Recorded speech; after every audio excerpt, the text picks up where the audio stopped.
on India Today. So in just about 1.5 hours from now, the first numbers will be flashing on your screens at 6:30 p.m. We'll get you the first set of data, the exit poll data that you've all been watching out for. So namaskar, vanakkam, namaskaram. You're joining us here on the special broadcast on India Today as we continue to get you all the updates from Bengal of polling day and also much, much more. We begin with the headlines first. Bumper 78.7% voting in Bengal. Second phase till 3 p.m. Purva Bardhaman witnesses maximum voting of 83%. This after phase 1 in Bengal, so 93% voter turnout. High drama in Bhabanipur. Bengal Chief Minister Mamata questions presence of central forces. Said forces should secure the border, not interfere in polls. Shubhendu Adhikari stages protest after alleging attack by TMC hooligans.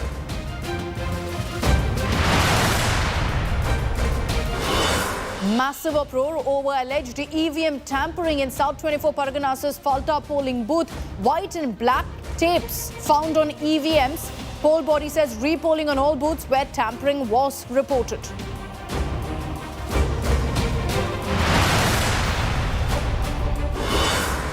Several incidents of violence reported during phase 2 of polling. BJP poll agent attacked in Nadia district. Bhangar's ISF candidate alleges attack by TMC workers.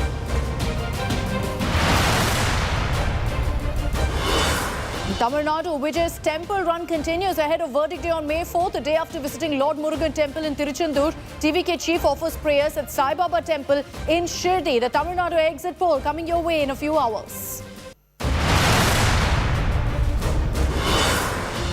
And Prime Minister Modi's Vishwanath Darshani in Varanasi. Prime Minister Modi offers prayers at Baba Vishwanath temple, poses with a Trishul and Damru. 594-kilometer Meerut to Prayagraj expressway also launched.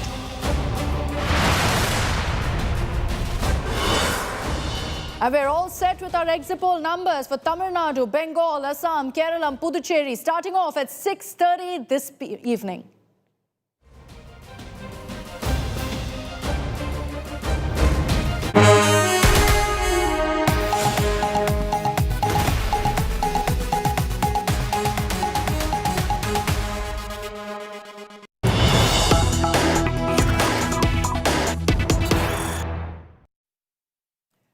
And let's begin with the breaking news that's coming in of the drama that's unfolding in Mamata's bastion of Bhabanipur. Shubhendu Adhikari's car has been geared once again as protesters raised Joy Bangla slogans against Shubhendu. Drama playing out repeatedly in Bhabanipur. This comes hours after Shubhendu Adhikari alleged that he was targeted by who he calls TMC hooligans. Let's get you a ground report.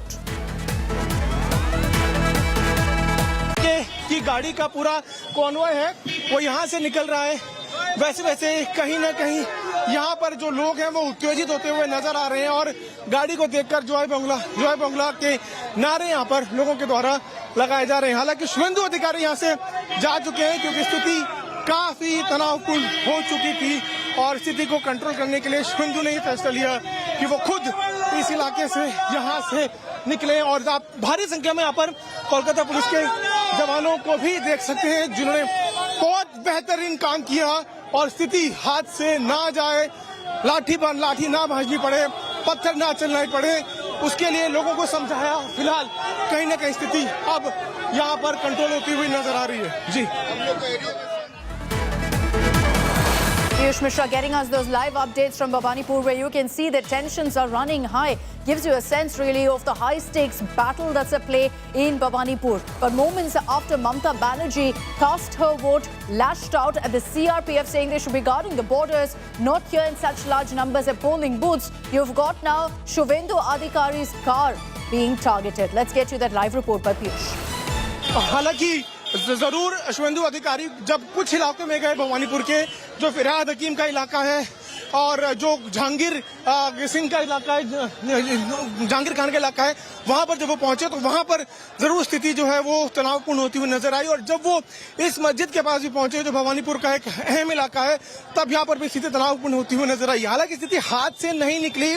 CRPF के जवान, Kolkata police के जवान लगातार स्थिति को जो है वो काबू में लाने की कोशिश करते रहे और फिलहाल स्थिति आप देख सकते हैं पूरी तरह से काबू है। कुछ लोग फिलहाल अभी भी उत्तेजित हैं और लगातार जय बंगला के नारे लगाए जा रहे हैं। तो जय बंगला वर्सेस जय श्री राम की जो राजनीति है वो इस वक्त आखिरी 1 घंटे में बंगाल चुनाव में देखी जा रही है, जहां पर कोशिश प्रशासन की तरफ से साहिल यही है कि स्थिति को नियंत्रण में किया जाए और फिलहाल स्थिति पूरी तरह से नियंत्रण में होती हुई नजर आई। क्यों स्थिति हाथ से निकलने वाली थी उसको भी समझने की जरूरत है। भवानीपुर के हर इलाके में शुभेंदु अधिकारी पहुंच रहे हैं, लगभग हर पोलिंग बूथ पर वो जा रहे हैं और लोगों से दरख्वास्त कर रहे हैं कि लोग निकल के ज्यादा से ज्यादा संख्या में वोट डालें। लेकिन जैसे ही वो इस इलाके में पहुंचे जो एक मस्जिद के पास है, यहाँ पर लोगों का गुस्सा उनको झेलना पड़ा।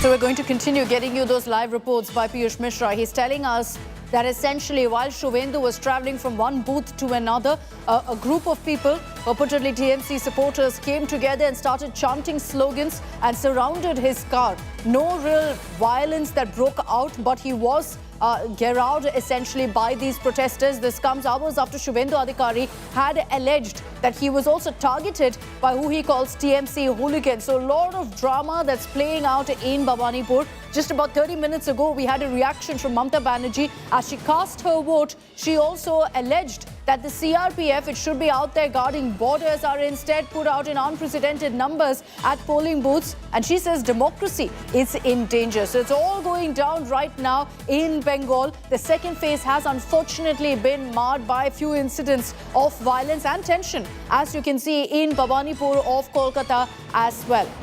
Let's get you also the news break that I was referring to of Mamata's attack on the BJP while casting her vote.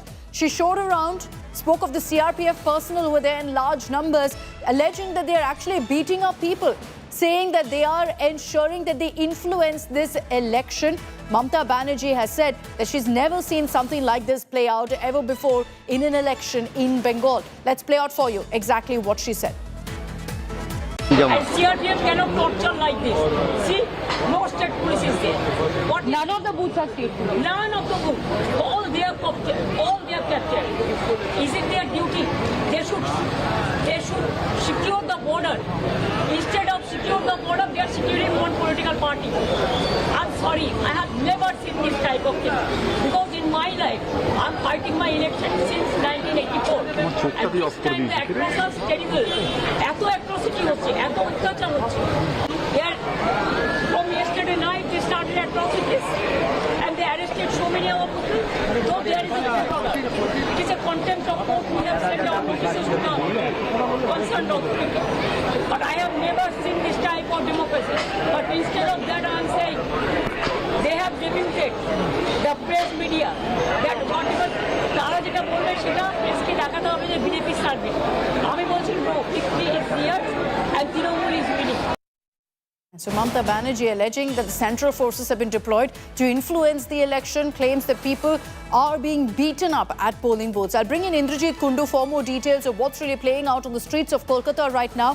Indrajit, last bit of the Bengal elections being marked once again by controversy, by also incidents like Shubhendu Adhikari's car being garroted, Mamata Banerjee saying CRPF is threatening people. Well, that's right, Akshita.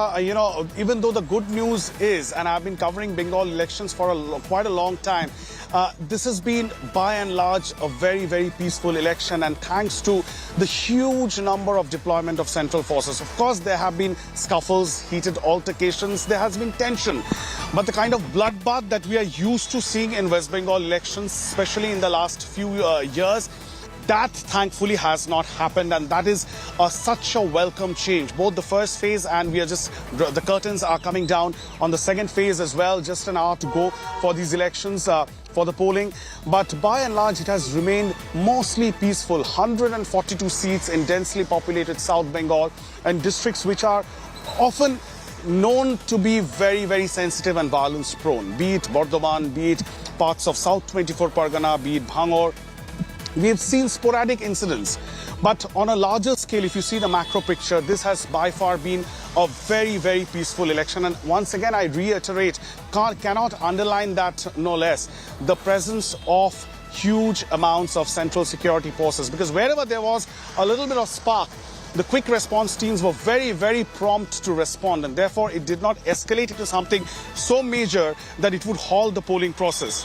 So Mamata Banerjee and Shubhendu Adhikari, of course, allegation, counter allegation flying thick and fast is what generally happens for such, surcharged political debates. And that does not come in as a surprise. But on the ground, of course, people have come out in huge numbers, in large numbers. There is also the SIR factor. We saw it in the last phase as well, and we are seeing it in this phase as well. People are really, really eager to come out and vote. What does it mean? We don't know, but in the backdrop of the SIR, I do sense that there is a bit of anxiety amongst people, and they do not want to lose this opportunity. They wanted their vote to be registered this time around. And, away from all of the politics, what Indrajit highlights here is the fact that we've seen a much more peaceful voting in Bengal than ever before. That phase 1 and phase 2, yes, there have been minor incidents like what we're reporting on right now. But ultimately, people have been given a safe environment to come out and cast their vote, which hasn't been the normal in Bengal in the last few poll seasons. Let's just get you now a detailed report on what's really played out in the last few hours of phase 2 of polling in Bengal. Yes, there have been a few controversies like allegations of EVM tampering that's prompted also the Election Commission to promise repolling in some of those polling booths. 2 minor clashes that have been reported between TMC and BJP. Get you a lowdown in our next report.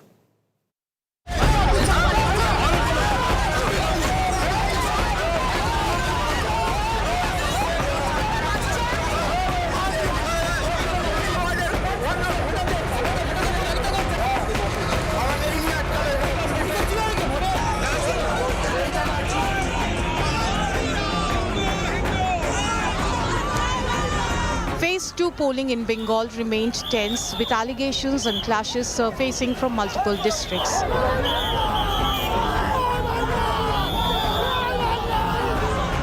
Tensions fled in Bhabanipur after BJP leader Shubhendu Adhikari was garrowed while visiting a polling booth.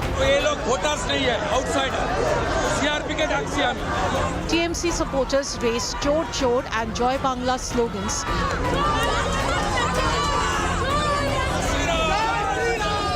While BJP workers retaliated with Jai Shri Ram, triggering a face-off.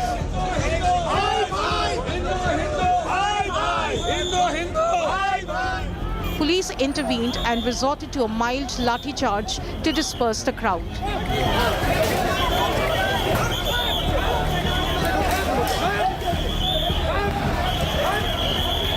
In another incident, 6 live bombs were recovered near a polling booth in Ketugram's Biruri village in Purva Bardhaman. The explosives were found in a bag close to booth 35. The area was cordoned off and bomb disposal squads rushed to the spot. Polling was also halted temporarily at Monteshwar polling booth over taped EVM button allegations. Taped button was of TMC candidate Siddiqullah Chaudhary.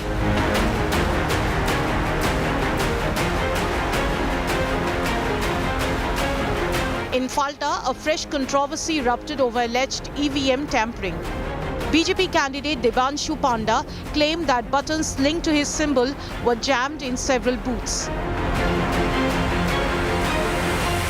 দুটো জায়গায় গেছিলাম আমরা দুটো বুথে খবর পেয়ে এবং দেখলাম যে বিজেপি বোতামের উপরে একটা পিচবোর্ড টাইপের ছোট মতো মেরে দিয়েছে এবং যাতে কেউ ভোট দিতে না পারে।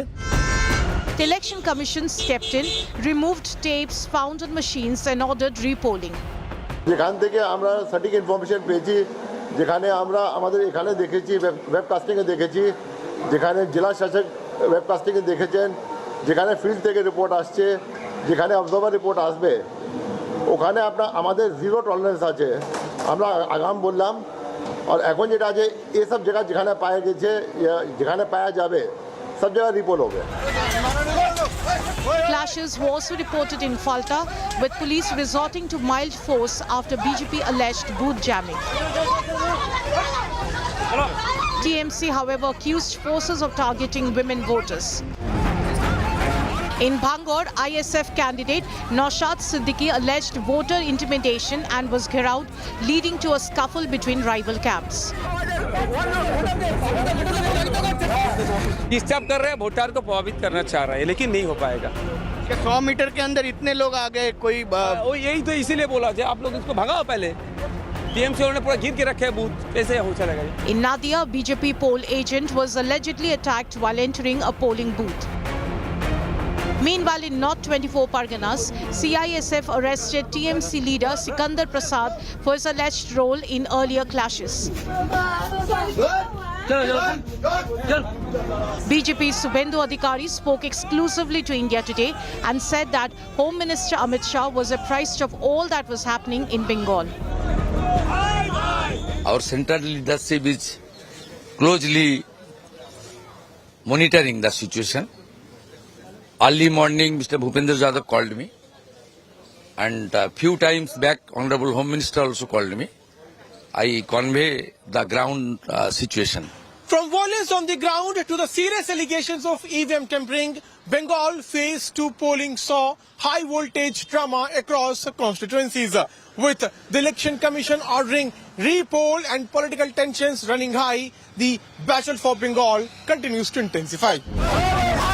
With Piyush Mishra, Indrajit Kundu, Amit Bharadwaj, Anirban Sinha Roy, Mausami Singh, Anupam Mishra and Tapas Sengupta in West Bengal. Bureau Report, India Today.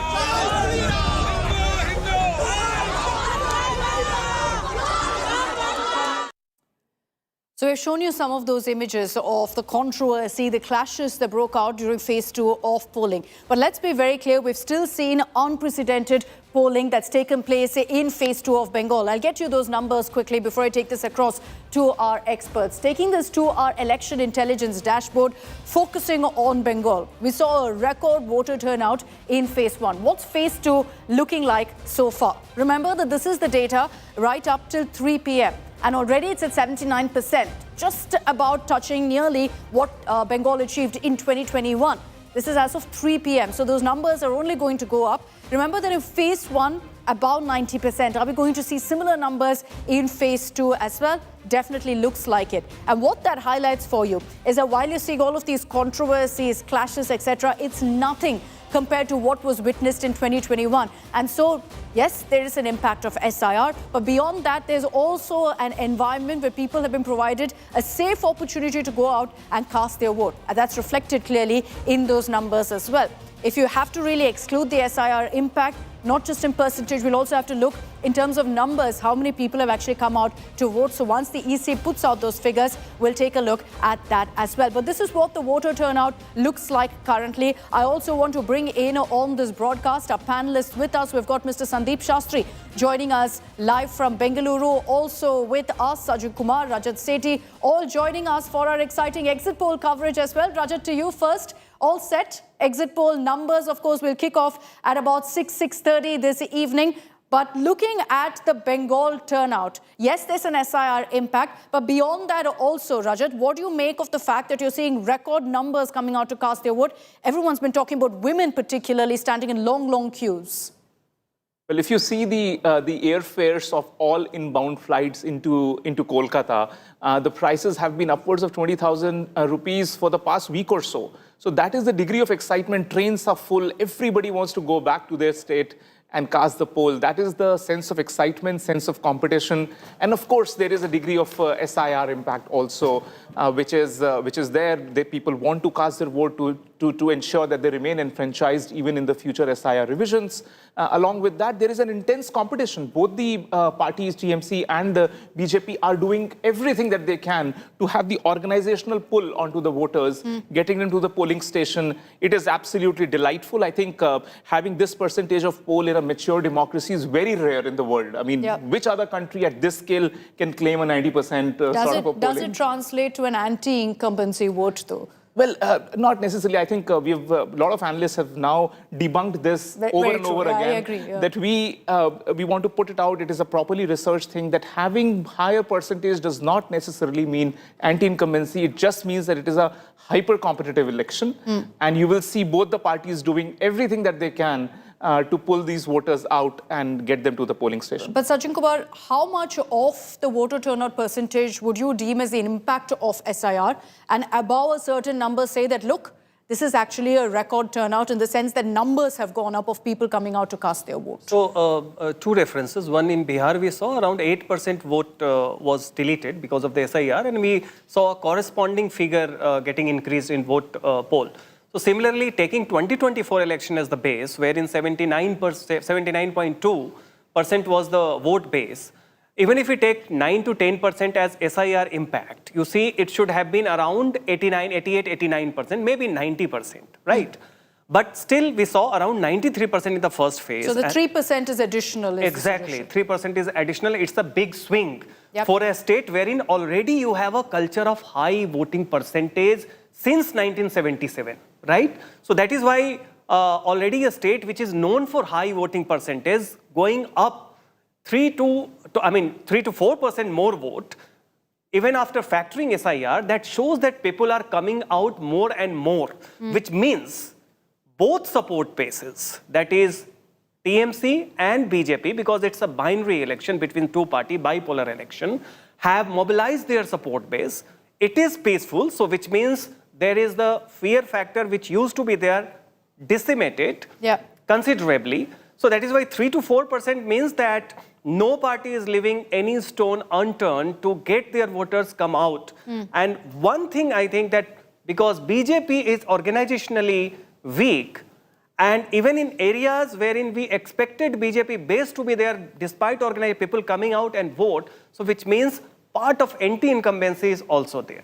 Okay, part of anti-incumbency. There are two M factors everyone's talking about in Bengal. One is the Muslim factor, the other the Mahila factor. And Sandeep Shastri, if I were to focus on the Mahila factor and all of the chatter around the long queues of women that you see lined up in Bengal, who would you deem that to be an advantage for? TMC or BJP? More women turn out?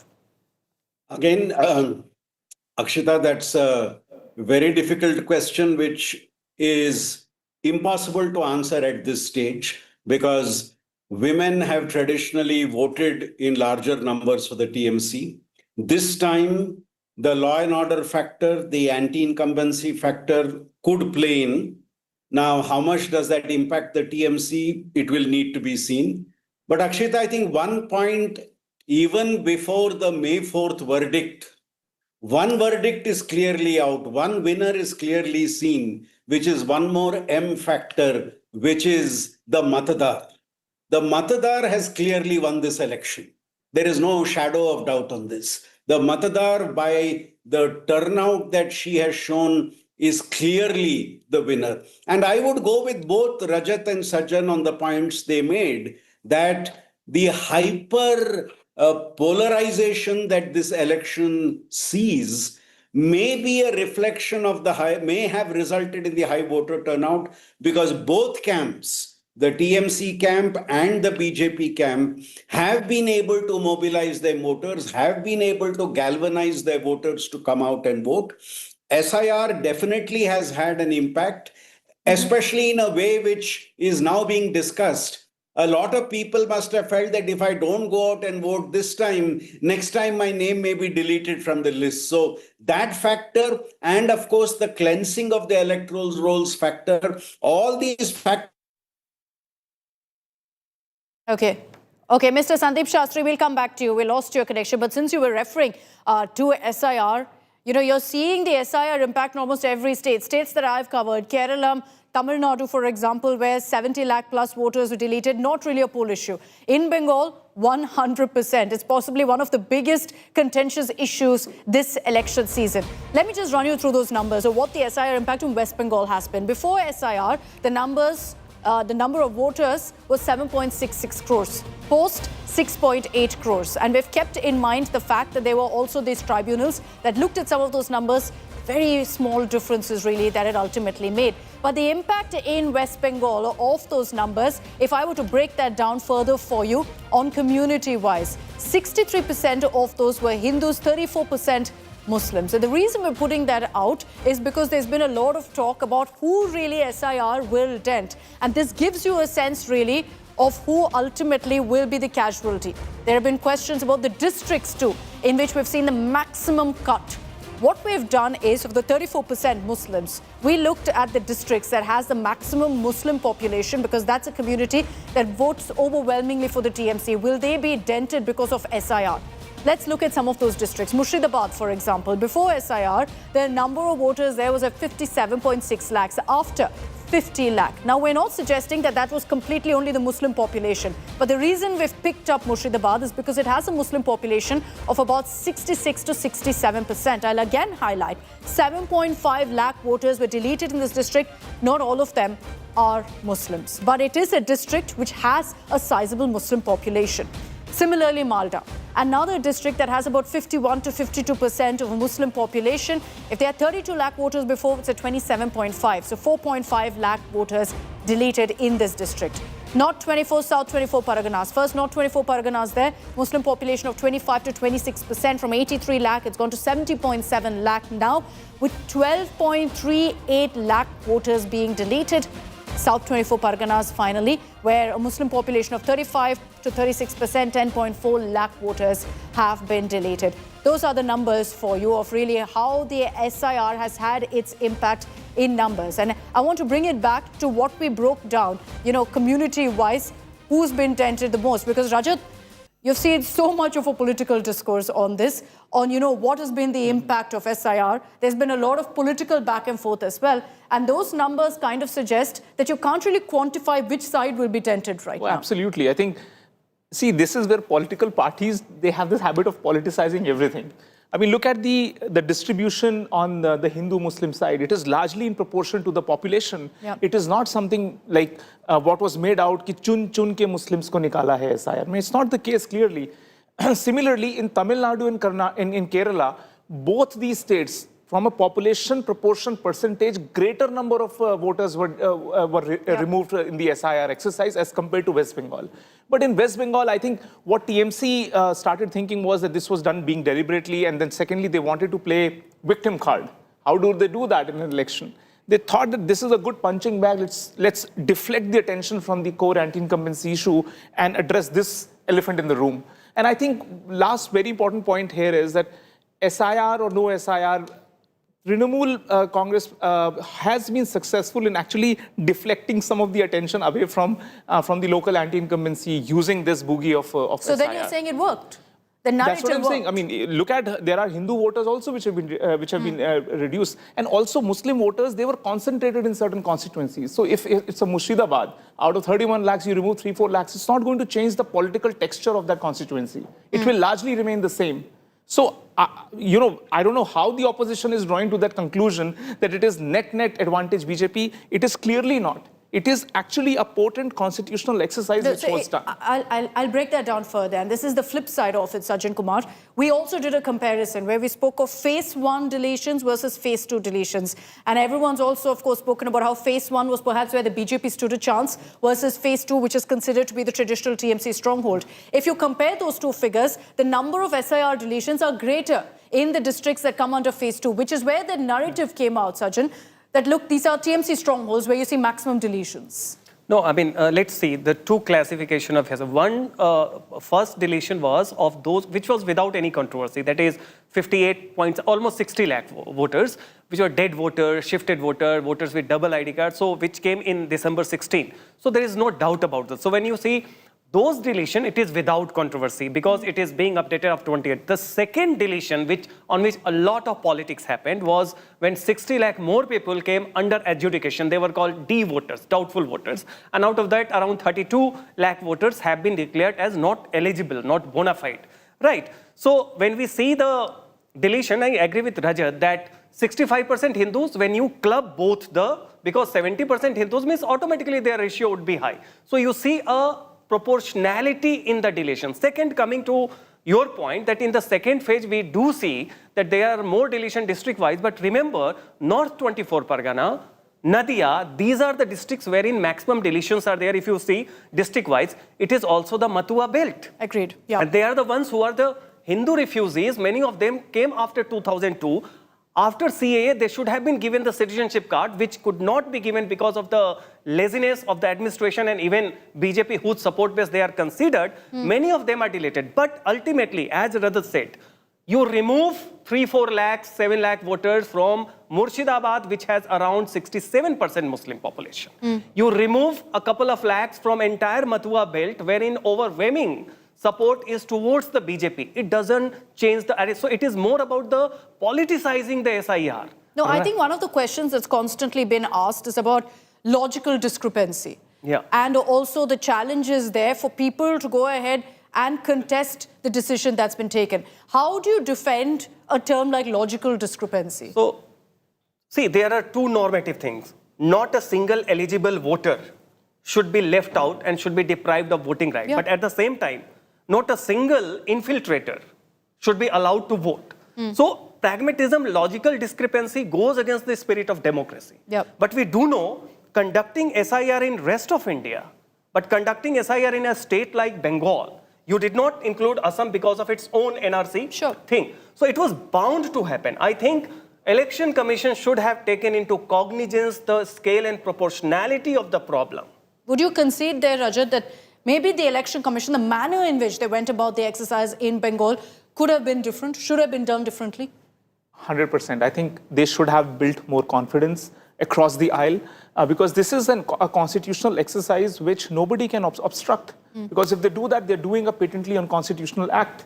That has to be clarified. And TMC's doubts which were coming about, I mean, you're talking about doubtful voters. There are cases where the father's age is lesser than the son's age. Yeah. I mean, these are the cases. Yeah. And again, I don't want to replace anecdotes with statistics. No, that's what I'm saying. Anecdotes became the story. Yeah. Wall-to-wall story. Of suffering, of people standing in lines forever. But you know, you have to look at these statistics. The proportion of these cases is extraordinarily small.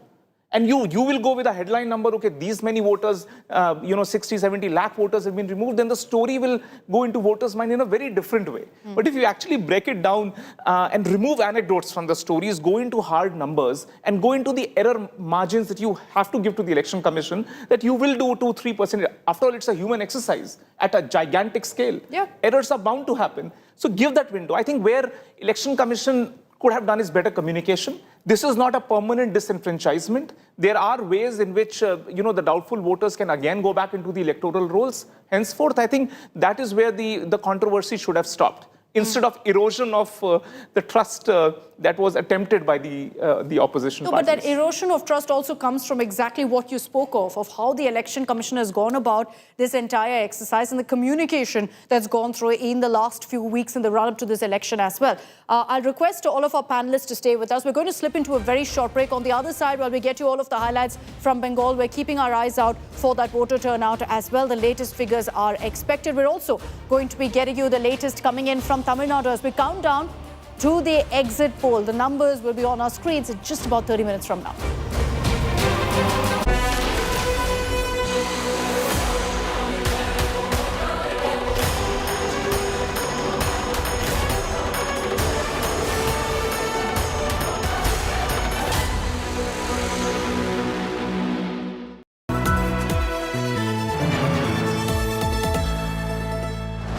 Savings account में मिलते हैं amazing benefits, paperless banking and higher interest, वो भी हर महीने। Money money money money every month. सोच बदलो और बैंक भी। साथी हाथ बढ़ाना साथी रे, जिंदल साथी सील साथी रे, हर सॉलिड इसकी फील है, जिंदल साथी सील है, तो अच्छी स्टेनलेस स्टील है, क्वालिटी में दम है साथी रे, बिजनेस करेगा ग्रो साथी रे, टाइमलेस इसका लुक है साथी रे, और जिंदल साथी सील साथी रे। जिंदल साथी सील है तो असली स्टेनलेस स्टील है। तो जब भी आप stainless steel pipes and tubes खरीदें, जिंदल साथी सील जरूर चेक करें। Jindal stainless, India's leading producer of stainless steel. Like I said before, we better hold the sills.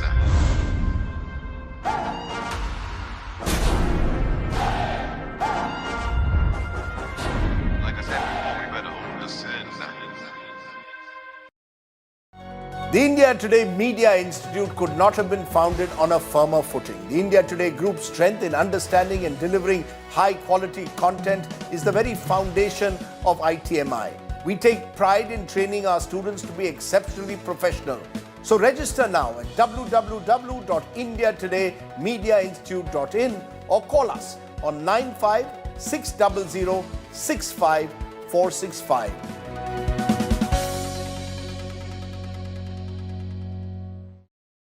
From muddy lanes to makeshift chokes across Bengal's outskirts. I've seen it all, every ground, every voice. And now I'm back to the studio for comprehensive exit poll coverage.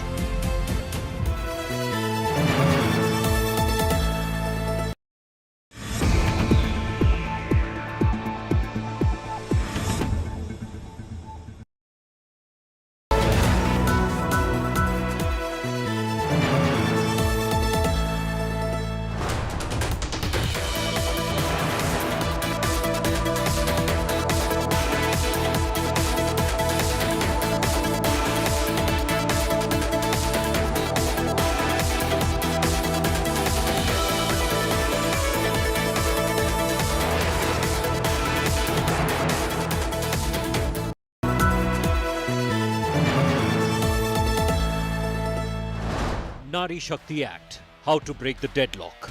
With the latest constitutional amendment defeated in Parliament, women's reservation is once again at the centre of political debate.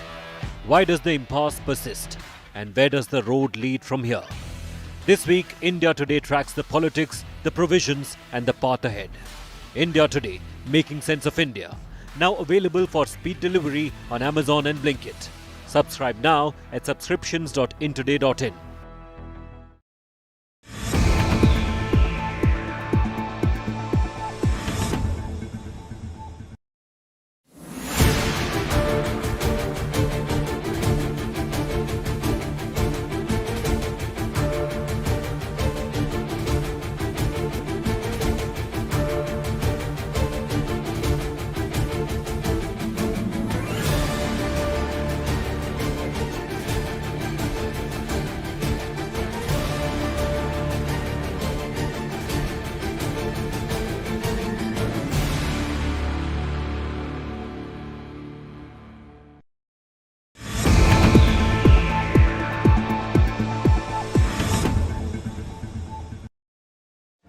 Make your media plan smarter with India Today Live TV on your connected devices.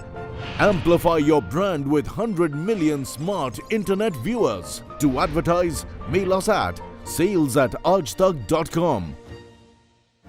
Make your media plan smarter with India Today Live TV on your connected devices. Amplify your brand with 100 million smart internet viewers. To advertise, mail us at sales@aajtak.com.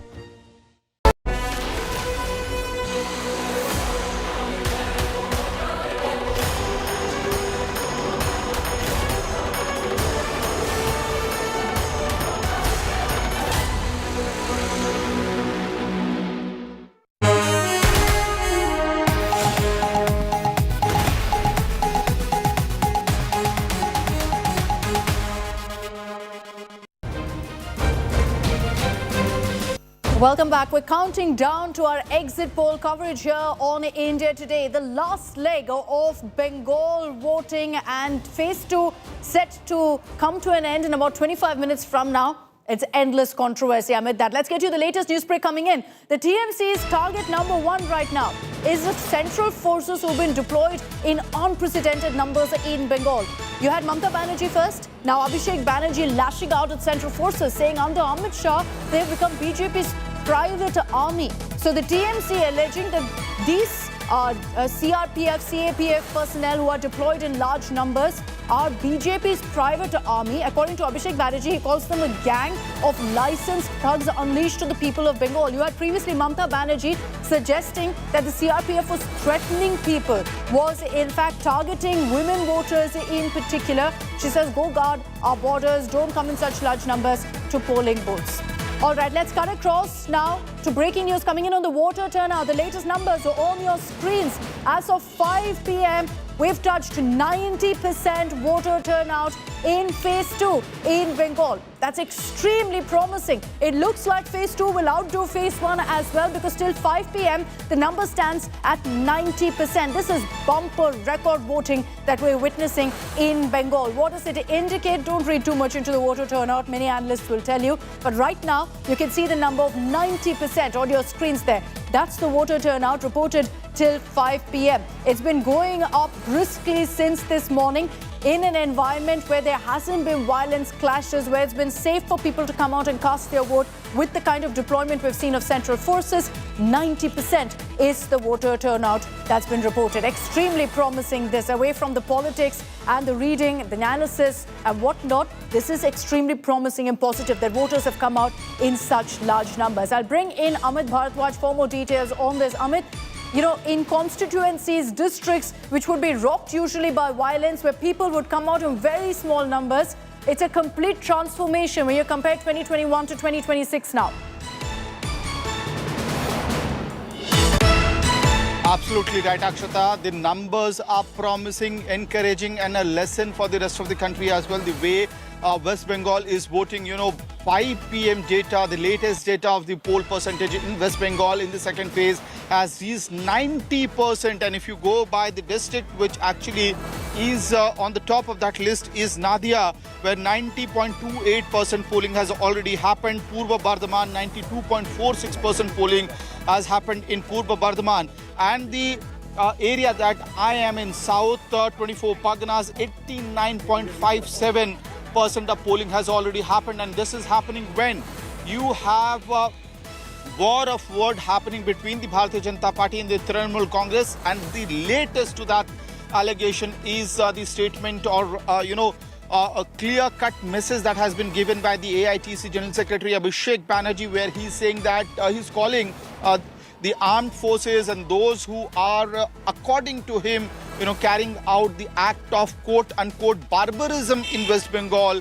He's calling them jallads, and he's saying that each one of those officers are being tracked down by TMC, and they will go after them legally after the elections are over. So that is a very strong statement coming from Abhishek Banerjee. And earlier today, you had Suvendu Adhikari of the Bharatiya Janata Party making several allegations against Mamata Banerjee. But the place where I'm standing, it had also become the epicenter of all the political storm. So just to draw that comparison, Amit, where you're standing in South 24 Parganas, in that particular district, what was the voter turnout in 2021 versus now? Well, if you go by the overall numbers, it was anything around 85-86% for South 24 Pargana in 2021. And that number has been already surpassed. But we'll also have to keep into account the SIR deletions that happened particularly in Falta as well, Falta district, because of SIR deletion. How do you put those numbers together? And there's also second effect of the SIR, where migrant workers are coming back to their home to cast vote, because a very clear political messaging has been done by, you can say, BJP or Trinamool, that if you end up not casting your vote, you might not be on the list of voter list at all, and that would put question mark on your inclusion in the social security schemes altogether. So that is also helping, the poll percentage go up. Jahangir Khan of the Trinamool Congress can step out any time to cast his vote. So we'll wait for that. Amit, just stay with me. We're going to cut across to the next news break coming in. That's over the showdown that we've been witnessing over the central forces deployment in Bengal. Mamata Banerjee is lashed out. Abhishek Banerjee is lashed out. But amid that, we are hearing that 700 companies of the CAPF will remain deployed in Bengal for security arrangements and law and order duties till further orders. What does that mean? It means essentially that just because voting has come to an end doesn't mean that the central forces will be withdrawn.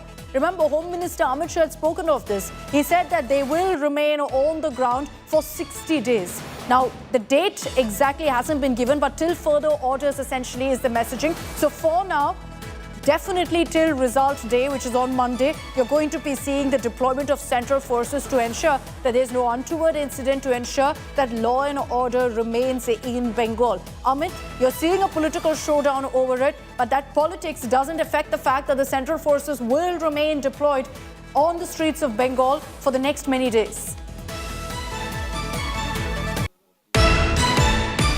Akshata, that is true, because even in 2021, I was in West Bengal after the polls were over, results were out, and we had seen the kind of violence that unfolded in very small pockets of West Bengal, you know, the rural pockets to be very specific, in Birbhum, in other areas. Even in Kolkata, for that matter, I had reported from areas which had seen intense, fierce political violence, and there were allegations flying from both sides, from the BJP as well as Trinamool Congress, of their workers being attacked. And that is why you have the para forces, central forces, which will continue to be deployed in West Bengal even after the polling. And TMC sources are now telling me that if the BJP is sure about their victory, why 700 companies of the central forces will continue to be deployed in West Bengal. So clearly, one side you have the message coming that the deployment will continue. The other side, the counter, political counter is already coming.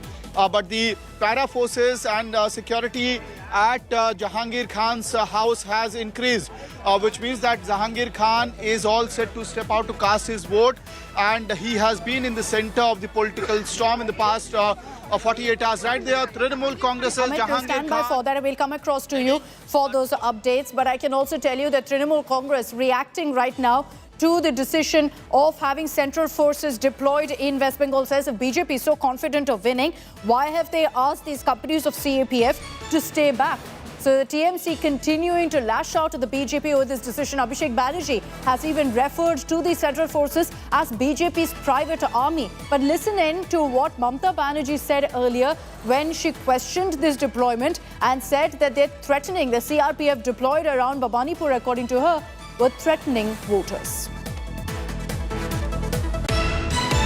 And CRPF cannot torture like this. See, no state police is there. What none of the booths are state police. None of the booths. All they are captured. Is it their duty? They should secure the border. Instead of secure the border, they are securing one political party. I'm sorry, I have never seen this type of thing. Because in my life, I'm fighting my election since 1984. And this time the atrocities is terrible. এত atrocity হচ্ছে, এত অত্যাচার হচ্ছে। And now with the confirmation coming in that the central forces aren't going anywhere, they're staying on in Bengal post-voting as well.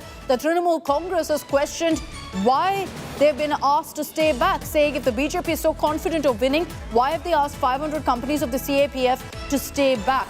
So essentially the TMC suggesting that there's a conspiracy behind this move. Not surprising, because you've had the Trinamool Congress, Mamata Banerjee, Abhishek Banerjee question the deployment of central forces, question the need for them. But ultimately, away from the politics, it's led to also people coming out in large numbers to cast their vote. What we witnessed in 2021 through the course of 8 phases of voting was that every single phase was marred by violence. This time, whatever said and done, you know, politically and otherwise, Rajat Sethi, it's been a success. You've seen huge numbers of people coming out to cast their vote, lesser incidents, fortunately, of violence.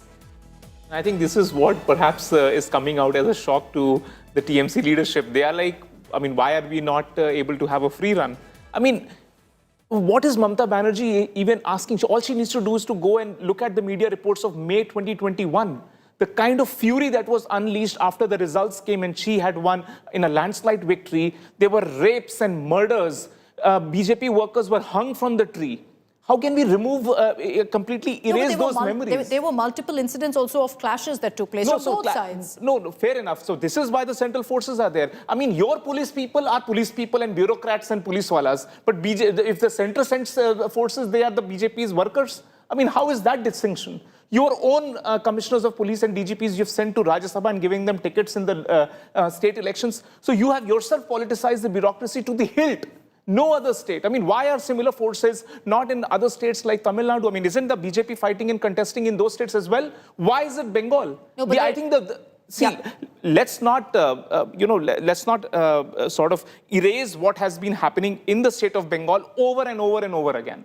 I think there is such a strong imprint in all our collective memories. And India today has covered so many stories of political violence in this state, which is unparalleled. No corner in our country goes through the kind of political violence that this state goes through. And I believe the central forces, I would say, should carry on. If required, they should extend their stay. I think 1/4 out of the 2,000 companies, 1/4 are staying in that state. They should carry on to ensure that there is no post-poll violence. Why should voters be victimized for exercising their voting choice? Ultimately, Sandeep Shastri, if you look at this narrative that the TMC is constantly peddling of political manipulation, courtesy the central forces being deployed there, is that a weak argument in the face of the kind of violence that was witnessed in 2021 and the contrast now where people are coming out to cast their vote in a much safer environment and space?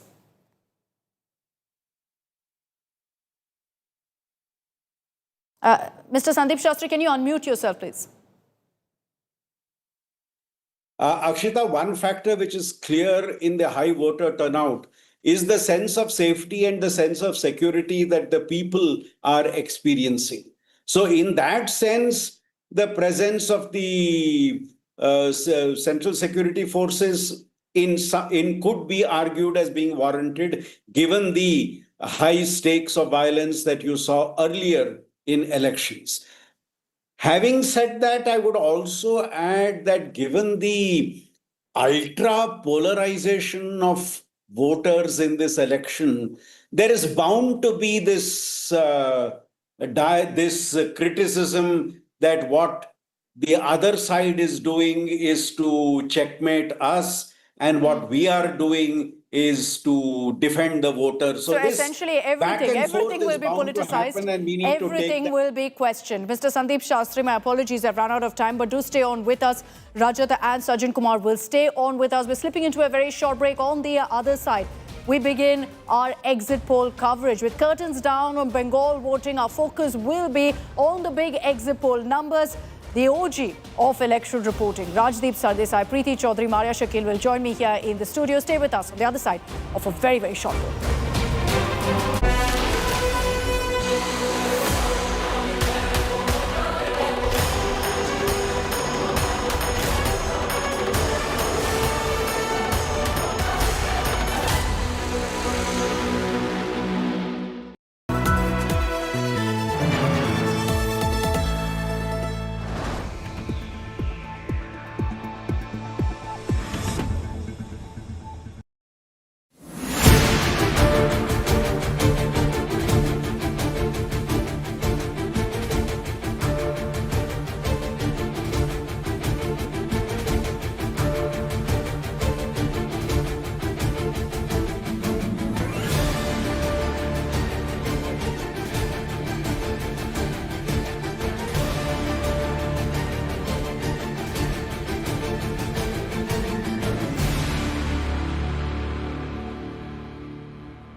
यात्रा सुरक्षित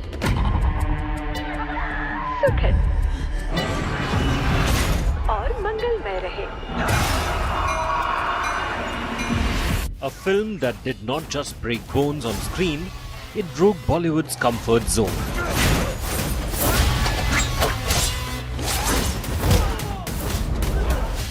Raw, relentless, and unapologetically violent. Kill arrived like a speeding train and left behind a trail of blood, bruises, and stunned audiences.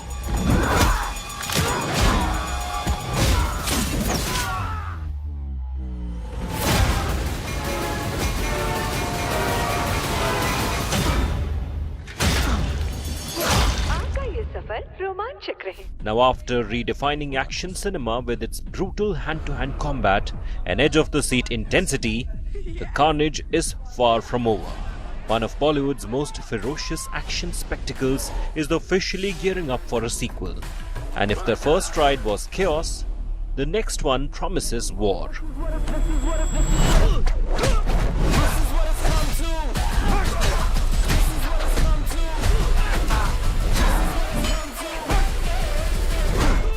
जाकर बोल दे उसे आ रहा हूं मैं छुड़ाने ये लोग साधारण फौजी नहीं.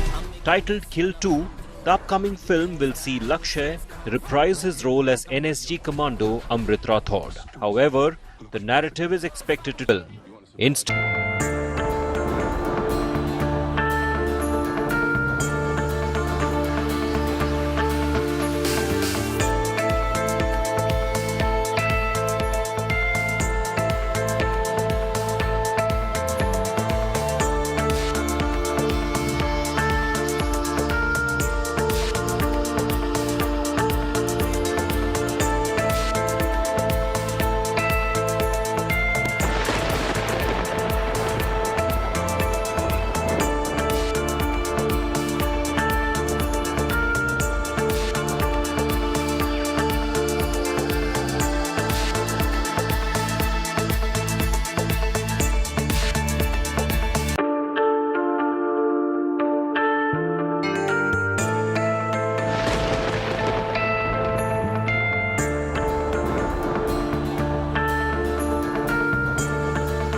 Presented by Parul University, यहाँ possible है.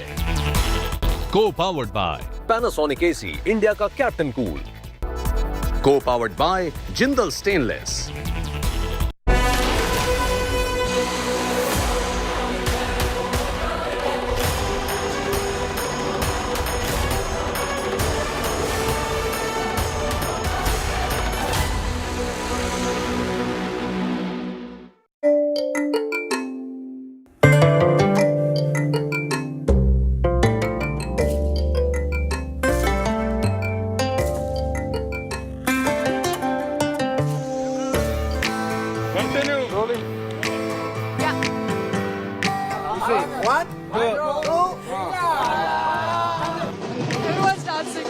I think it was very good. मेरे सामने इनका गया है. ये तो झूठ पकड़ा मैंने. चलो.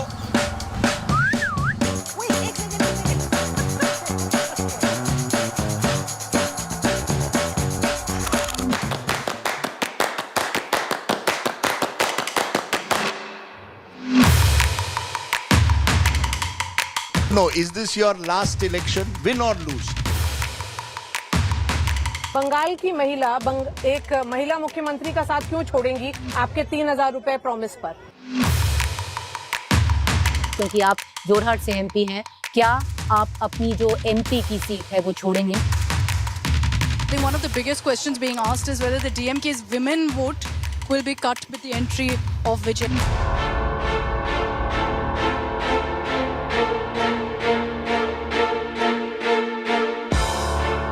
Experience of traveling around, talking to people, meeting so many of the candidates. Here's what I think is the sentiment on ground. When you go to rallies, when you go to sabhas, there is a sense of respect that Bengalis have for women. I sense a high percentage of also silent voters in certain pockets. They are not revealing their choices. In Tamil Nadu, conventional wisdom is often thrown out of the window.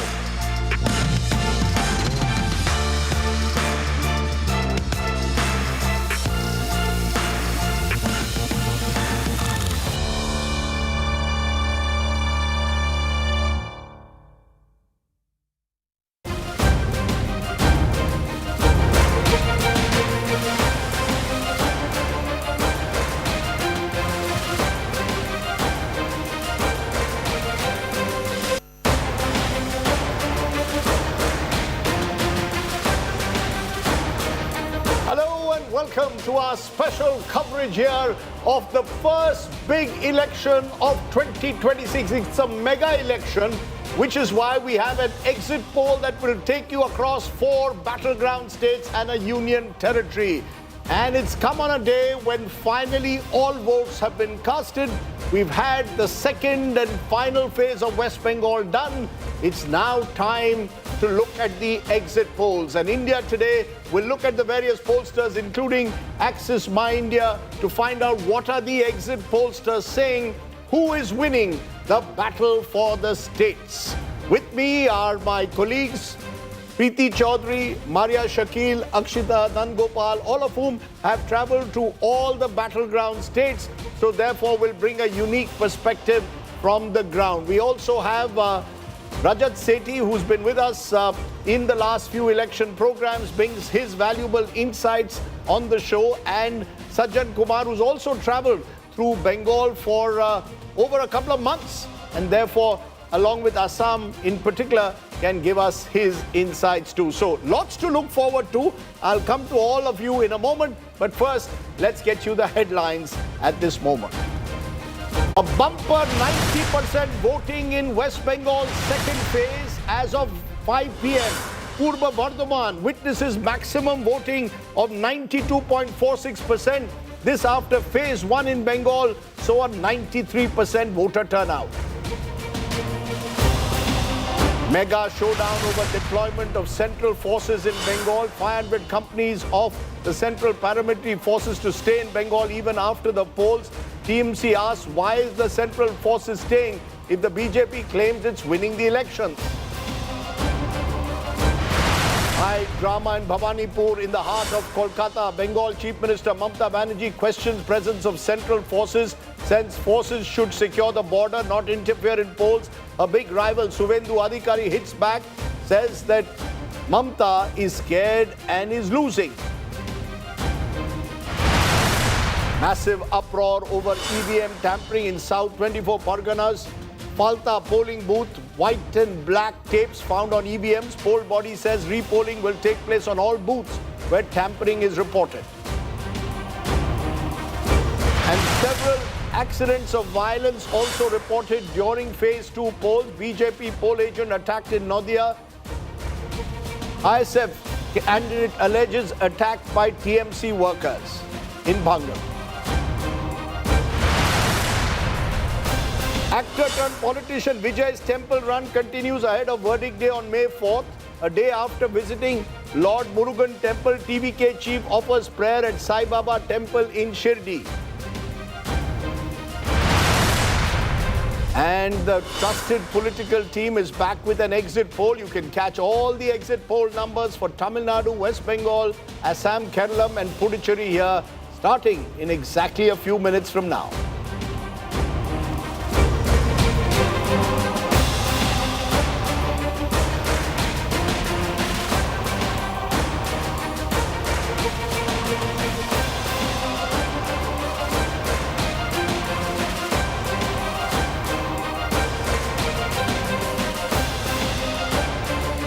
The big story that's coming in at this moment, West Bengal phase 2 elections, voting has ended and we've seen a bumper voting much like the first phase in the phase 2 as well. Areas in and around Kolkata, 90% voter turnout reported till 5 p.m. So a major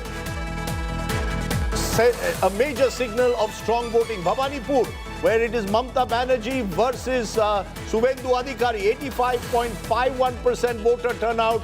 Maximum voting in Purba Bardhaman, just district 92.46%. So very strong voter turnout in this second phase in West Bengal.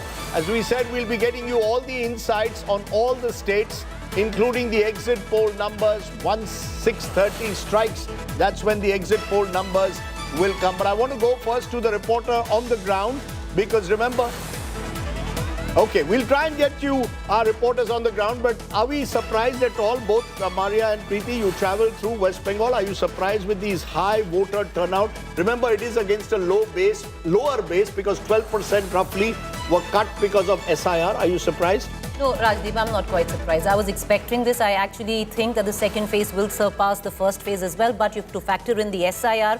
And if you do the math, then 93% turnout would practically mean what it was the last time around, which was about 84% on the entire turnout. So yes, not surprised. Reasons why it's this high, SIR is a factor, and then there is an inherent sense in most people that they need to come out and vote this time around because they need to be counted for, because their name matters. What if after 2 years, 2026 is used as a baseline to know whether or not they are citizens, or they'll find their name on the voter list. Maria. And Rajdeep, particularly keeping in mind that voting is also linked to welfare schemes. Because if you have seen across NCR, several house helps have left and have gone back to the Bengal to cast their vote. So the messaging is that they have to be counted. I think this high voter turnout is a message that each and every resident of Bengal is making a decision. Either, we have been saying, Rajdeep, and we have been discussing that Bengal decides. It never gives either or kind of a verdict. So it will not be a neck and neck. It will be a decisive mandate, whichever way. Politically, Rajdeep, the TMC will have us believe they've mobilized their voters. Yes. The BJP will say this is anti-incumbency speaking at the ballot. Now we'll only know which side is. Okay, let's go to Indrajit Kundu, our correspondent on the our Bengal bureau chief. He's had a very tough, long month, Indrajit, but it's coming to an end. The numbers that are being suggested suggest that the voter turnout could well exceed even 94-95%, which is quite remarkable. You were there on the ground. By and large, has the voting been peaceful in comparison, despite all the incidents that have taken place at different space, at a few polling booths?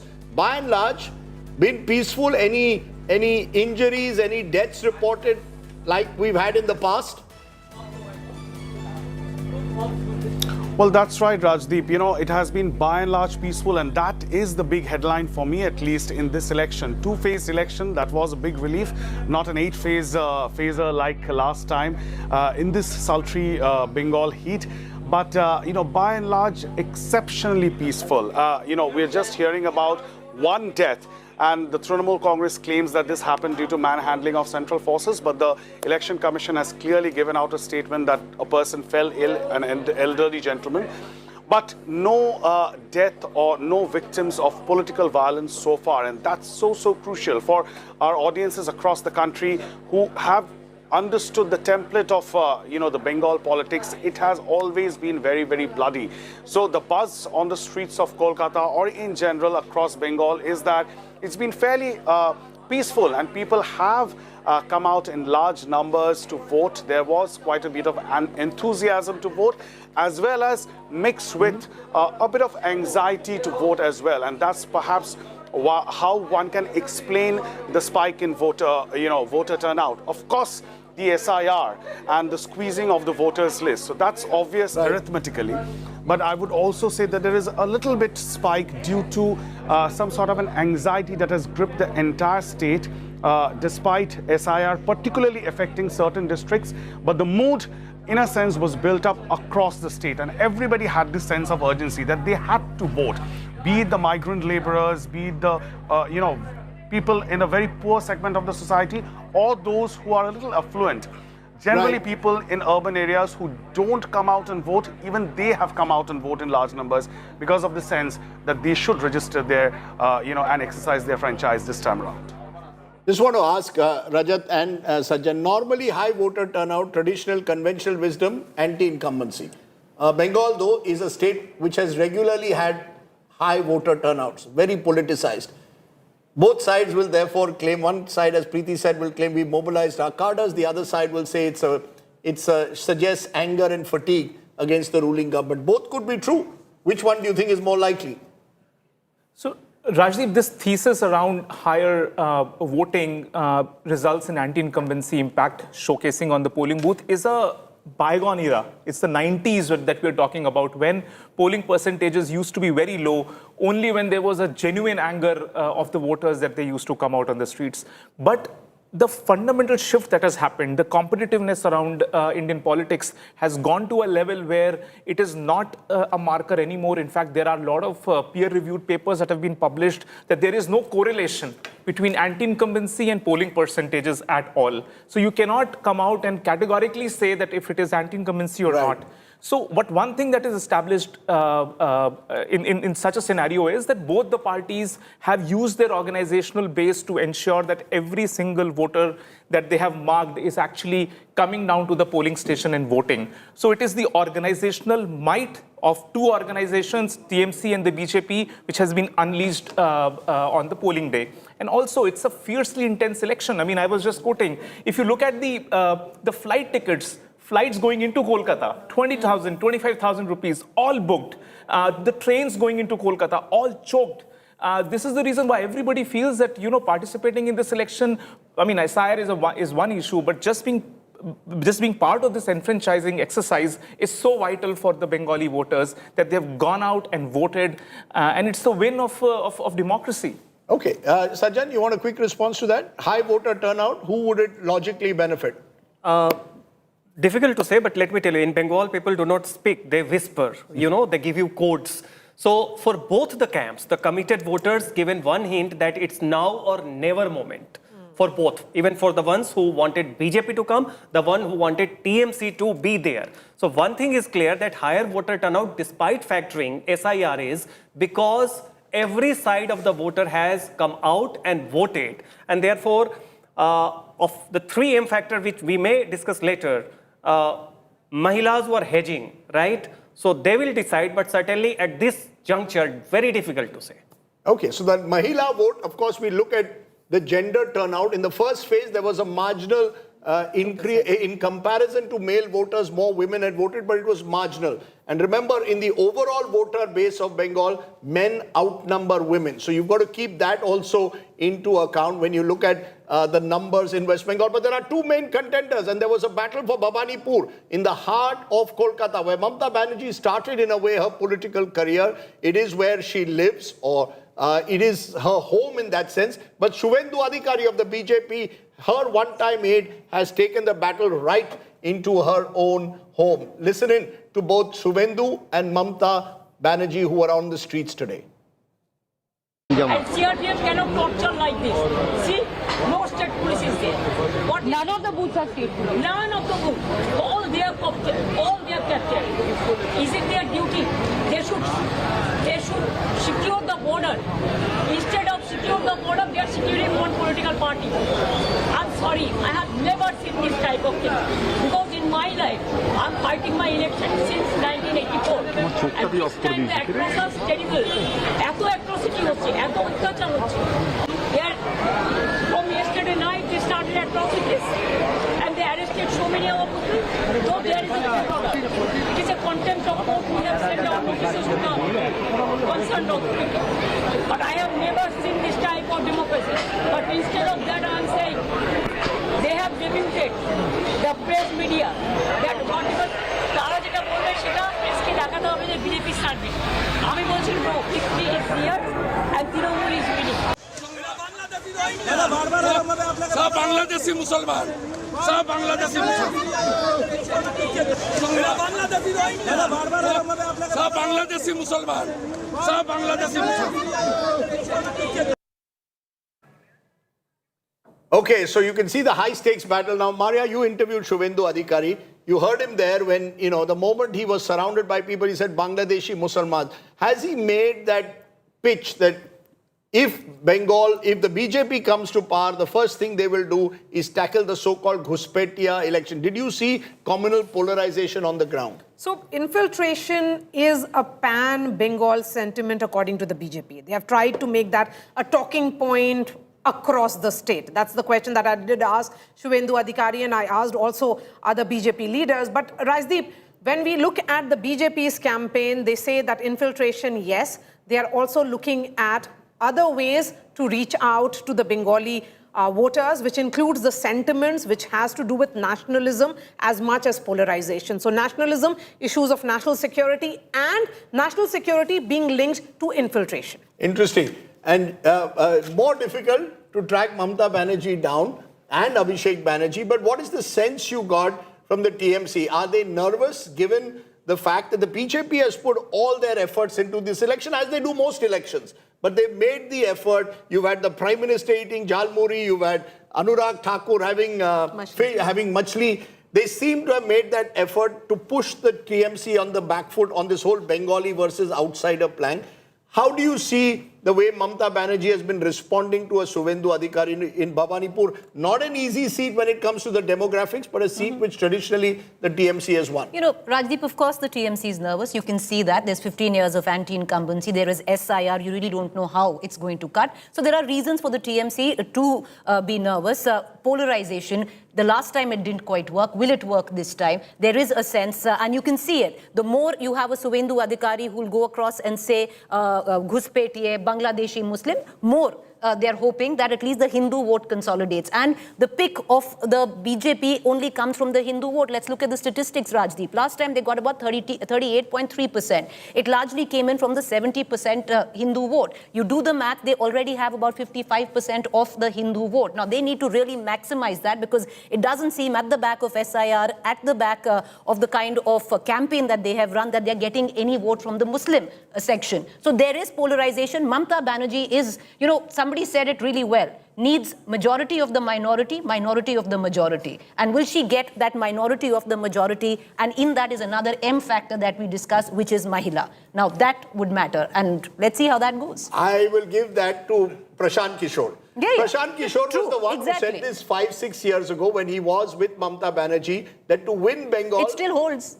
Majority of the minority and minority of the majority. But we will see how that plays out, because remember, there are 3 other states and a union territory and they've already voted. And there is plenty of excitement in each of the states. None more so than in one of the states that Akshita treats as her home state, the wonderful state of Tamil Nadu, where Akshita, the man whom everyone is looking at closely, Vijay, was today in Shirdi Sai Baba temple. He's been on a temple run ever since the voting ended. Explain to our viewers the Vijay factor. Is your attention over the next couple of hours going to be how well or how badly or who has Vijay really affected? Could he be king or kingmaker? 200% my attention is on the V factor, as we've been calling it, Rajdeep. Why? Because he's made this election interesting. What would have otherwise been a foregone conclusion of who's going to win has now become so interesting, because there are so many questions: how, what, why, for which none of us really have any answers. You know, as far as this temple run optics go, I will say that Vijay has been someone who's visited the Tiruchendur Lord Murugan temple for the last many years. He's a devotee of that temple. Shirdi Sai Baba temple, again, a temple he's visited constantly. So it's not really time to the election, since voting also came to an end. You know, why I'm watching out for the V factor, Rajdeep, is not just kingmaker, but there's a very interesting V curse in Tamil Nadu politics. And, you know, a senior politician I was speaking to in Tamil Nadu mentioned this, that any name that starts with V in Tamil Nadu has never done well. Vijay Kant, Vaiko, GK Vasan, none of them have ever been able to do well. So if Vijay wins and does well, he's also broken a jinx that's been very, very prominent in Tamil Nadu politics. Yeah, we're also looking at the various actors, politicians who've done, No, I think those are the parameters. You've got MGR, who was in a league of his own, remember? And then you had Vijay Kant, who of course was captain, as they called him. And then you had Kamal Hassan, who really was not able to make a breakthrough. Now, eventually, is a Rajya Sabha member associated with the DMK. But overall, did you sense when you were on the streets of Tamil Nadu that kind of excitement over this election because of the Vijay factor? Has he, in a sense, broken the duopoly of the two Dravidian parties? There are 2 things here, Rajdeep. One is, you know, when I was in the newsroom about 1.5 months ago, when people came up to me and said, what will Vijay do? I constantly said, don't think he'll have much of an impact. The second I hit the ground, the buzzword everywhere was Vijay. And, you know, it's either people saying we'll vote for him or asking me what will be his impact. You know, we want to see how Vijay will do. Another factor here is the gensification of this election in Tamil Nadu. The youth have never been more energized by an election than this time in Tamil Nadu, and that's going to be a big factor. So while we speak of the V factor, I believe that's closely interlinked to the Y factor in Tamil Nadu as well. It's very interesting because you've got the SIR factor, which is the big imponderable in West Bengal. You've got the Vijay factor, with 40% of Tamil Nadu under the age of 40. So there's a large voting percentage of youth. I was at a idli shop and these youngsters had finished running a marathon in the heat of Chennai.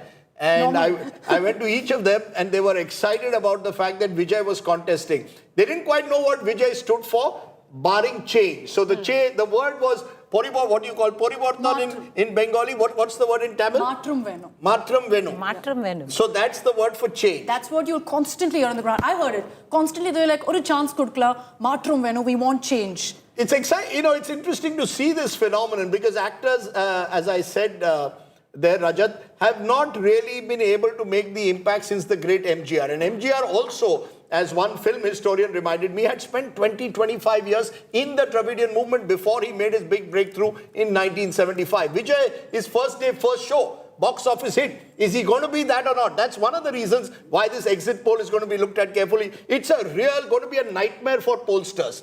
How do you predict a new factor in politics?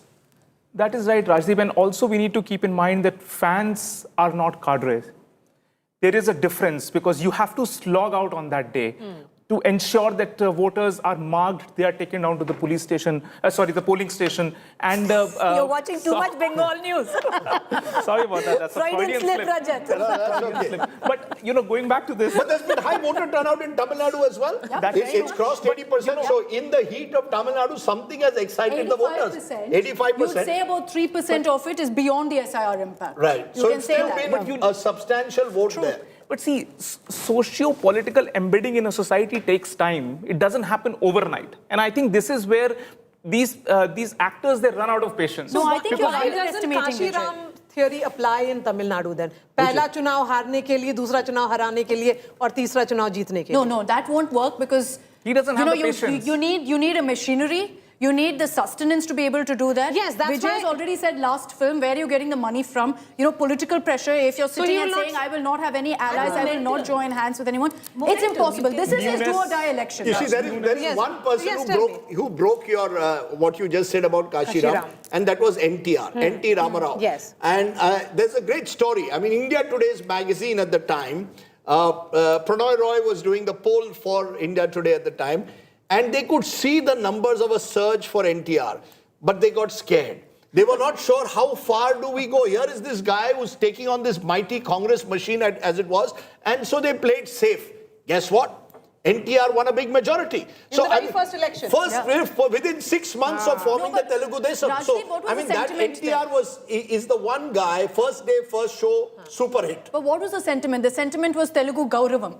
Telugu pride. Sure. That is something that's already been juiced to death in Tamil Nadu. It's something that Dravidian parties already have. For Vijay... we'll just cut across to Mamata Banerjee, who's speaking now that the voting is over in West Bengal.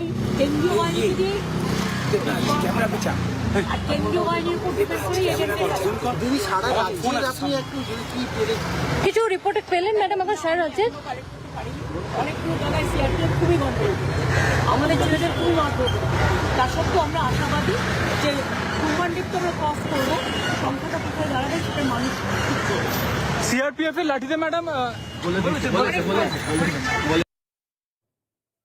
Interesting.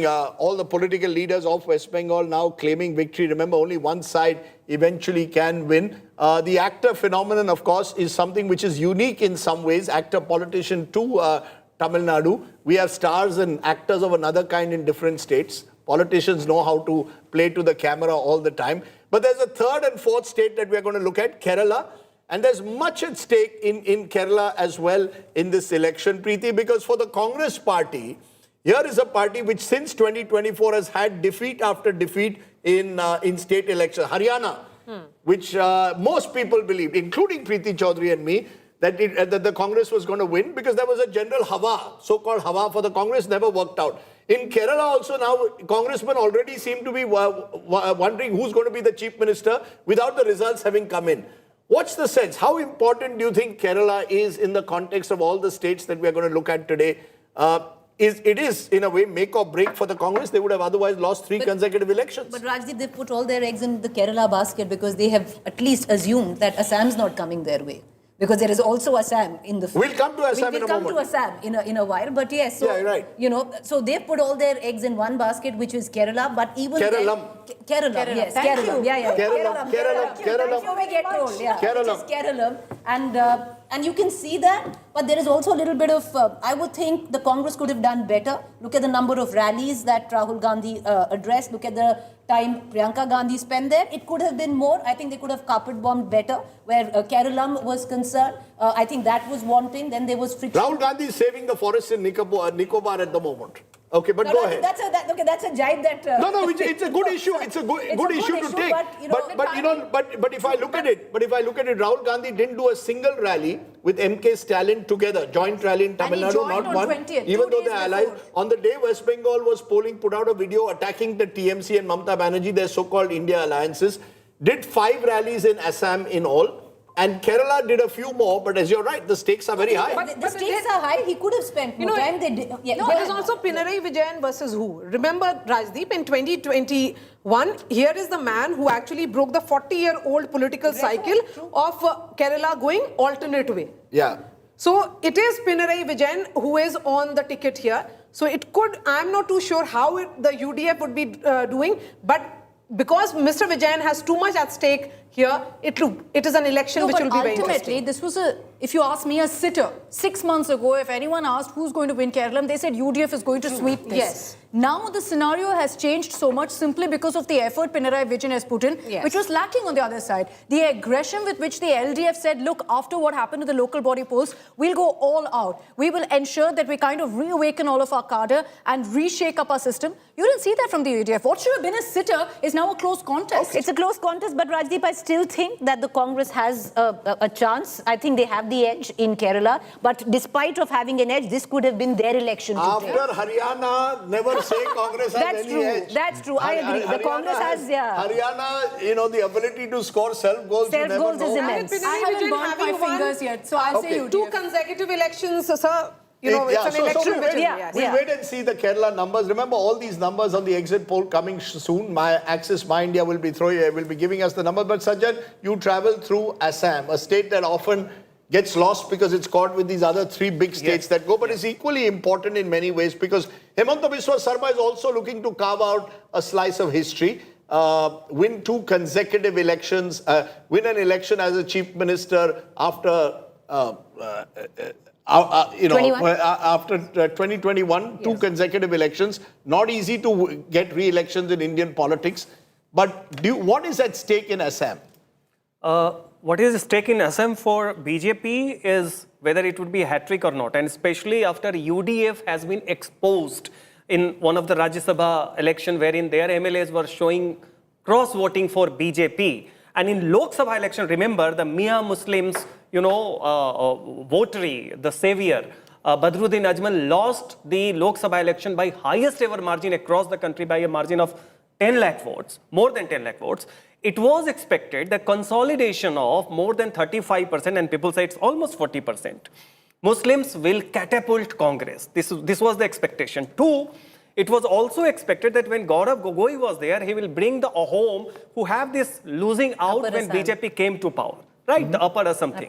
So this all combination were expected to bring election as a very closely contested election. But what happened on the ground, that while the image of incumbent CM has taken a hit because of what they call, it's not BJP anymore, it's CON-JP, Congress Janata Party, especially after Pradyut Bardolai. But nevertheless, it is a choice between incumbent BJP and Congress, which has lost the imagination. But Sajjan, can I just come in here? Because I spent quite a bit of time there, and I get all the points that you're making, but let's address the elephant that is not in the room, and that's delimitation in Assam.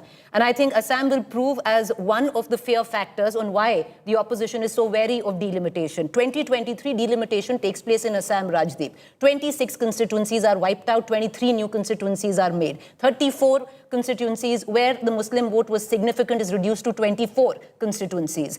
A home vote is also neutralized in Upper Assam, which was seen that possibly it could go to the way of the Congress. So there is a sense of distrust at the back of, and what is amazing is, Rajdeep, I was on ground, and Sajjan, you might have seen this. When you're in one constituency, it's spread in 5 pockets. There are 5 pockets. You have to go from one pocket, you enter another constituency, then you go back to the original constituency. Two more factors quickly. One, 40 lakh women getting 9,000 in their account. This is new. This is not a continuation. And two, 3.5 lakh Baganis, tea tribes, families getting the ownership rights. Can I also add to that, Rajdeep? 75% of Assamese today, 75. I remember sitting with Kaushik Deka, our Northeast Bureau Chief, and doing the math. 75% of Assamese are touched by some scheme or the other where the government is concerned. Very popular in terms of deliverance. It's Tina factor in Assam. We're going to wait for Assam numbers. We have 2 minutes to go before we have. Which is the state you're most closely, which you're going to watch most closely, which you think is going to be most exciting? Rajat, very quickly, what's the state that you're going to be looking at most closely? It always boils down to your second state, your Sasural, which is West Bengal. You think West Bengal is the one you're going to look at most closely? Absolutely. I think that's the closest election. That's the closest one that you're going to look at. Akshita? Tamil Nadu, no doubt about it. Tamil Nadu. Preeti? West Bengal, because I spent maximum time there. Kerala.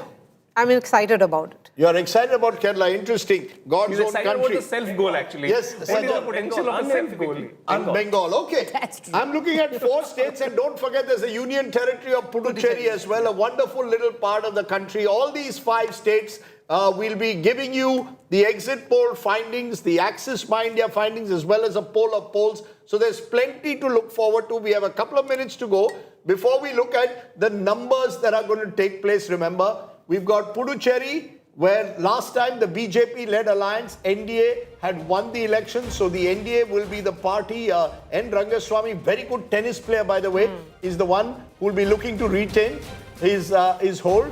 The methodology for the Axis My India poll, face-to-face interviews with a specific questionnaire using an electronic device. Now, remember Pradeep Gupta and his team at Axis My India, they've got some right, they've got many right, got a few wrong.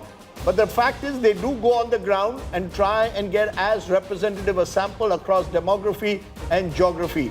This is, of course, Assam, a state where, remember, the halfway mark, the mark that will decide who will win Assam, is going to be very, very closely. 65 is what you need to win in Assam. Last time, of course, the BJP had won the state. Number of villages, cities covered, 714. Interestingly, Pradeep Gupta and team came to have traveled more than 15,000 kilometers in the state of Assam. So Assam is a state not easy to cover, but Pradeep Gupta and his team have stuck their necks out. What are the numbers for Assam saying? I'm going to ask Preeti and Maria to go straight to our big screen where we are going to tell you the first big exit poll results for Assam. Is Himanta Biswa Sarma going to retain power? Will the BJP score a hat-trick of victories in Assam? Is the lotus all set to bloom in Assam?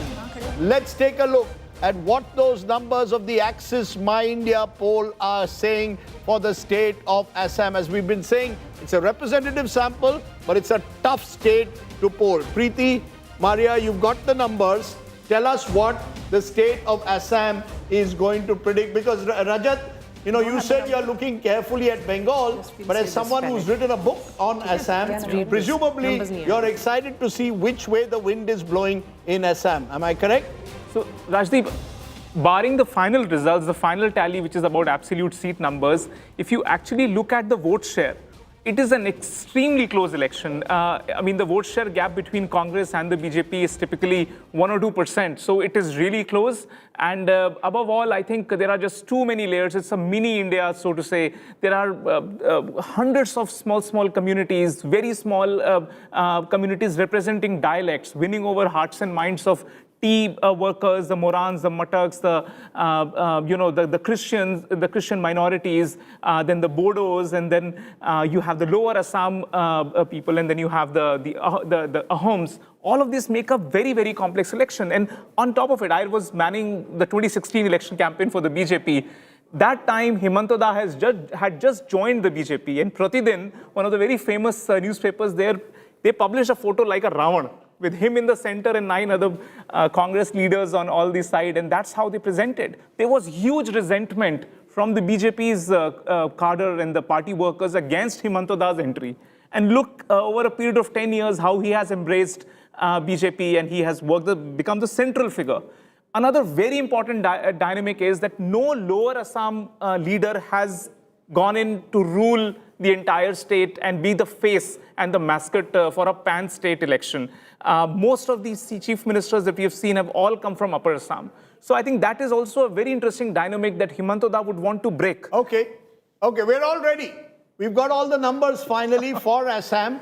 What is the Axis My India exit poll for the state of Assam saying? Is Himanta Biswa Sarma poised to retain power, or can Gaurav Gogoi be the giant killer?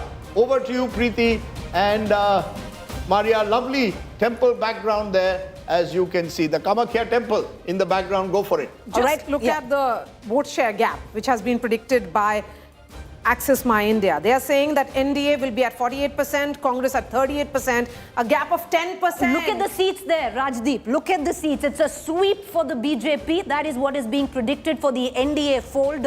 88 to 100 seats predicted, Maria, in the state of Assam. Access My India has given a sweep to the Bharatiya Janata Party and the NDA in Assam. Abject decimation when it comes down to the alliance in Assam. And on the other hand, last time around, if you look at it, Rajdeep, the difference between the BJP in terms of vote share and the Congress was hardly anything.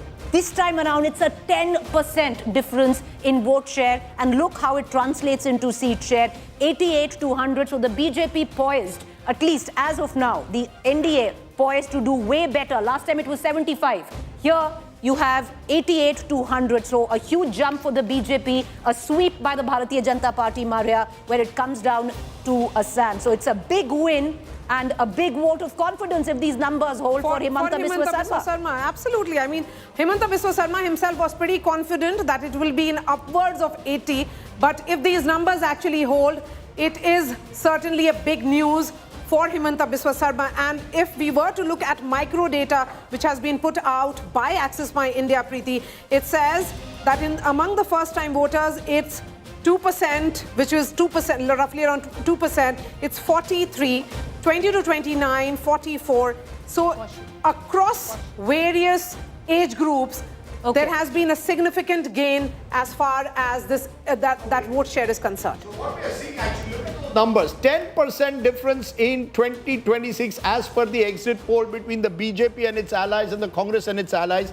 That difference was barely 1.6% last time. So clearly the BJP, which had 43.96%, as per this poll, gets a 4% jump, and the Congress or the UPA, which was 42%, goes down by 4%. Others, which were 10% last time, have gone up to 14%. So what you've got at the moment is the opposition vote getting further splintered, but the BJP vote also growing in Assam. But if these numbers hold, this is the highest ever tally that the BJP has had in Assam in the 3 election victories. If this, of course, holds come Monday. But Rajdeep, look at the numbers of others. This is also an election where the Congress is not fighting with AIUDF. So that means AIUDF has also made a dent in the Muslim vote. 40% Muslim. This should have been, ideally, if you go by, what one would suggest, that the Congress gets the minority vote, an election for the Congress. But having said that, you see this election, they were not fighting with AIUDF, and you look at the other, figure there for others, and that's AIUDF in that as well, and they've taken a sizable Muslim Should vote. it be fair to say, will it be fair to say that BJP is now getting a new mama, and that mama is more than just a points man of Home Minister Amit Shah? He has carved out a new constituency for himself in Assam. I've got his school junior, Yes. someone who, you and Kaushik Deka and Himanta Biswa Sarma went to the same school? Same college. Same college. Went to the same college. Kaushik Deka is our editor of India Today Northeast. Kaushik, when you look at these numbers, first in percentages, and then the translation to seats, the seats suggest BJP anywhere between 82 and 100 seats, but a percentage gap of about 10% suggests a landslide. Are you surprised at all? Do you believe that these numbers are credible and will hold come the 4th of May? I think they will hold. And I'm not explain surprised. why. What's changed between 21 and 26? Yeah, I'm not surprised because if you remember, I had already predicted that BJP is going to sweep these elections.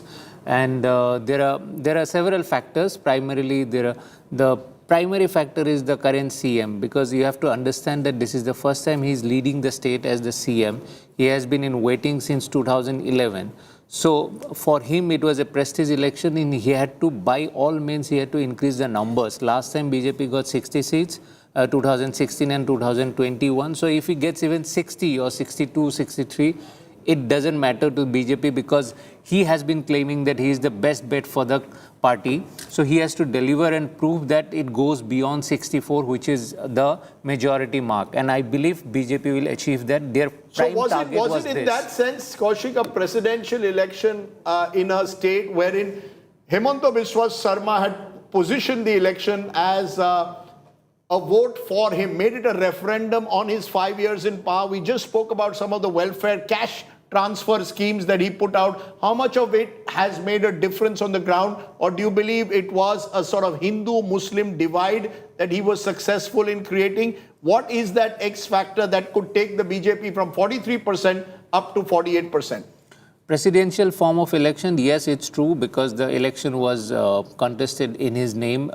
In many constituencies, he said that forget about the candidate, just vote for me. I am there to deliver you things. Of course, you are talking about beneficiary schemes.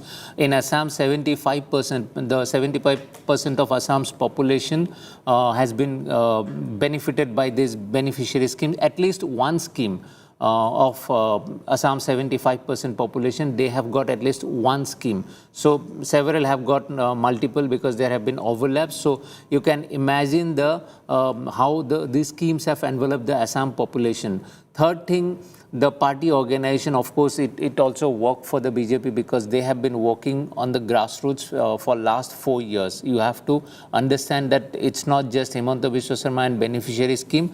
The BJP narrative, whether you call it Hindu-Muslim or Assamese versus Bangladeshi issues, these things have been taken to the grassroots level, unlike other opposition parties, because they wake up 6 months before the elections. The BJP has been doing it, or has been at it since 2021. After the first elections, if you remember, all the eviction drives had started immediately after the elections, and those things have been happening quite frequently. Just to give the region-wise seat share, because I think that's the big difference between 2021 again. 2021, the Congress had dominated Lower Assam.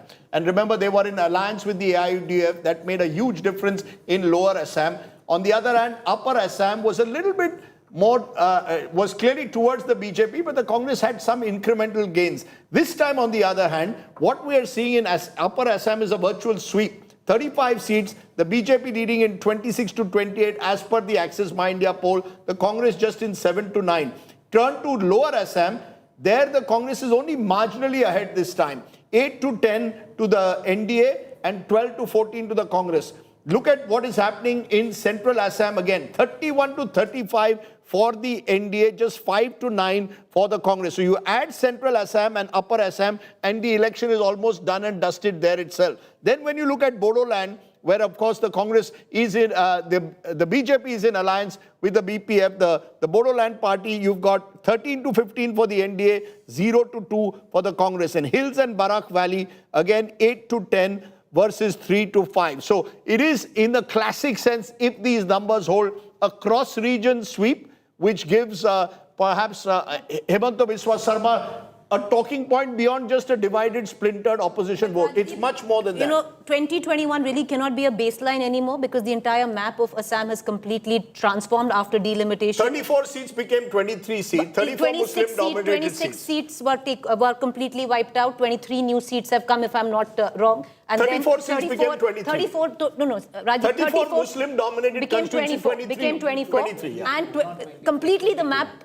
22, and completely the map of Assam was redrawn. So one really cannot base it on 2021. But Kaushik, would you want to weigh in on that? Yeah, I want to understand from you, Kaushik, because we invariably tend to look at these elections, particularly the state of Assam, through the binary of Hindu-Muslim. Will it be fair to do so? Or, you know, gerrymandering of constituency aside, what do you think has worked for Himanta Biswa Sarma to look at this kind of landslide? See, what you see as Hindu-Muslim, it's basically indigenous people versus Bangladeshis, immigrants, illegal immigrants, I would like to call it, because it's just about the year that they get in. Some may have gotten in 1941, some may have gotten in 1971. You can debate and discuss about these numbers, but the basic fact is that there are a large number of immigrant Bangladeshi illegal population in Assam, and that's one factor that the Himanta Biswa Sarma government and he himself has projected in such a way. I can tell you certain things that, of course, he has to deliver a lot in terms of fighting this Bangladeshi issue, but at least he has created a narrative among the local people that it's Bangladeshi versus Assamese, and Assamese identity is at stake. And that narrative, people have bought that narrative as the numbers have shown. Now, second part, I'm coming to that delimitation factor. This is very important because, as you have said, that in Lower Assam, Congress is not getting enough numbers. That was already known because the number of Muslim seats, earlier it was around 36, 35, now it is only 22. And in those 22 seats also, if you have seen in the elections, BJP with AGP, the NDA has fielded candidates in 13 constituencies, and those were Muslim candidates either poached from AUDF or Congress or other parties, but those were known candidates, like they are not unknown names. So through this also, they must have cut out Muslim votes. They are not letting Congress even win the lesser number of seats. That so this is actually, Rajat, if these numbers hold, this is now, Assam is becoming a dominant party state. And if you look at just how the map of India is transformed, Assam is a good example because the BJP had never come to power till a decade ago in Assam. Now, 10 years after their first victory, we are looking at a 3/4 majority, which is quite remarkable in a way to suggest how the map of Assam has completely dramatically transformed for the Bharatiya Janata Party. And it's not just about Himanta Biswa Sarma. That is true. It's a long-term process that's carried on organically. It took the BJP almost 15 years to reach to this point, right around the time in 2014 when they first started stepping foot, then winning 2016, then 2021 and this election. Not a square inch of opposition space has been left for the Congress party. I mean, forget about the Hindu-Muslim divide. Pick the Bodos. Both the parties which rule the Bodo land on the, there is one party, UPPF, and the other opposition is the the Bodo party, the BPF. Both these parties are at loggerheads, but both these parties are in alliance with the BJP.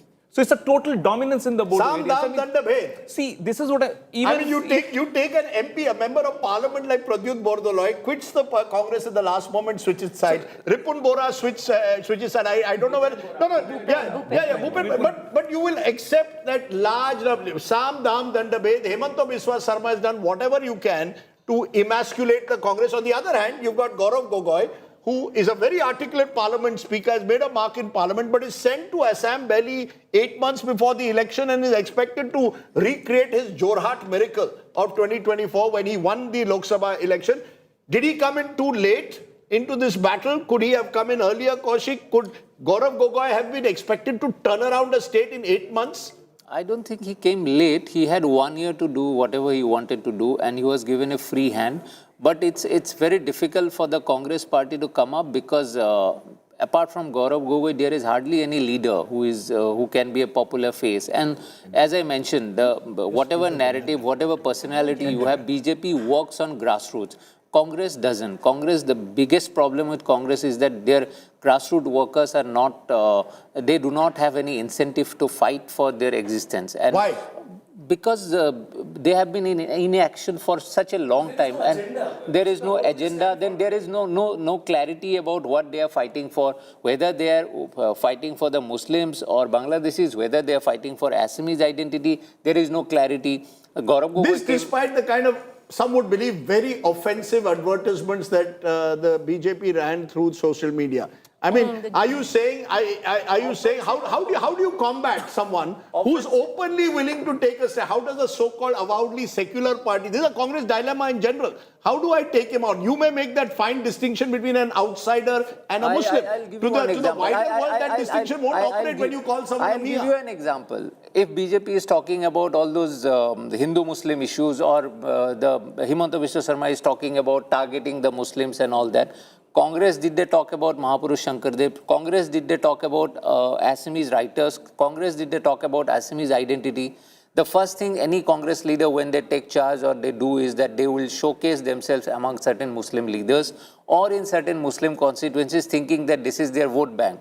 This is not a pragmatic exercise because the Muslims have no other option than to vote for Congress. This is decided in Assam. So are they giving anything to the indigenous Assamese people? Good point. I just want to go to Sandeep Shastri. Before that, you want to give us a gender breakdown. And it's interesting because we were talking about the Arunodaya scheme as well, Kaushik, and we spoke ad nauseum about Arunodaya scheme is how much money do they give? In one tranche, 9,000 to 40 lakh women in one tranche. In a one single tranche. It's exactly what happened in Bihar, right? So it's a Bihar-like It's a Bihar-like scheme. Now look at the breakup, the micro detailing in the data, Rajdeep. For the NDA, 50% of women have voted the NDA, while only 37% have gone to the Congress. So clearly, this Arunodaya scheme has been a kind of a game changer, which has taken the gap of what was just about 2% the last time around Himanta to 10%. Biswa Sarma had shared this model with Nitish Kumar just ahead of Bihar elections, which Nitish Kumar had implemented. Okay, let's go to Sandeep Shastri, joins us,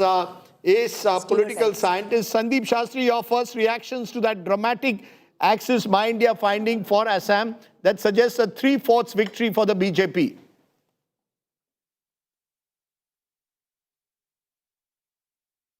You unmute yourself. Sandeep, you have to unmute yourself, please. Rajdeep, I said in these 6 days of ifs and buts until the 4th of May, if this result holds, very clearly the BJP strategy of polarization of the votes of the majority community has worked. And the fact that the Congress and AIDUF are not together has seen a split in the minority vote, one factor. Secondly, I think the voter in Assam makes a distinction between the first term of the BJP under Sonowal and the second term of BJP under Himanta Biswa Sarma. So there is no anti-incumbency because you had two different chief ministers across two tenures and two chief ministers who had very, very clearly different agendas which they put forward. So I think it's the working of this factor if, as I said, the capital I and capital F, if the results which you have shown in the exit poll actually hold on the 4th of May. Because Sajjan, many will say that this shows that this model, whether you call it a welfareist model or a model or Revdi model, but these cash transfer schemes, whether they are to tea workers or whether they are to women, work across the country. Just ensure the timing of it and make sure proper delivery. That's any incumbent today has that huge advantage. And we are seeing many incumbents as a result win elections unlike 20-25 years ago. That's precise. Yeah. Go ahead. Go ahead, Sanjay. That's precisely the case. But beyond that also you see, who were the committed vote base of Congress in Assam? Tea tribes who constitute around 1/5 of Assam. And Upper Assam doesn't explain Mia Muslim factor. It is about the Lower Brahmaputra Valley, Barak Valley, but Upper Brahmaputra Valley, it is basically either the indigenous tribes or the tea tribes, right? Tea tribes used to be the committed Congress vote bank, right? 75 years after independence, Congress just used to get their vote through Suta Kambal politics, which you have also written. Just give them some blankets and etc. For the first time, when you give 3.5 lakh families the ownership right, this is a substantial move. So beyond cash measure, which is basically to galvanize half of the voter, it is also the micromanagement. No identity has been left by the incumbent CM mandate, who is not a darling of the masses. There are talks about many mischievous management politics, and yet people said that he has such a grand grip on the constituency level that he is going to make But the irony is he's a former congressman. I mean, the fact is that Himanta Biswa Sarma cut his political teeth for 20 years under the Congress, was Tarun Gogoi's right-hand man. It is just another case of a congressman who has found far more fertile pastures the moment he's moved to the BJP. Was there a turning point, Rajat, in this BJP's trajectory in Assam? From being a very much, not even a second player, for a long time you were a third player in Assam politics when the AGP was the principal opposition. Today the AGP is a minor player as part of the BJP. Was there a turning point according to you? And then I'll ask the same thing to Kaushik. What was the turning point for the BJP's fortunes in Assam? I think it was, see, Assam, unlike Bengal, has gone through a renaissance around the 83-84. It's an existential question which was simmering post 83-84 because what they thought that AGP would start representing that voice just got lost in the middle, and Tarun Gogoi came in, and Tarun Gogoi had a long tenure. But that core issue, which became the core revolutionary issue for the Assamese, did not get addressed. What BJP did around 2014-2015 was to tell the people, the indigenous people, that you will end up in museums if you carry on the way, of pandering to the Muslim base. And it was so difficult to travel into the lower Assam area because it looked like Pakistan. It's very, very hard. It's just full of Muslims. And it's in spite of the fact that we had to lose out the district in the partition, one Assam district had to go into and merge with Bangladesh. That narrative and calling 2016 as the last battle of Saraighat, wherein they said that this is your existential battle. If you do not vote for the BJP, the erosion, the demographic erosion would be so permanent that you will never recover. You see, the only thing is, we had a chief minister, because we forget history. You had a chief minister who won 3 consecutive elections in Assam and Tarun Gogoi and the Congress party. I ask you that, Kaushik, again. When did the tide turn? What is it? What was that defining moment? Because Assam is interesting. It's a post-Modi phenomenon. Yes. It starts from 2016 and we're now in 2026. Was there a turning point? A quick answer. Yes, 2016, there was huge anti-incumbency against Tarun Gogoi government. At the same time, BJP got 2 leaders. One from Congress, Himanta Biswa Sarma, the other from AGP, Sarvananda Sonowal. They got together, whether they have a great working equation or not, but they got together, these 2 big leaders came up and BJP became a popular party. It's as simple as that. Can I come in? Because I don't think we can simplify the Assam numbers if they hold just to polarization. Yes. I think that's the very simplistic way of looking at it. If I have to really put it down, number 1, I would actually give it to the schemes. It's the deliverance of these schemes like Arunodaya. Number 2, delimitation. I don't think we are talking enough about delimitation that has taken place in Assam. Number 3, management. No, and number 3, personality. I do believe Himanta Biswa Sarma does have his own, whether you like it, whether you don't like it, he has his following. And number 4, yes, there is polarization, but there are multiple factors which... Okay, we're the fact at the end of the day is Gaurav Gogoi also was not just a pushover. He did win in Jorhat just a couple of years ago, but let's turn from the hills of Assam to the wonderful coastal world of Kerala, an election that is often closely fought. The Axis My India poll, guess what, is giving the Congress-led UDF a clear win in Kerala. So amidst all the troubles the Congress has had in state after state, finally it appears that they might find a houseboat for themselves in the backwaters of Kerala. As per the poll, 140 seats in Kerala at stake, 78 to 90 for the UDF, LDF at 49 to 52. The BJP, which remember historically has just won 1 assembly constituency in the past, that was Nimam, that was in 2016, and have only won 1 Lok Sabha seat, which was Thrissur last time, now is 0 to 3. Kerala could well be the next southern citadel to fall to the Congress. So the Congress, which is in power in Karnataka and Telangana, has been in alliance in Tamil Nadu, could now be hoping that they will finally come back to power in Kerala after a decade out of it. So 78 to 90 is what the Axis My India poll is predicting for Kerala. The left, which was 99 last time, is taking a huge hit. It is down to 49 to 52. So clearly there is a huge swing, 49 to 62, a huge swing away from the left. Even at the top end, they're still short, well short of a majority. So the big story that's coming in at the moment on the exit poll, Axis My India exit poll for India Today, is suggesting a big win for the Congress in the state of Kerala. No surprises, many would believe then, but it is going to give the Congress and Akshita some element that they're deep in the south.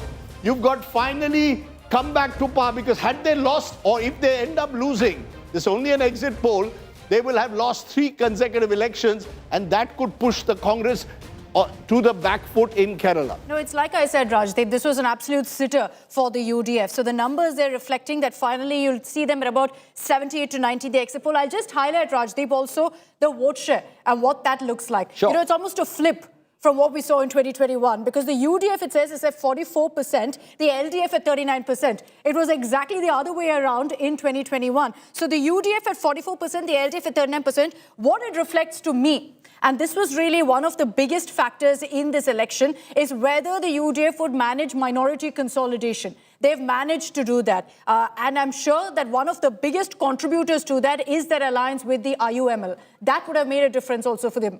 So what you've got is actually, when you look at those numbers, the UDF, which was 38%, just over 38% last time, is getting a 6% swing in its favor. The LDF, which was at around 43-44%, as Akshita rightly put it, completely flips, goes back to 39. In Kerala, that can happen. This is a very much been a bipolar state. The BJP is 14%. 14%. It's got smaller allies like the 2020 party, but basically 14%, which is up compared to 2021 Assembly when they were at 11%, but down compared to Lok Sabha when they were around almost approaching the 20% mark. So that 14%, many will believe, cephalogically is key, because they are taking away possibly in southern Kerala in particular a section of the LDF vote. So what's happened in Kerala is a consolidation, as many expected in northern and central Kerala around the Congress, Christian-dominated and Muslim-dominated areas. They've consolidated in southern Kerala, where the BJP was slowly growing areas in and around Thiruvananthapuram. You've got the BJP in double digits, possibly taking votes away from the LDF. So Pinarayi Vijay, with whom I share a birthday incidentally, is possibly now ending his political career, having achieved just 5 years ago, if these numbers hold, what no one else had at the time. Remember, for 40 years, won 2 consecutive elections. So Kerala, the waters are very tranquil out there, but that will give a lot of consolation to the Congress party. That will also start, Preeti, a battle within a battle. Kaun banega chief minister? Exactly, I have had calls from 4 different Congress factions. Do you think hamara number lagega? So I mean, in English, do you think our turn will come? Who's going to become the chief minister will be almost as interesting as the result itself now. And yeah, Three that's Nayars, V.D. Satishan, there's K.C. Venugopal and Ramesh Chenitala. Yeah. Go ahead. But no, Rajdeep, because you started off with that, finally the Congress will get their houseboat in Kerala, but who's going to steer that houseboat? And I think the fight will be about who will actually steer that houseboat. But the captain, they work on their own. They work on their own. Do you think the Congress will be able to work it on their own? From with Delhi. Everybody having from Delhi. No. But I would think, and you know, Akshita, you traveled a lot more in Kerala than any of us did. V.D. Satishan still ahead of the other, more popular, yes, at least and rooted in Kerala politics. You know, K.C. Venugopal, someone who's been in Delhi. Yeah. So that way, V.D. Satishan has that advantage of being rooted. And someone, imagine if he wins in his seat, is winning for a record 6th time. And so that tells you the kind of image that V.D. Satishan has. Yeah, but let's look at the 3 prime contenders. There's V.D. Satishan. He's been the most aggressive. He's been the leader of the opposition in the legislative party, has taken on Vijay on corruption. He's younger than his other 2 rivals. There's him. There's K.C. Venugopal, who's Rahul Gandhi's favorite point person. He's been CM is V.D. Satishan. Yeah, so at the moment, the preferred CM candidate, 21% was Satishan. But remember, Pinarayi Vijay being the incumbent had a larger support. V.D. Satishan is one. K.C. Venugopal, close to Rahul Gandhi. There's that factor that he has. And there's Ramesh Chenitala. And the advantage Ramesh Chenitala has is that he's been someone who's reached out to allies over the years, the Muslim League, the smaller parties of Kerala, who form an important part of the UDF. So you actually have 3 strong contenders. When you look at that preferred CM, Maria has already rung up V.D. Satishan and said that if you win, there he is in his munda, looking rather smart. He'll be joining us on Friday. That he has said, but the others will also want to join, and let's not rule out any of them. I mean, each of them, you never know who. No, but I'd say it comes down to V.D. Satishan versus K.C. Venugopal. Okay, let's put out the numbers V.D. Satishan versus K.C. Okay, I just want to put out what access... Now you're going to make my friend Ramesh Chenitala upset. No. Honestly, I just want to... Akshita, I just want to put out where Access My India is. Who would you like to be the next chief minister in percentage? Yes. Because Access My India has already predicted that it is going to be UDF. VD Satishan 21%, Ramesh Chennithala 8%, KC Venugopal has only scored a paltry 3%. No, but that's because I'm he's based in Delhi. Exactly. He's based in Delhi. I'm just keep giving asking you this, Rajdeep. Shashi Tharoor is there. Shashi Tharoor is 1%. 1%. 1%. Yeah, but let me just put it this way. The fact is that when the tickets were distributed, a majority of the candidates who contested on the Congress ticket are KC Venugopal supporters. I agree. And that's one of the reasons why the ticket distribution got... One minute, sorry? Who will manage the National There are many people, Sajjan Kumar, I can assure you, there are no shortage of people who can manage the Congress party. No, Sorry? Rahul Gandhi trusts. No, but I must be fair to Rahul Gandhi on this. Rahul Gandhi, at least when the Congress has been concerned, and I think there is a consistent pattern. Whenever the Congress has won, he's gone along with whoever in that state is seen to have the majority support. I'll give you two examples. Revant Reddy in Telangana and Siddaramaiah in Karnataka. He went with the view that this is the person with the majority of the MLAs and has the most traction. Rajiv, let me ask you this question then. Then you have a KC Venugopal who you're saying that most of the tickets have gone to his supporters. Yes. So the Vidhayak Dal or the MLAs will support KC Venugopal. Yes, they will. And then on the other hand, you have a VD Satishan. Yes. Who ideally is most popular. Yes. Right? So you are thinking and you are suggesting that it could very well be KC Venugopal. I don't suggest anything. Go back to Rajasthan. Go back to Rajasthan. Yes. And then what happened Ashok between Gehlot had Ashok the support of the majority of the legislators. Exactly. So Yes. do you think it's going to be KC Venugopal? So I'm saying there are three factors there. You see, it is never one factor always. VD Satishan has never been a minister or a senior minister. Ramesh Chennithala was a senior minister even in the Uman Chandi ministry. He's the senior most. He's the kind of pleasing personality who will take everyone along with him. That's an important factor. If they get 80 to 85, which is the numbers we are giving, then they're not worried about alliance pressure. The last time the Congress won, they were barely above the majority. They were 72 to 74. So you needed someone of the experience and weight of an Uman Chandi to hold the party together. That problem doesn't exist. I think Rahul Gandhi has to take the call. Do I want KC Venugopal, and Kaushik knows this well, to stay with me in Delhi? Or am I willing to send him to Kerala, having not contested the election? VD Satishan supporters will turn around and say, look, for the last 5 years, he's been the one who's been leading the party against Pinarayi Vijayan. Why should he not get his chance? Ramesh Chennithala's supporters will say, my leader has been in party for 50 years, mera number kab aayega? No, that's how the Congress works. And are you heading to create another Karnataka then? We have No, I so don't many think so. examples to refer to. Karnataka, Rajasthan for the Congress. That, you've seen this president so many times. You have to see if the Congress kind of deals with this smoothly or not. Ensures there's no factionalism. And if they resort to a 50-50 formula. So do you have other factors coming in the Access My India poll which will be interesting? Because I think it will give you a sense of just why this verdict has moved the way it has in Kerala. Kaushik, you want to get in? You know, the whole KC Venugopal factor. Before we let you go, I have to ask you that. Do you think Rahul Gandhi will, if these numbers hold, would he like KC Venugopal? Would he reward KC Venugopal and send him back to Kerala? Or would he go with a state leader like Satishan or Chennithala? The two names that you are discussing, neither has, I believe, contested the assembly election. And Satishan wanted to contest. No, Chennithala and Satishan have both contested. No, Satishan, when he wanted to contest, initially Rahul Gandhi was reluctant about he contesting the election. I may be wrong. And KC Venugopal, of course, Rahul Gandhi's favorite, but this is tricky. This is the time he may have to do the sacrifice, because Rahul Gandhi loves those who sacrifice. If he is asked, do you really want to be the CM? He cannot say, yes, I want to be the CM, the way it functions with Rahul Gandhi. So there is always the risk, unless and until Rahul Gandhi himself decides that KC is the person. Now, he can be the person only when majority of the MLAs will say that, okay, we want KC Venugopal. Because if you go by the other states, yes, in Rajasthan also, in Madhya Pradesh also, Kamal Nath was made because he had the MLAs. Even in Karnataka, at the moment also, Rahul Gandhi's logic is this, that majority of the MLAs, they support Siddaramaiah, so why should I change him?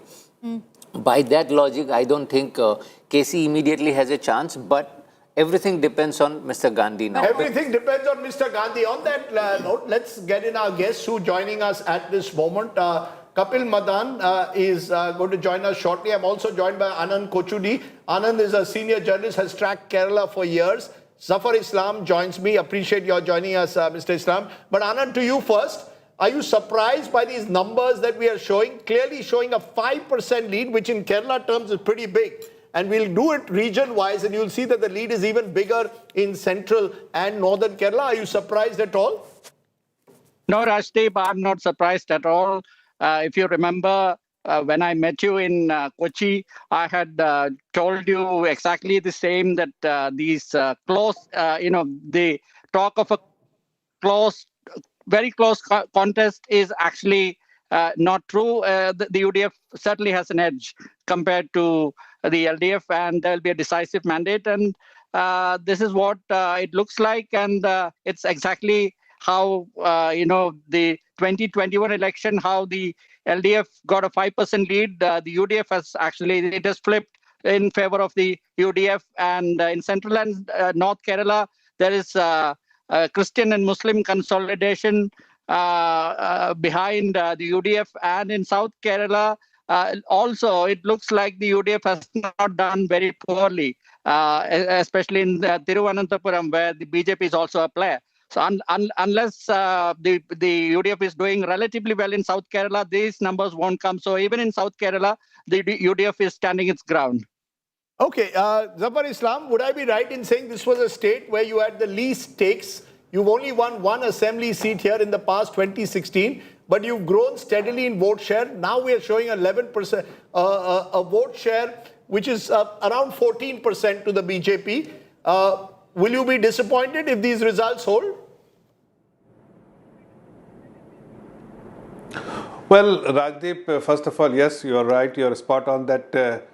As far as Kerala is concerned, that we have never been able to win seats in Kerala, despite the vote share has improved every election we have fought there. This time also, I was there in Kerala for a couple of weeks, and I realized that this time also there is a lot of receptiveness as far as BJP is concerned among the voters, and our vote share definitely will be in double digit and will be in two-handle. It will be 20% plus for sure, not 14, not 16 like it was last time. So vote share will definitely increase in terms of number of seats. In the We are very confident. local body elections.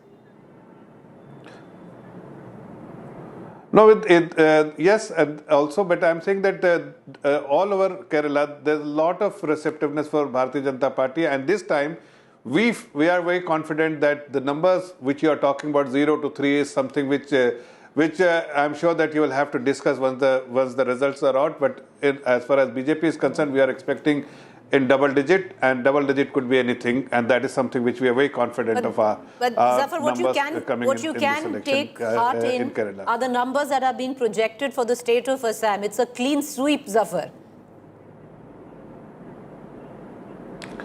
Well, West Bengal will definitely upset Mamata. No, Assam. This time Let's not get ahead of Bharatiya Janata Party, massive win for Bharatiya.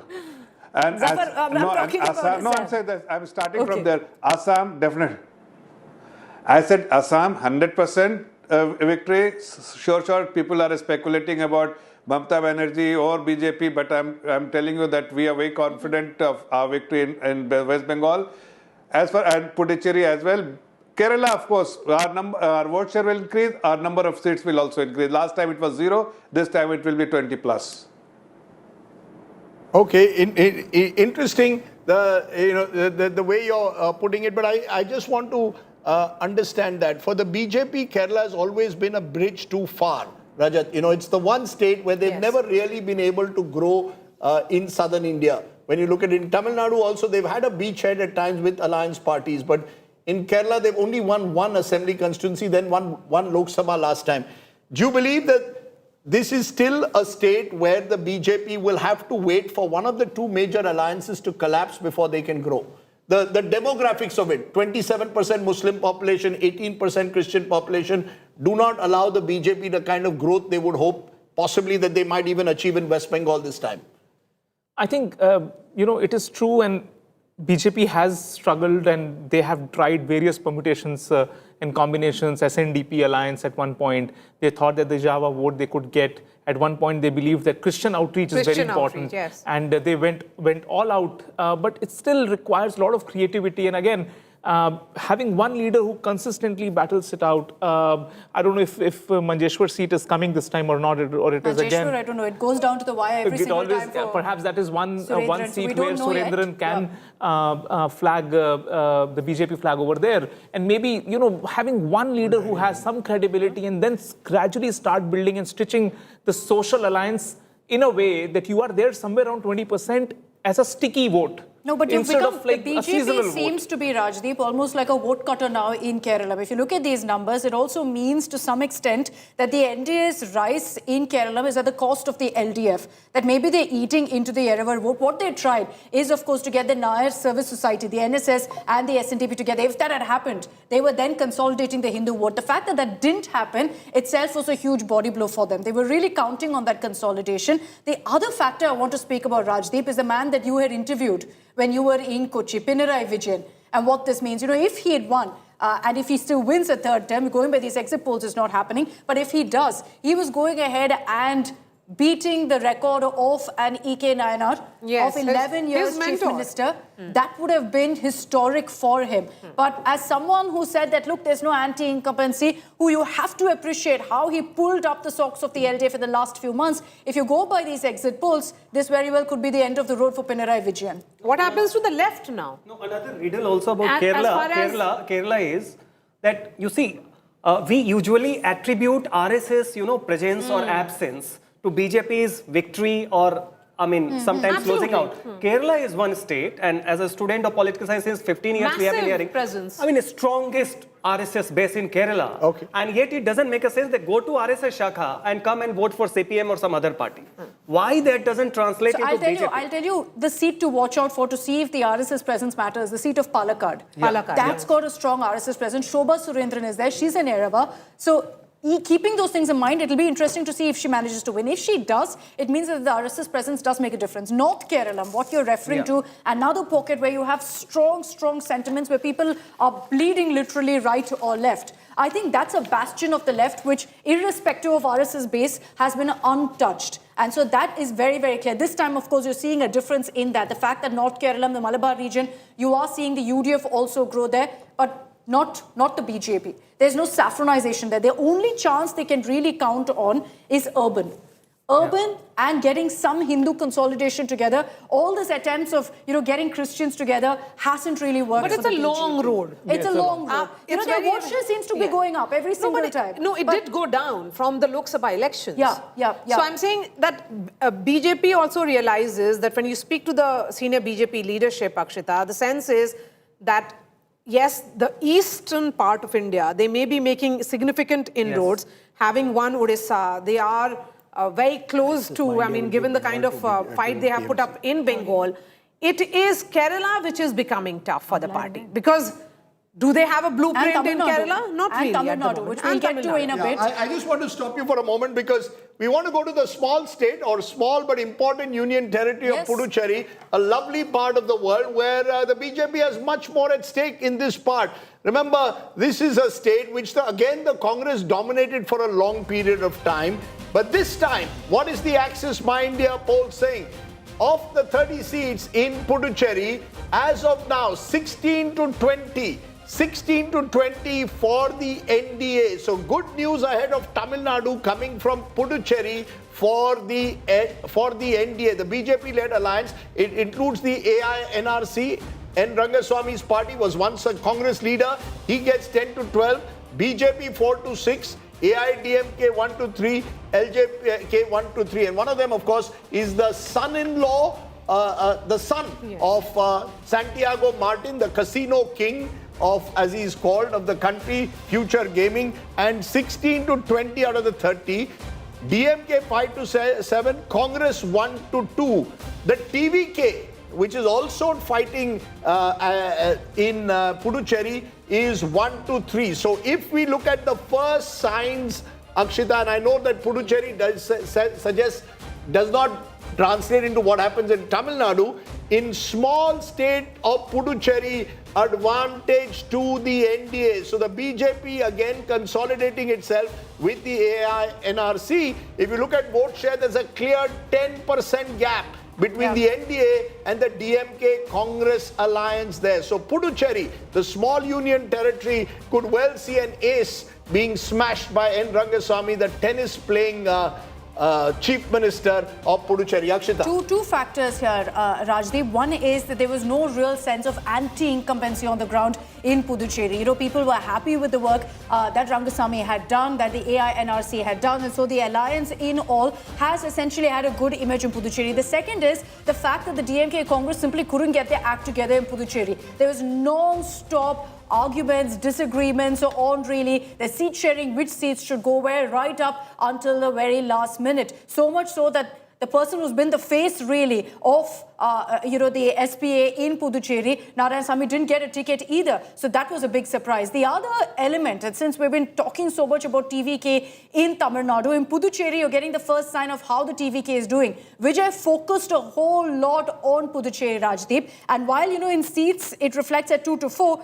vote percentage, they're at 17%. That's not bad for a debut in Puducherry. At 17%, the TVK has managed some essence of ensuring that they put their stamp out there in Puducherry. We saw a 90% plus voter turnout in Puducherry, and there was a lot of questions about whether that leads to a wave election. Clearly not. The mandate is in favor of the NDA, but the first indication of how the TVK really performs. First indication of how TVK performs, first indication also about how once the BJP establishes a beachhead, and we've seen that on the western coast with Goa as well, once they establish a beachhead, they don't easily give it up. In Puducherry, they've made the effort to reach out to N. Rangasamy, made him the Chief Minister candidate, and now have stuck to him, built a party around him, and he is yet another example, like Himanta Biswa Sarma, of a former congressman who then finds greener pastures in but the BJP themselves aren't doing badly. You look at the breakdown, the BJP is managing about 4 to 6 as per this exit poll. They contested 10 seats. So the BJP themselves, if you look at all of the southern states and this union territory, they have the best hopes pinned on Puducherry because even individually, besides the alliance, they're not doing too badly, Rajdeep. Interesting. Syed Zafar Islam, you have more reason to smile compared to Kerala from the states of Puducherry. Your first reaction to the numbers that are coming in for Puducherry, a 10% lead for the NDA, poised to return to power. I think you are spot on. We are expecting 20 handle as far as Puducherry is concerned. And the expectation of BJP is also in line with our expectation. Out of 10 seats we fought, we will definitely get 6 to 8 seats. That is something which we in line with our own expectation, the feedback what we have from the ground. But let me tell you, Radhi, one more time that you will be surprised when the Kerala election will be out, because this time you will see the BJP has progressed significantly well, and our performance will speak for it, because we are expecting not 0 to 3 seats what is being projected here. Definitely 20 plus seats in Okay, let's get a reaction from a Congress supporting Kapil Madan. He's a lawyer and is a supporter of the Congress party. Kapil, when you look at the Congress numbers, the good news for the Congress, the best news so far is not coming from Assam. They're being wiped out there. But in Kerala, the Congress looks like coming back to par after 10 years. Now, this is a state where Rahul Gandhi has been a candidate from Wayanad. Priyanka Gandhi Vadra is the MP from Wayanad. Is Kerala going to offset the fact that you could possibly be losing yet again in Assam? Let me begin by saying, Rajdeep, I remember a statement made by one of the BJP minister who says that we are not able to do Kerala, or we traditionally don't do well in Kerala because the education rate is higher, there. So having said that, what I would want to stress here is that, people in Kerala rejects the divisive, polarized politics of the BJP, and that's perhaps the reason why BJP has traditionally, historically, has not done well in Kerala. And I, don't be surprised that, they will again display a dismal. They will again. Congress is defeated because the people of UP and Bihar are illiterate. So hold on. I mean, what kind of a bizarre argumentation? I mean, this is just stupid to say the least. My dear friend, do not try and divide the country into literacy let him complete and I'll let you respond. Yeah, go ahead. Kapil Madan, Are you telling us that Kerala votes in a particular way because they are educated and the rest of the country is what not? I say is because Kerala, they reject the politics of divisiveness. They reject. Kapil, did you see how polarization. 2024 panned out in Kerala? You want to revisit how the BJP did in terms of vote share and the single seat that they got? And do you think your argument holds in that regard? So, Preeti, I am quoting a statement made by another BJP leader. You can do a fact check me. So you can do a fact check me. It's there. No, so who? Kapil Madhu, name the person. I don't want to name. I don't want to name. It is there. It is available. So nevertheless, what I would want to say, let's have this objective discussion. So what I would want to say here is that definitely what your exit polls are saying, you will see a better performance of Congress.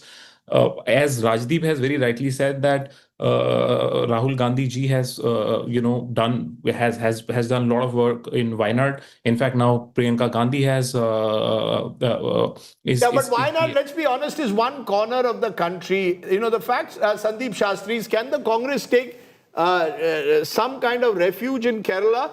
Given the fact that as our numbers are showing, they're losing Puducherry, again a state they used to dominate for a long time. They're losing Assam, and ironically, as I said, in both these states, the leaders are former congressmen.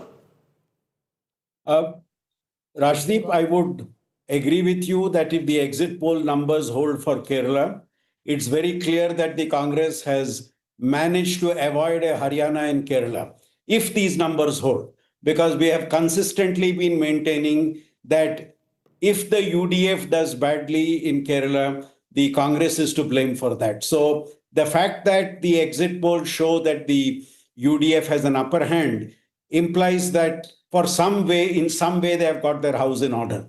Rajdeep, in the earlier discussion, you talked about chief ministers. Let's remember, whenever and wherever the Congress has come to power in recent years, be it Telangana, be it Himachal Pradesh, be it Karnataka, there has always been a tussle for chief ministership, and this has in many cases been the undoing of the Congress. So it will be interesting to see if they come to power in Kerala, will they face a similar situation? Because ever since 2014, one has seen a weaker high command in the Congress when it comes to leading at the state level. And this will be a huge challenge which the Congress would face if it were to come to power in Kerala. In Puducherry, I would just make a small correction, Rajdeep. It may be unfair to compare Puducherry with Tamil Nadu because the politics in the two are very, very different.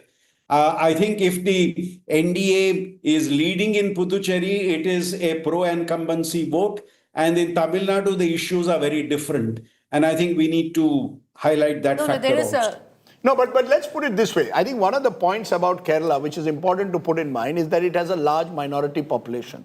It has a 27% Muslim population, 19% Christian population, 46%. In those states, does it become much more difficult for the BJP? Because for the BJP to start winning states where there is such a 46%, which has already had two options in left and UDF. And both the left and UDF also have strong Hindu supporters as well. The Edava community, for example, has been traditionally a left supporter. Yeah. Does that make Kerala the most difficult state in a way for the BJP to win? Would I be right in saying that or not? So one is on the Muslims, Rajdeep. Yes, they vote consolidated, which is why IUML is the big player there, with the 26 to 27% Muslim vote share that you're referring to. As far as Christians go, they don't vote in one block. That's very clear. They don't go as one monolithic block and say, we'll choose this particular party. That's not the case. Like the Muslim community does in Kerala, the Christians don't. The other aspect of this is what I was referring to, that the BJP tried very, very hard in the run-up to the election in Kerala to actually consolidate the Hindu vote bank. Because the Hindu vote bank in Kerala works very differently from how it does in many other states, that they vote based on also their caste and community, which is already, as you're right in highlighting, proving its allegiance to different sides. The UDF and LDF, the Nayars, the Aravas have chosen their sides. The NDA, the BJP tried very hard to get the SNDP, the NSS together. It almost seemed like it worked. And if that had happened, that would have been a game changer. Because they even openly came out to criticize the UDF. They came out to openly criticize VD Satishan at that point.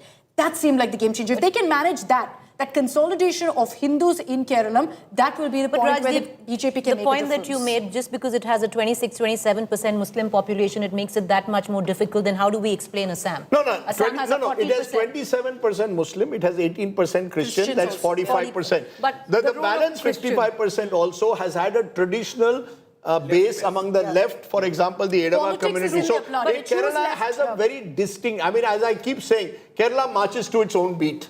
You know, every time you go to Kerala, you recognize that the politics, and both are cadre-based parties. Yes. Both are, the one state where the Congress actually will have volunteers is Kerala. You may not have them to the same extent that you have in the left, but they are there on the ground. You know, I was reading Arundhati Roy's book in which she refers to actually Kerala and the politics and how different it is from Tamil Nadu, which immediately struck me that you would never see a superstar be successful in politics in Kerala because they believe in the concept of grassroots leadership. True. They believe in leaders growing from, you know, their journey, facing their journey, and those are the leaders they relate to. A superstar, an actor enters politics, not necessarily successful because of fan base or any of that, and that's what makes Kerala so different. The other aspect is, even if the LDF loses in this election, what we've seen in Bengal of a wipeout of left, will that happen in Kerala? I don't think so, because their foundation is so strong. It flows in the blood of the people, the left politics and them choosing sides that I don't see. But the same in Bengal. In Kerala. You will still find dyed in wool.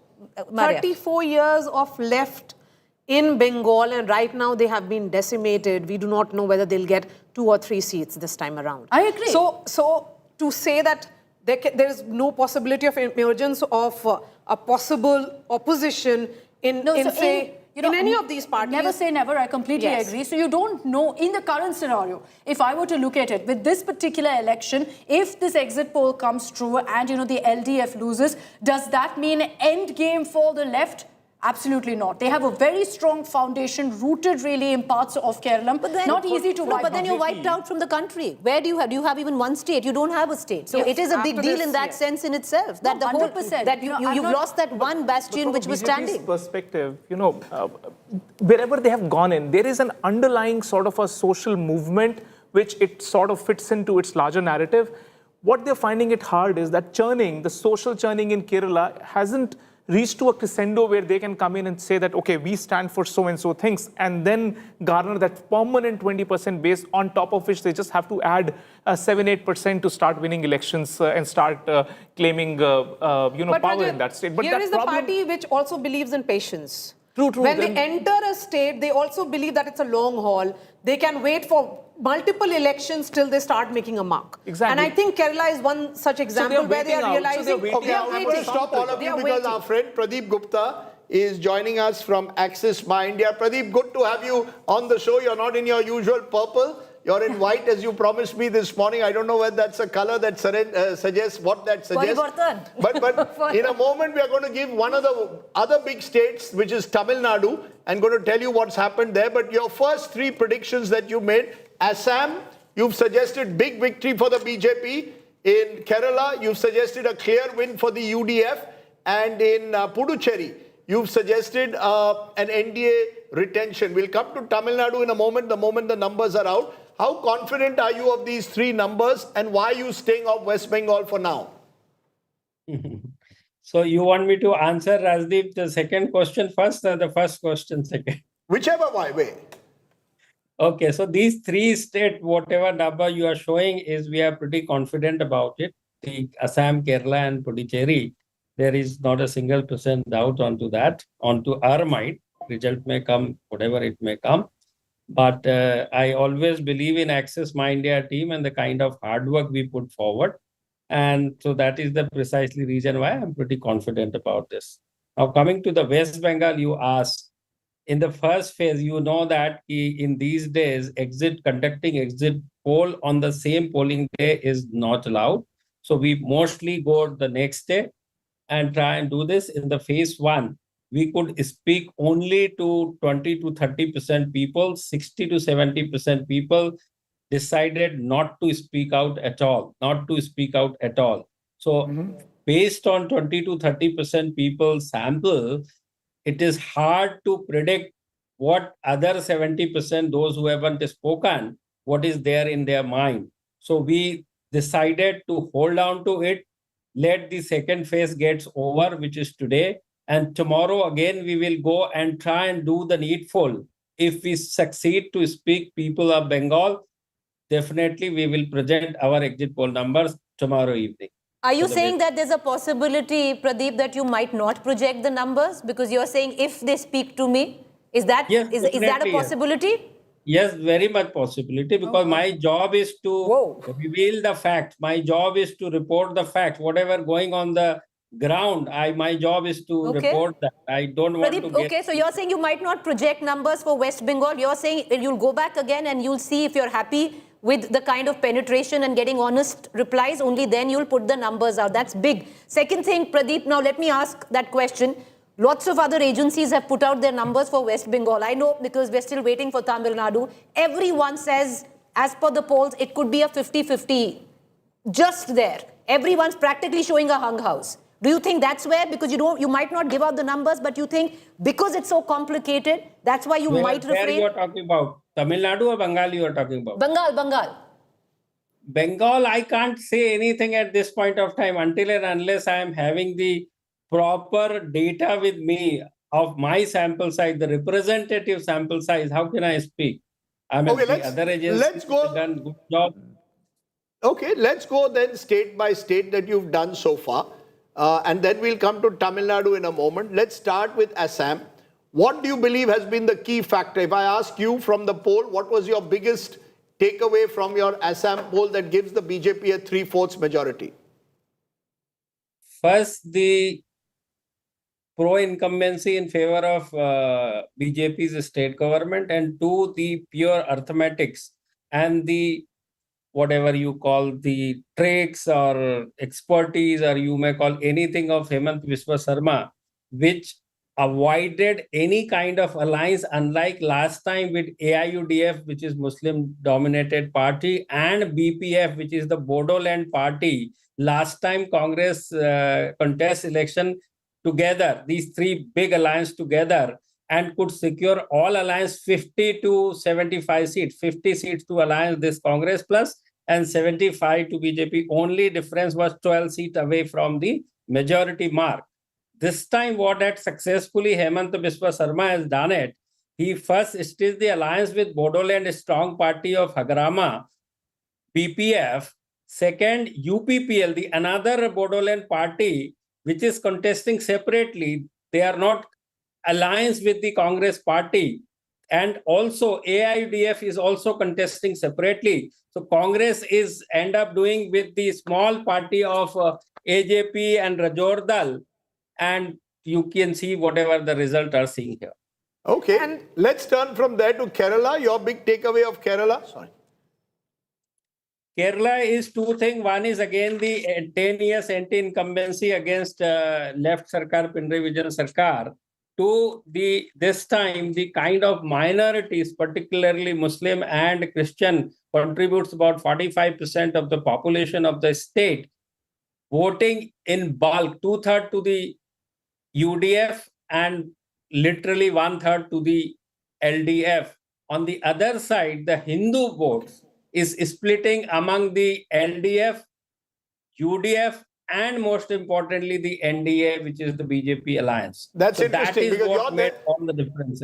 That's you're saying interesting that the NDA is taking a chunk of the vote that could have gone to the LDF and actually ironically helping the UDF in the state of Kerala. That's how politics works at times. But Pradeep, you're saying you need much more time to give the West Bengal numbers. You're not sure whether you can even give them come tomorrow. Well, where does that leave Tamil Nadu? Why are you holding back the Tamil Nadu numbers also?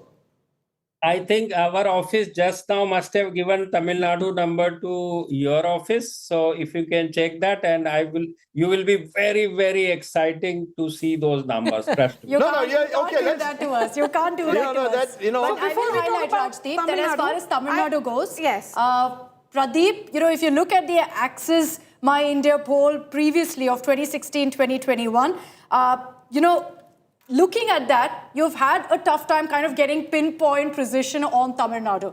Is it even harder this time with a new element of the Vijay factor, a new player?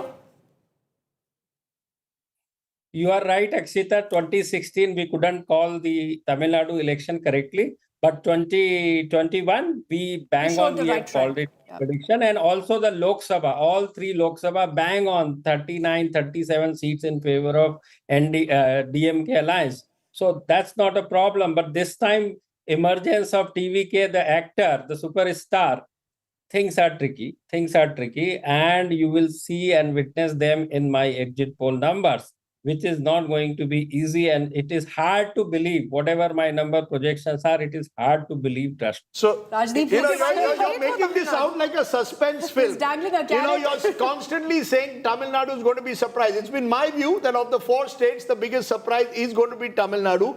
But you're claiming that this is a surprise even bigger. The question is, and I referred to NTR in our conversations, there were first-class posters like Prannoy Roy and Dorab Sopariwala who polled 1983. And when they saw the numbers, they were actually worried whether those numbers were real or not. Because NTR was suddenly winning big first day, first show. Are you hinting towards that? Are you saying Vijay will be, as our question is asking, kingmaker or king? You cannot rule out being king also and kingmaker also. That's my number predictions. No, but how difficult is that? How difficult is that given the fact that he's a first timer? Does that make it even more difficult because you've got no history to go on? There's no comparison to go on. It's a very bipolar and state. No vote bank. Plus, and you know this better, Tamil Nadu also is a pollster's nightmare. You've got Tamil Nadu wrong also in the past. It's a tough state to poll again like West Bengal. Not a single % doubt, Rajdeep, but to go this is the history you're talking about, the Tamil Nadu and Access My India. But also you have to see, we have predicted 2013 Arvind Kejriwal 28 seat, bang on 28 seats. And most importantly, till today, the fascinating election for me personally has been 2017 Punjab election, where Aam Aadmi Party was contesting first time the assembly election. And just before that, they have won 4 Lok Sabha seats in 2014. And there are agencies who were predicting about 100 seats out of 117 for the Aam Aadmi Party. And whatever we predicted, the Congress victory, we were bang on. Having said that, this time the dynamics are different in Tamil Nadu. And I suggest if you can have the numbers in front and then talk, it will be much easier for me. We'll get the numbers in a moment. If your office sends them to us, we'll have those numbers up in a moment. My producer is going to put those numbers up because those are key numbers. But yes, Maria. Yes, I have a question with regards to Assam because invariably it's being seen as a state where the BJP is winning with a landslide as you have projected. But that's because of Hindu-Muslim divide or polarization. So Pradeep, my question is, what is the larger sentiment?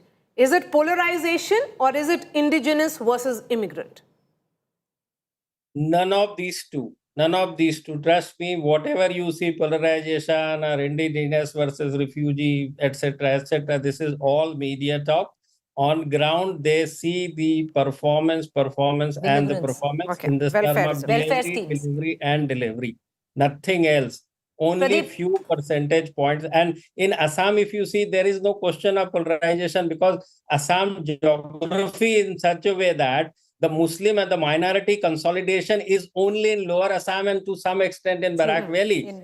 Rest, all the seats, about more than 100 seats, there is no consolidation of Muslim minority in other way around also. Pradeep, let me ask you this question once again, and I want to go back to West Bengal because there's so much interest, heightened interest where West Bengal is concerned, as much as Tamil Nadu. The reason why you might not put out numbers tomorrow, Pradeep, is it because only you're facing issues with the silence of voters, or is it that this election is too close to call? No. See, Priti, we never is scared about the good contest and election too close to contest. Maximum we will fail. What else? Don't worry on that front. But until and unless we have the full conviction and we live to our methodology, we are able to talk to people in. So you're saying people are not talking? So Pradeep, people are not talking, meaning people are not speaking. They are not saying even yes, no for any talk or Pradeep, you try to approach them.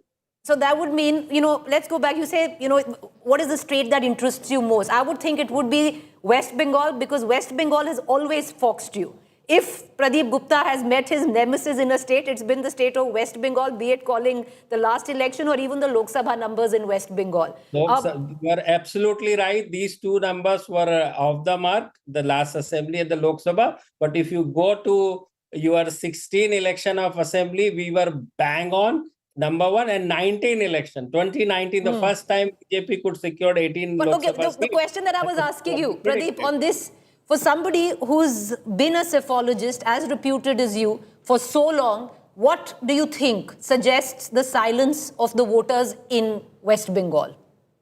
It is pretty very difficult and hard to say that. Silence meaning it's like whether it's silence in favor of BJP 2/3, 1/3 or other way around TMC 2/3, 1/3. Nobody knows that. And So that you're is the saying it's going to be reason 2/3, 1/3, this whole prediction of 160, 130, that's not happening. You're saying जो भी होगा एक तरफ जाएगा like it's been in the past. नहीं मैंने कहा कि साइलेंट वोटर्स जो है whether they voters belong to 2/3 in favor of TMC or BJP, that is something we don't know. So we can't talk about their silence, what is there in their mind. And Bengal type kind of situation we have never faced. And in fact, just 3 months back, my 5 surveyors put behind the bar. Rajdeep knows about it in Dam Dam jail. And they Since were you're talking there about the 41 silent days. voter, are you sensing this silence more among a particular gender? Perhaps women voters are more silent than male voters. Both of them. I mean, traditionally, women is more silent than male, but even the male voters are not willing to talk to. And urban, rural? Rural, still they talk some. I mean, in rural, we could talk to 3 to 4 people. In urban, 2 to 3 people. It's like this. Can I just, I'm sorry, Yeah, but yeah. can I just bring the focus back to Tamil Nadu after the teaser that Pradeep left us with? Because we're We itching still for the haven't, your numbers and we office don't still have hasn't, it. your office still hasn't sent us the numbers, Mr. Gupta. 1 second. Let me check. Yeah, but in the meanwhile, Pradeep Gupta, since you're throwing in a lot of, wait for a big surprise, I don't know, can you give us the numbers directly? आप बता ही दो भेजने के क्या है यहीं पे बता दो क्या है किसका सरकार है टीवी के बता देता हूँ बताइए चलिए all ears. बट राजदीप आप मुझे ये मत बोलिएगा कि गलत हो गए. आप पहले उसको स्टडी कर लीजिएगा रिजल्ट को भी, उसके बाद बोलिए कि गलत और सही. बच्चे की जान ले लोगे क्या? बच्चा यदि पास भी होता है तो आपको यदि 90% नहीं आए तो आप कहते हो बच्चा fail. No, I won't make you cry. No, please go ahead. I won't make you cry. Don't wait any longer. No, everyone's okay. Please go ahead. आप नंबर बताओ. Even I am searching for my Tamil Nadu number. It is my Tamil Nadu number for TVK between 98 seats to 110 seats. Oh, sorry. 98 to 120 seats. 98 to 120 seats. TVK. And for DMK plus 92 to 110. Now, one minute. Let me digest what you've just said. I'm going to go on the, Akshita will go on the, and make those numbers the moment we get them. Yeah. You are telling me, Pradeep Gupta is saying, Mr. Vijay is going to be party number 1. TVK, as of now, this is the biggest news as of now that we've got from this exit poll. You are telling me TVK, Vijay will be the party number 1 of Tamil Nadu, closely followed by the DMK. AIDMK completely wiped out, not even 20-25 seats. Am I correct? 22 to 32 seats for AIDMK alliance.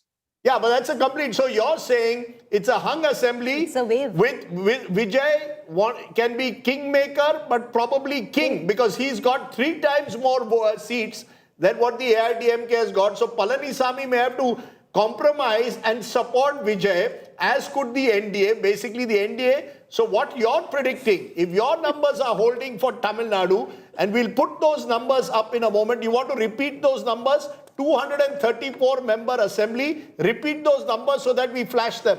92 to 100. Yes, send the numbers. 92 to 110, 110 in favor of DMK alliance, 92 to 110 for DMK alliance, and for TVK 98 to 120, 98 to 120. Majority mark is 118. It's still 98. If TVK And you're giving secure, the same vote for share. example, just a moment, if example TVK secure 100 seats Congress ko kitne and DMK secure 110, don't call me ki Pradeep, your poll is wrong. I'm telling you. Because you have to see both the number on the tally, Yeah, so I'm going to repeat your numbers. DMK plus allies 90 to 110. Remember, halfway mark is 117. In Tamil Nadu, you get 118, you have a majority. TVK 98 to 120. So their halfway mark between 98 and 120 is about 109, which is a little ahead of what the DMK's alliance's halfway mark is, 101. AIDMK 22 to 32, so halfway mark is 27.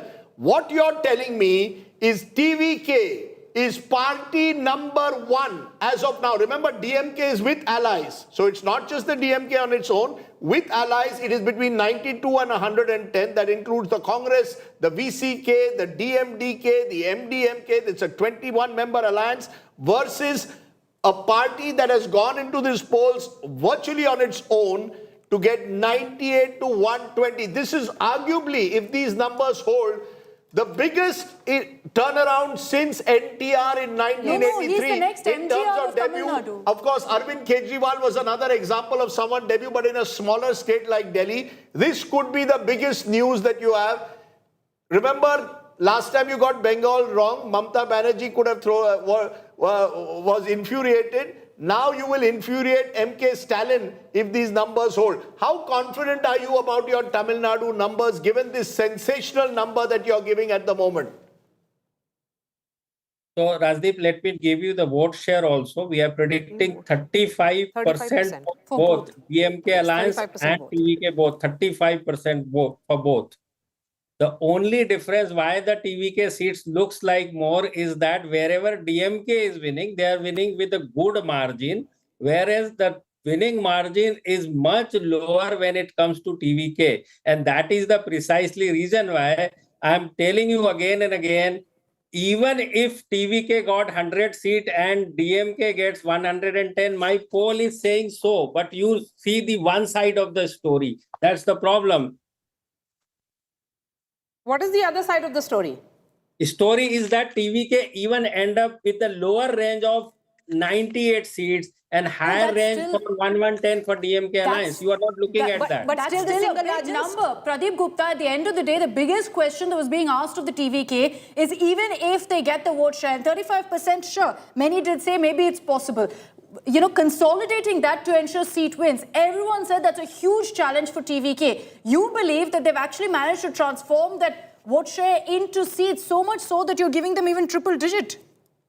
That's the reason. I'll tell you why it is. If you see the detailed analysis, in the age group and gender group, you will find all the difference among the that women and youth. Then you're suggesting.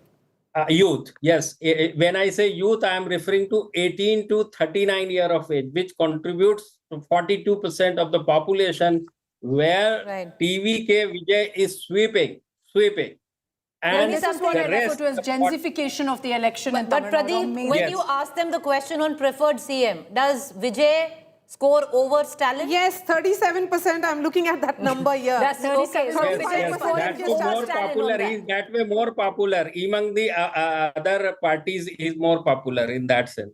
You know, I'm not surprised by that. But what I'm surprised by is the fact that it's converting into seats. There's no traditional vote bank.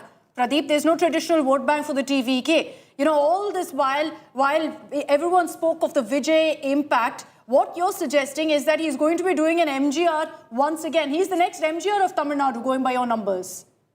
Yes, that is precisely I am predicting MGR and NTR of Andhra Pradesh. You know, that changes politics forever. No, I'll tell you what could have happened. I mean, I'm looking now at your deep dive. And Akshita, you can correct me. The DMK dominated northern Tamil Nadu and Chennai in particular. Yep. And they won it by big margins. This was also the area where TVK focused a lot of its political equity on. So the traditional belief, what the TVK seems to have done, if Pradeep's numbers hold, They have cut into the anti-incumbency vote, particularly in Western Tamil Nadu, where the AIDMK is strong, and prevented the AIDMK from winning some of the seats that they used to traditionally win in areas like Erode, Salem, where they would never lose. Those were their bastions. But if these numbers hold, they've obviously swept urban and semi-urban Tamil Nadu. That's the whole. What Pradeep's numbers are surprising me is that you're seemingly claiming that even in rural Tamil Nadu, where there was a belief that the TVK would struggle because they don't have the organizational machine to match the DMK and AIDMK, they are winning there. This is a wave. Whichever way, even though it's 35%, it's a bit of a wave because they are winning across parts of Tamil Nadu where you wouldn't have expected them to win. If these numbers hold. Rajdeep, hear me out. In Chennai region, they are doing extraordinarily good. Extraordinarily good. Even for that matter, those big stalwart, the biggest name in the Chennai and the Tamil Nadu may have tough time. So are you saying Kolathur? Are you suggesting Stalin? Are you suggesting Chepauk, Udaynidhi Stalin? I am suggesting all the big guns, including the name you suggested. I am not saying they are losing. I am saying it's not easy. In Chennai particularly. Yeah. In southern Tamil Nadu also TVK is doing very good. In Trichy, Delta, Kaveri Delta area, DMK is doing good. In western Tamil Nadu, where J. Jayalalitha used to do good, all three are doing good. And in northern Tamil Nadu, DMK is doing little better than DMK. And if we were to look at the other data which you have put out, Pradeep, he is doing phenomenally well, particularly among the students and housewives. Yes. Yeah, women and gender. Private service. Women, youth. If I look at the caste factor here, Pradeep, am I then to assume that the Dalit vote has also gone to the TVK then? The Dalit vote, what I'm also looking at is that you've given them a good number when it comes to the Gaundur vote, which is also big because that means that, They've broken into AIDMK. They've broken into an AIDMK bastion. So they've basically broken both the main parties. They've taken, in urban areas, they've hit the DMK. In rural, semi-rural, they've hit the AIDMK. Their vote is coming not just from one particular region, which was the expectation in terms of winning seats. When you start winning seats, once you get over 30%, then in a three-cornered race, and this is Tamil Nadu's first genuine three-cornered race in a very, very long time. Once you get three-cornered, at 30%, you start winning seats. So 35% translating into this. Of course, the fact is that DMK-led alliance and the TVK are virtually in the same range. And the Congress, a section of the Congress which was saying, I told you so, was pushing Rahul Gandhi to say, let's go along with Vijay. No, Rahul Gandhi was also for it, apparently. Rahul Gandhi was for it. Yeah. Eventually, I think his mother, Sonia Gandhi, and a few of the older congressmen like Mr. Chidambaram prevailed and said, look, we cannot ditch our India alliance partner. But I know that Girish Chodankar, the General Secretary in charge, Praveen Chakravarti, their pollster, a couple of others were saying, let's go with TVK. This is not. But either way, they didn't know what was going to come. But clearly, this is a phenomenon. And I'm sure Praveen Chakravarti and others who are watching will say, I told you so, that Vijay is going to transform the map of Tamil Nadu. Now, that vote for Vijay, is it coming out of a sense of fatigue with these Dravidian parties or something else, Pradeep? What is the reason they are voting for Vijay? Is it a film star attraction? Is he seen as just a vote for change? Let's get something new, novelty factor. Because NTR was about Andhra Asmita, self-respect. This is not about Tamil self-respect. This seems to be more a vote for change, for something new. Change, Rajdeep, because if you see the demographic shift, particularly in the age group of 18 to 39, now this contributes 42%. 42% is almost half the population. Almost half the population. And also among the female, if you see the vote percentage among the female for TVK is 38%. 38% to 32. See the male and female gap among the TVK voters, 6-point gap. But if you see the DMK is getting more in male and less in female, and most importantly, AIDMK, which used to be J. Jayalalitha's, the women voters used to be J. Rajdeep, you're right. Jayalalitha's. No, Rajdeep, you're right. So, But this is the worst possible news for AIDMK. So if TVK's vote share is spread across the state, Pradeep, will it actually lead to higher vote to seat conversion? Possibility of that? That's what we see, and that is the precisely reason why, Maria, if that is not happening and we don't know, that micro level thing, DMK can do 110 also and TVK 98 also. So that is another possibility which is definitely there. You must see that and talk about that also. No, so If that basically is not happening in some of the he's seats. either the king or the kingmaker. He's definitely not someone who's, down and dwindled down to a single digit number based on what Pradeep Gupta has put out. Because all of this while, the chatter was TVK will get, let's say, 25 to 30%. That's the max he can get a vote share. In numbers and seats, it would be under 10. Under 10 to look at the numbers that Pradeep Gupta has put out right now for the TVK at 98 to 120. And let's be very clear, Pradeep, in also the polling that you've done, I'm sure that everyone across Tamil Nadu didn't know who their candidate was. In assembly elections, your local face matters, your candidate matters. It's okay, Vijay, yes? No, and that's precisely why only for Vijay and Whistle. But Pradeep, that's why that is why now you can clearly say that this is a kind of a wave election. Because look at your rural and urban split as well. TVK is doing exceedingly well in the rural belt as well. If you go by these numbers, and they've completely dug into the AIDMK vote. Yes. What Rajdeep is saying, I'll tell you where these numbers are coming from, the TVK's number. DMK is able to hold on to their 56%, meaning 34% going to TVK from DMK, and from AIDMK, 51% they are holding on to, 14 going to DMK and 32% going to TVK. So this is where both the major parties are conceding their votes to TVK. What's the biggest factor, Pradeep, based on your poll, that the DMK and AIADMK underestimated as far as Vijay goes? Because I'm sure you spoke to many of the leaders in DMK and AIADMK. Whenever I had that conversation, they said, sure, there's a Vijay impact. None of them anticipated the kind of numbers you've put out. So what do you think is the one factor they underestimated about him? So I'll tell you what is working in favor of Vijay. I don't know about the political party, what they do and what they think. See, first is the newness. Newness is always there in Tamil Nadu, and except this 2016 Jayalalitha repeat, they keeps on changing. And when it comes to the newness, the going to the other line, the AIDM line, they don't see any prospect kind of a thing in comparison to Vijay in particular. And the kind of efforts Vijay has put in for last 1 year or so, that is phenomenal. When you see in comparison with Kamal Hassan, what he tried to do that, particularly on ground and off the ground. See, here is the difference, on ground and off the ground. So this is something, the newness, people want change. Parivartan ke liye, they are 77% people are saying they voted for the change. The voter among the TVK voters, 77% they are saying for the change. And about 9% they are saying for the Vijay ke karan, Vijay ke karan, and Paki Thike development and all that. It comes down to the word we were referring to in the beginning, Rajdeep, of matru, change. I don't want to say I told you so, but you see my straight bad blog, beware the Vijay factor. For the first time, I saw every young man, like I mentioned with those young kids who had just finished the marathon, young kids meaning 20 and above, first time voters, all of them.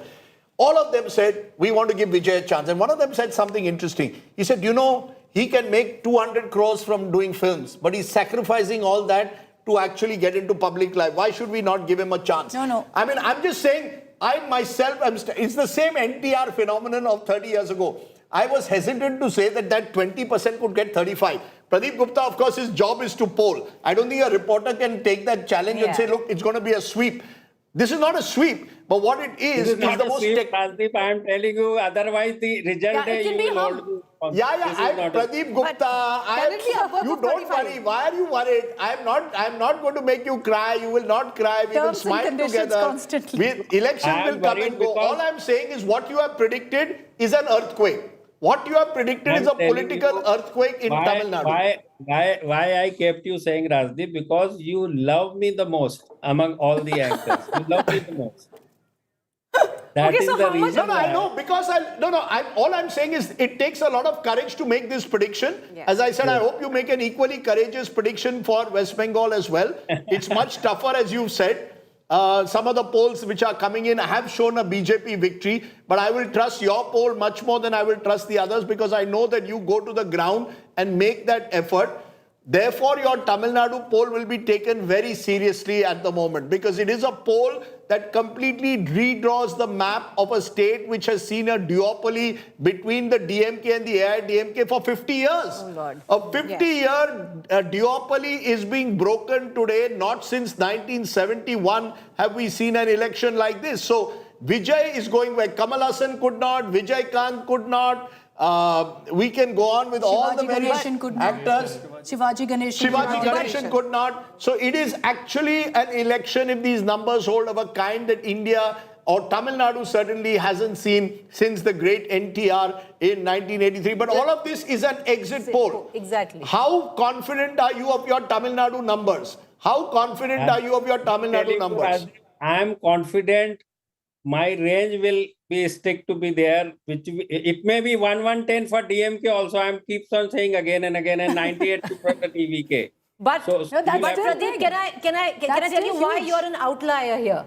Because I'm going through some other polls that have come out. People are giving TVK 3 or 5 seats. Yes. So either Pradeep, you've hit it out of the park and you've nailed the Tamil Nadu election, or Pradeep Gupta will have egg on his face on D-Day. Because most other polls are not giving TVK more than 5 or 6 seats. And you've given them a minimum of a 98. I am telling you, I don't want to comment on others. They are doing good job. Let them do it. But these numbers, it may be, I am telling you, maybe 98, a little lower than that, but definitely not 10, 20, 30 type. How much lower? Now you're saying what is the margin of error? Kitna low jayega 98 se agar gaya to? 98 से गया तो 70 के नीचे तो next to impossible है जाना. अच्छा तो 30 No, है plus and also what it is showing, Pradeep, is the wide variance between exit polls, and that's part of the problem. A lot of people are doing exit polls as fly-by-night operators, throwing numbers at you, and you don't know what their background is, whether they are actually doing it seriously. Because if someone is giving 3 to 5 for TVK, and then someone is giving 98 to 120, just look at the range. No, but I have to highlight here that as far as Pradeep Gupta's poll is concerned, I think he's taken due care in Tamil Nadu. The methodology, you look at the sample size, it's very different from the rest. And I think, Pradeep, you've ensured that focus on Tamil Nadu, looking at what happened in 2016. And also you refer to Bengal saying, nobody's speaking out. In Tamil Nadu, you have the other problem, which is that people say one thing to you and then do quite the opposite. So, that's one issue. So maybe is there that margin of error that people are telling you, Vijay, but going ahead and, have voted for someone else, voted for another party. Is that a margin of error you're accounting for? Because that's an issue in Tamil Nadu constantly. That's what we are accounting for, because it's the first time particularly to register in people's mind that symbol. It takes some time.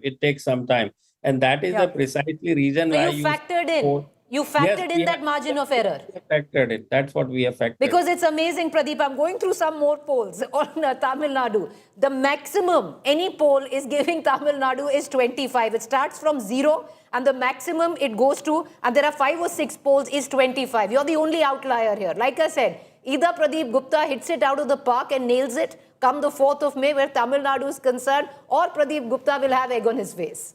Either way, Pradeep, either way, I think what you've done is one of the bravest calls that I've seen in an Indian election, in not a very easy state to predict. I hope you'll give us another call tomorrow on West Bengal as well. Whichever way, it is not easy, again, as you said, because there are other elements and you're not getting all the respondents that you need.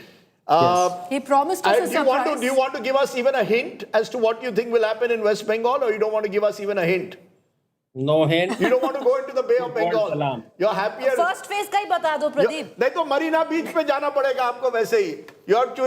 अभी अगर आपके number गलत निकले तो वो मरीना बीच पे मुझे आपको भेजना पड़ेगा. क्या करें आपको? So you better choose between Marina Beach and Bay of Bengal. You and me will go to Marina Beach and dance there. Don't worry. We'll go and watch Chennai Super Kings play. We'll go and watch Chennai Super Kings play Kolkata Knight Riders. Yes. Rajdeep, you can take him to Panayur, which is where Vijay resides. Just last question. Among all the states that you have predicted and you will be predicting Bengal as well, is Tamil Nadu the most exciting? Yes, precisely till today in my whole career, after 2017, Punjab, Tamil Nadu is the next one. Okay, so Punjab. Okay. Okay, we're going to leave it there. Pradeep Gupta, good to have you on the show. You promised a big surprise. And you he's have given created it. a bit And of give a the black... numbers. Give the numbers I want to know one thing from you, Akshita, because these numbers, all of you are saying Palanisamy will be disappointed. Actually, Palanisamy, Pradeep will smile. I'll tell you why. Because he becomes the kingmaker. No, because, yes, and you are preventing the DMK from coming to power. Whatever happens, if these numbers are there, you will be in a situation, unless, let's say, one more situation. Vijay doesn't want to go with the BJP. Vijay doesn't want to go with the Let me give you one number. Yeah. With Pradeep's numbers, let's assume they are right. Right, halfway mark 109. In a 120, 234, I need 117. Congress gets 10. Yeah. Congress gets 10 and tells Vijay, we are ready to support you. Congress gets 10. Okay, so you're saying pull out of this side. Yeah, no, because that's what the Congress has been wanting. Sure. When I spoke to Vijay, he didn't agree to an interview. He was very keen on an alliance with the Congress. No, he was 100%, and he's spoken to Rahul Gandhi 2-3 times. I'll tell you what he's he did. known to be very close in the sense Do you think that's possible, Pradeep? What is the most in a hung assembly? Possible. What you are saying, Congress, BJP, AIDMK, anybody can support TVK. But Pradeep, why will the Congress do it? Will the Congress risk losing another ally 100%. when they are fighting somebody like in West Bengal, when they have someone who's their ally? Why will the Congress risk losing the DMK at a central level? They will have better negotiation and better alliance. I mean, once they lose that alliance, they are having much bigger partner in case of TVK. That's the case. No, and there is a frustration in the Tamil Nadu Congress. How long will we play second fiddle? Yes. How long will They're we still just playing sit back second fiddle. when Rahul Gandhi is a leader? When Rahul Gandhi is a leader who's loved in Tamil Nadu, we have the area bandwidth to grow, and so there's constantly this chatter in Tamil Nadu Congress saying how long? How long will we sit back and let the DMK take charge? Now, I think. I think we've been trying to get through to Pradeep is doing channel hopping. He's moving from one channel to the other, but he loves me so much he doesn't want to leave me. Yes. So Yes, Pradeep, क्या करे? आप और हमारी जोड़ी ऐसे रहेगी. अगली बार studio में आओ, थोड़ा नाचेंगे. I'll be wearing a munda on. To a Vijay song. I'll be wearing that on Monday, so you also can come in your Tamil dress, and we'll see how that plays. I'm being told, but Pradeep. There's this 35, 22, 37 that you've done across the board. You don't want to give us a breakup of the alliances, right? How much is the Congress getting? Number crunching is on. We are trying to give the party-wise also. Let me You've not yet given us party-wise within the DMK party-wise plus. we are trying to give, and region-wise also we are to give me some time. Pradeep, you sent shockwaves. TVK has gone into shock. We've been trying to get somebody on the phone line. Nobody's taking calls they're now. not in shock. They're celebrating. Nobody's taking calls right now. They're very, very happy with the numbers you've given. I can tell you that. Because a lot of them have messaged me saying, in wow, fact, this is what we told you about. They're not coming But we're going to let you go. We're going to let you go now, Pradeep. Thank you very much. Thank you for joining us. We look forward to having you with us tomorrow with the Bengal numbers. We hope that comes our way tomorrow. Thank you. Nandri, Pradeep. Thank you. I'm stunned. Rajdeep, I'm stunned by the numbers that we have right now. Actually, I am not.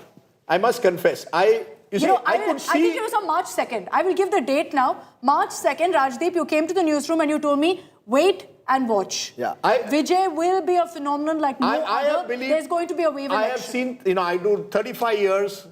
I saw after a long time something different happening in Tamil Nadu. It's a state difficult to gauge because I'm not, I don't know the language.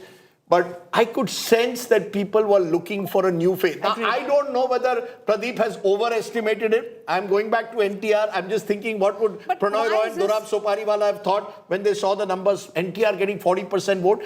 It could well be Pradeep has gone by the base of 37% vote. If that starts coming down, the seats start coming down. 35% is also for the DMK plus. Yes, but you see, so the what moment he's Vijay comes suggesting down, is that he's doing the same level of vote consolidation as the DMK. And ensuring a conversion to seats as a DMK. How is this fandom different from other superstars who entered politics? No, I think he said something to me when I spoke to him.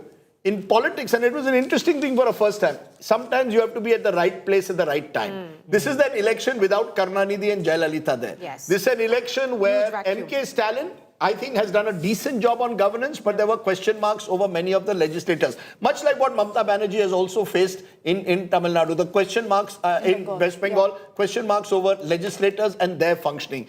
There was also the fact that the AIDMK has not recovered from the loss of Jayalalitha. Factor, so Rajdeep. Tamil Nadu suddenly found itself at being at the right place at the right time, much like in 83. Andhra was a completely Congress-dominated state, Congress fighting with the Congress. And suddenly comes a new person, and Vijay is a young... You see, the demographic of this country is becoming younger, and youngsters are impatient. It's like Akshita wants to be editor at the age of 30, right? Preeti wants to be editor at the age of 21. You want to be editor at 25. I'm 61 and still not, and still struggling to do that. But Sandeep Shastri, why don't you tell us what you're looking at these numbers? Is this a phenomenon, if these numbers hold, of a kind that we haven't seen since NTR in 83? Go ahead, Sandeep. Meanwhile, we've got a poll of polls, and the poll of polls is actually showing, Sandeep, that we are a complete outlier here. Just go through all the polls. Everyone else is putting him below 25 seats. What does Pradeep Gupta do? Give him 98 to 120. Your first reaction, this is absolutely amazing what's being seen on screen. Rajdeep, if these numbers hold, I think Axis My India is the only one which has been able to project a party which has been untested. But I will be a little cautious in comparing this to MGR or anybody, or even NTR. Because remember, MGR, NTR won landslide majorities when they first contested. No, but Now, MGR got a 30% plus looking vote share, much at like what we're predicting for Vijay, sir. Here you are looking at, even if the TVK does well, you are looking at a max of 120 out of 234. So it would be a majority, close to majority, but nothing like the NTR phenomenon or the MGR phenomenon. Yet, I think, as you rightly put it at one point in the debate, if this were to be the result that finally comes out, Tamil Nadu would have broken away from its by-alliance contest to a three-pronged contest, which by itself is a huge development in Tamil Nadu politics. And this near collapse of AIA-DMK. No, the TVK has grown at the cost of the AIDMK, very clearly. Tuhin Sinha also joins us right now from the BJP. Tuhin Sinha, the Tamil Nadu numbers are shocking, and it will be a tad more shocking for the BJP, because just in case, what if the TVK falls short of majority if these numbers hold, and they need an ally? There are plenty there. And the AIDMK could very well leave you and say, we are going with him. Working for them. Well, good evening, Preeti. Good evening, everybody. You know, I had spent about 10, 11 days in Tamil Nadu and across Tamil Nadu. That included Chennai, Madurai, Trichy, Tanjavur, and that belt, including Sattur. And I can tell you that while Pradeep is a good friend, he's a very diligent pollster. I think either he's got carried away this time or he's not been able to comprehend either the language, the barriers in Tamil Nadu, or, the intricacies you of believe Tamil his Assam Nadu numbers? politics. Because Just a second. If you believe his Assam numbers, then you have to take his numbers from Tamil Nadu. You can't pick one. If one is kosher, then the other one will also need to be. I consider him... I consider him, he's a very diligent pollster, one of the very few who does a lot of groundwork, but there is always a possibility that in one particular state you not be able to comprehend the intricacies. And mind you, even if you travel to Tamil Nadu, I doubt if you will be able to understand the intricacies in the first election. It will take you many more elections to comprehend the intricacies. So as far as Tamil Nadu is concerned, I do believe that NDA is ahead, because and all of these things have changed dramatically in the last 3 weeks. We have put up a very sustained campaign, and yes, when it comes to DMK, there was the same anger that is there against Mamata Banerjee in Bengal, because they are complicit in drug mafia. Their leaders like Jafar Sadiq, who was an office bearer in DMK, was caught red-handed drug trafficking. Allow me to complete. When you're talking about Complete to their incomplete. office bearers like Jafar Sadiq were caught in drug trafficking. Drug trafficking is a very big issue in Tamil Nadu. The youth wanted change, but we also believe because of the anger against Stalin family specifically, Vijay would be eating more of DMK votes, and that would be benefiting us. Okay, I'm I just think going to come to led you. a very A. sustained campaign. Saravanan As far of as the BJP is DMK is concerned, joining us on this broadcast. we are a small Mr. player. Saravanan, vanakkam. Did you underestimate the Vijay factor? If you look at the Axis My India exit poll right now, TVK is at 98 to 120. Your response, sir? Mr. Pradeep Gupta going to cry live on your show on 4th, like he did in the last elections. That is what he is going to do for predicting this. Landslide. Nobody is going to believe this. So it's not possible. Here's what Pradeep Gupta is saying, Mr. Saravanan. The reason that TVK, he's giving this number of 98 to 120. And if you look at all the other polls, no one's close, obviously. But Pradeep Gupta is highlighting two things. One, that, there is a need for change. The people felt that. And women and youth, urban pockets, which is your stronghold, have all gone to TVK. If wishes were horses, beggars would ride. Probably Mr. Pradeep Gupta and his group of people have taken this exit poll in and around Panayur, the residence of Mr. TVK Vijay. I think we'll have to dismiss. I don't think we should waste your time and my time discussing this poll. Every other exit poll and every other pre-poll has predicted a victory for the DMK party. So we are going to come back. There is no anti-incumbency. We could see it on the ground. There is no anti-incumbency. The schemes, what we have done for the women and for the youngsters, that has reached them and they are voting for us overwhelmingly. And the biggest mistake done by Mr. Edappadi Palaniswamy is endorsing Mr. Vijay after the Karur tragedy. He should have made him held accountable. So, Mr. Saravanan, what is evident is that while the DMK is holding on, it is the collapse of AIA-DMK which has led to the growth of TVK. So did you underestimate AIA-DMK then or overestimate them? See, that's what. TVK is getting a good number of votes this time. We estimate he'll reach around 15% or little over that. That is what the sense we are getting. And he is eating into the votes of the ADMK party. See, 2006, the same thing happened. 2016, the same thing happened, and 2026 also the same thing is going to happen. There is and interestingly, Axis is also predicting that actor Vijay is perhaps 2% more popular than the present Chief Minister MK Stalin. He's at 37%, MK Stalin at 35%. See, that's what. I don't know how much credence we can give this to. The popularity of the Chief Minister, Mr. MK Stalin, is unmatched. I don't think you can compare him with Mr. Vijay. Okay, so tell me, which is the party number 2 according to you, according to the DMK? According to me, according to us, it will be the ADMK party, which will come second. Probably Vijay may get around 5 seats, 5 to 10 seats maximum.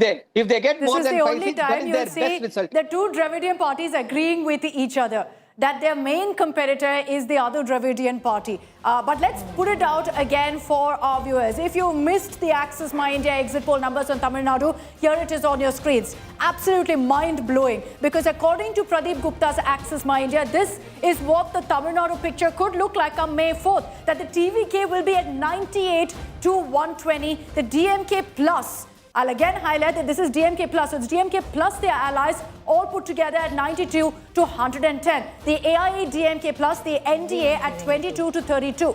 This could play out in many different scenarios. Hung Assembly could make this very interesting. But let me show you the vote share as well. What's interesting is one of the biggest questions for TVK is whether they can convert a vote share into seats. Look at the vote share numbers right now based on the Axis My India exit poll. The DMK plus is at 35%.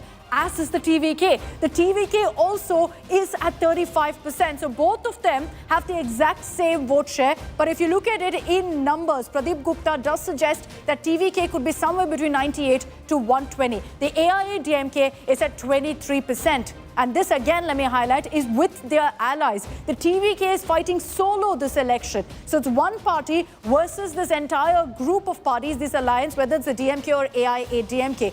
Tuhin Sinha, once again bringing you back on the numbers that we're showing. You know, the anti-incumbency vote, if you look at this, has not gone with the AIADMK, it's gone to Vijay. So he has eaten into both sides, but it looks like he's definitely eaten more into the AIADMK vote bank, rural and anti-incumbency vote. I'm at 160, I feel.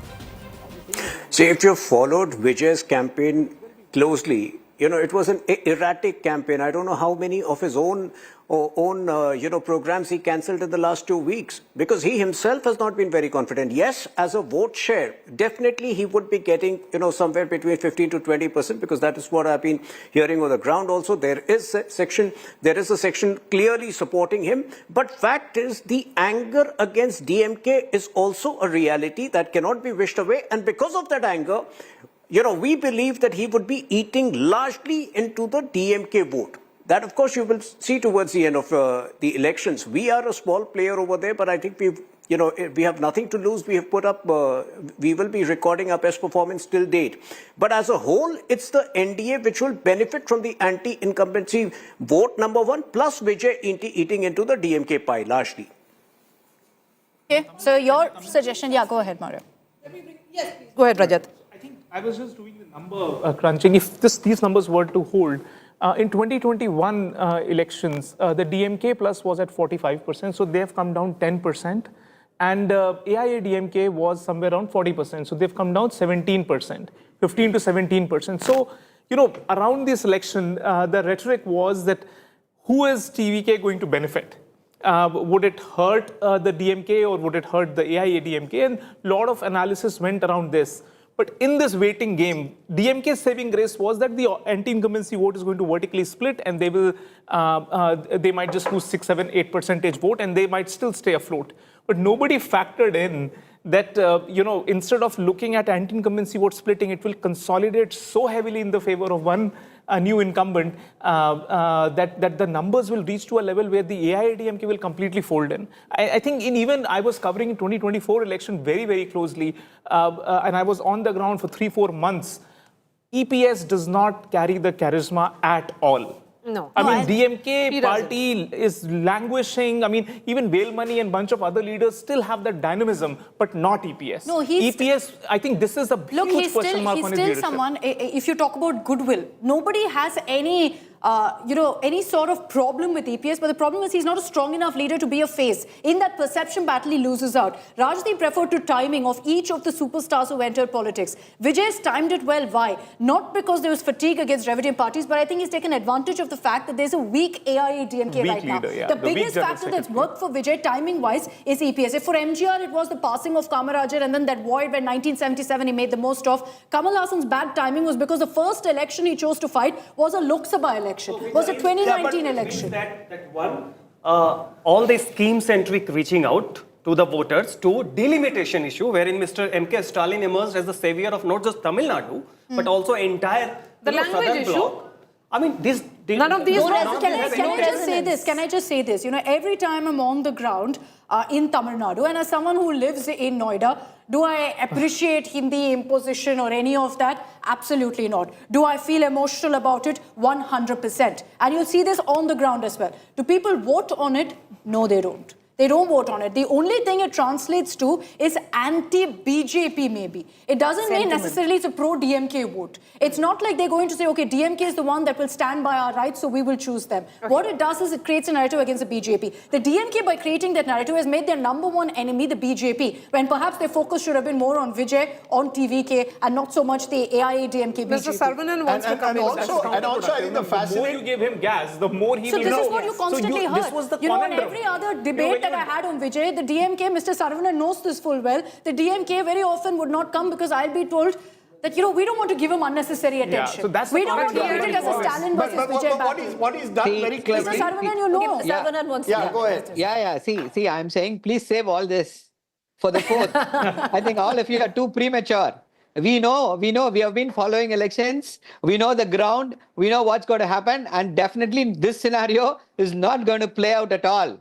Not even in the wildest dreams of anybody, this scenario will play out. But Mr. Saravanan, just a moment. For a brief while, it will give you a nightmare. Allow me to speak.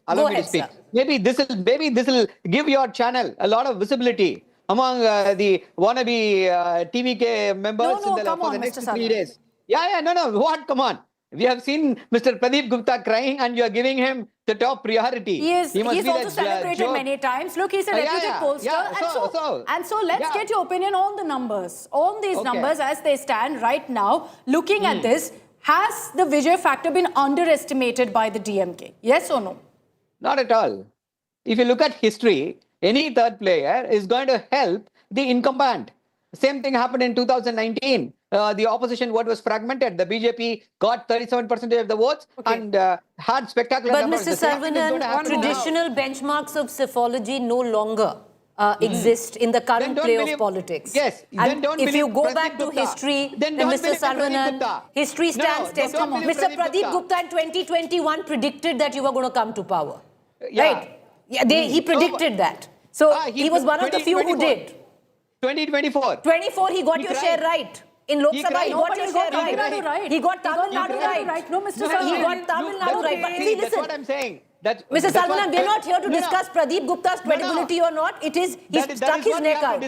When he is giving these outrageous numbers, that is what we got to discuss. Sir, but you accepted it in 2021. Mr. Saravanan, okay, one second. No. See, all the four of you, please allow me to talk. See, 2024, the trend was very clear. Pre-poll, everybody said DMK will win. That was the trend. We won. Here, pre-poll, everybody said DMK is going to win.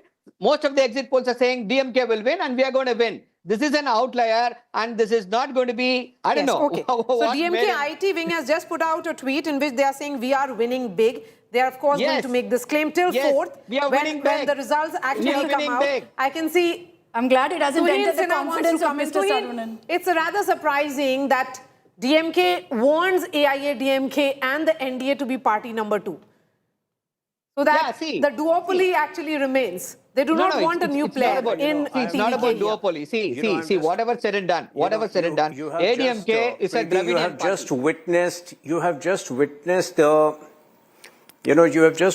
the arrogance of DMK through Saravanan, who's saying that, you're bringing out these numbers for TRP. At least I didn't say that. I said, Pradeep is a very diligent pollster who may have just got carried away because he's a risk taker.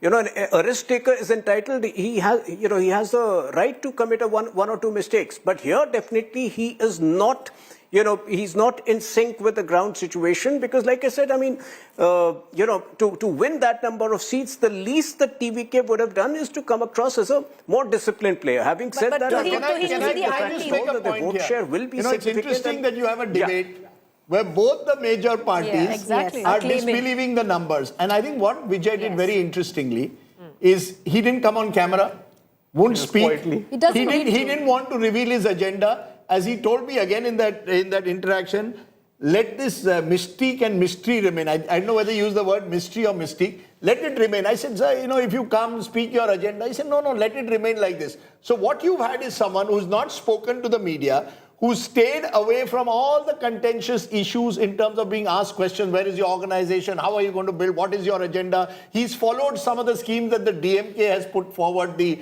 8,000 rupees coupon, and said, I'll give you more. He's spoken about giving gold. So he's also given his share of schemes.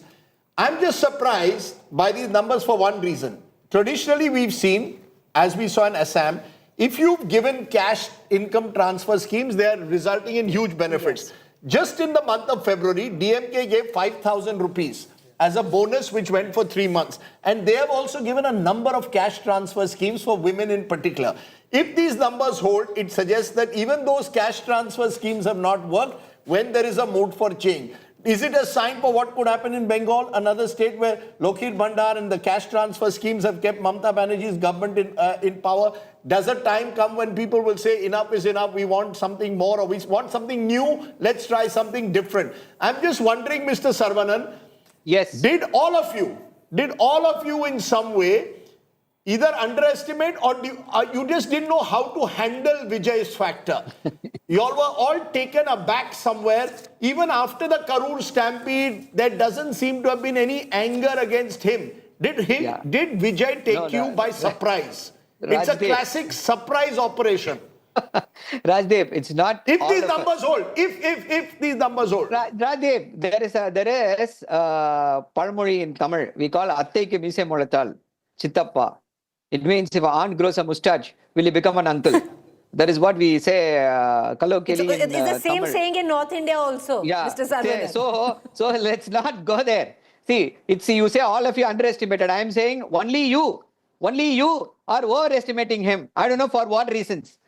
That is So why I have no reason. I have no reason. I spent 2 hours in a Chennai sun outside Vijay's house. Waiting for one I'm sound not bite. mentioning you. I'm talking about the whole of you because nobody has given these numbers. Nobody has predicted these numbers. It is impossible. Knowing Tamil Nadu very well, how the seats, everybody polls constituency by constituency, how the local MLAs work and all that, how there is nobody else there on the ground. These numbers are outrageous. And only one thing. See, let's assume or presume these numbers 35%. If both of them are getting 35%, then all of them should be pegged at the same number of seats. How 135% alone will get 120 seats and 135%. No, that can happen. So that can happen because your seats.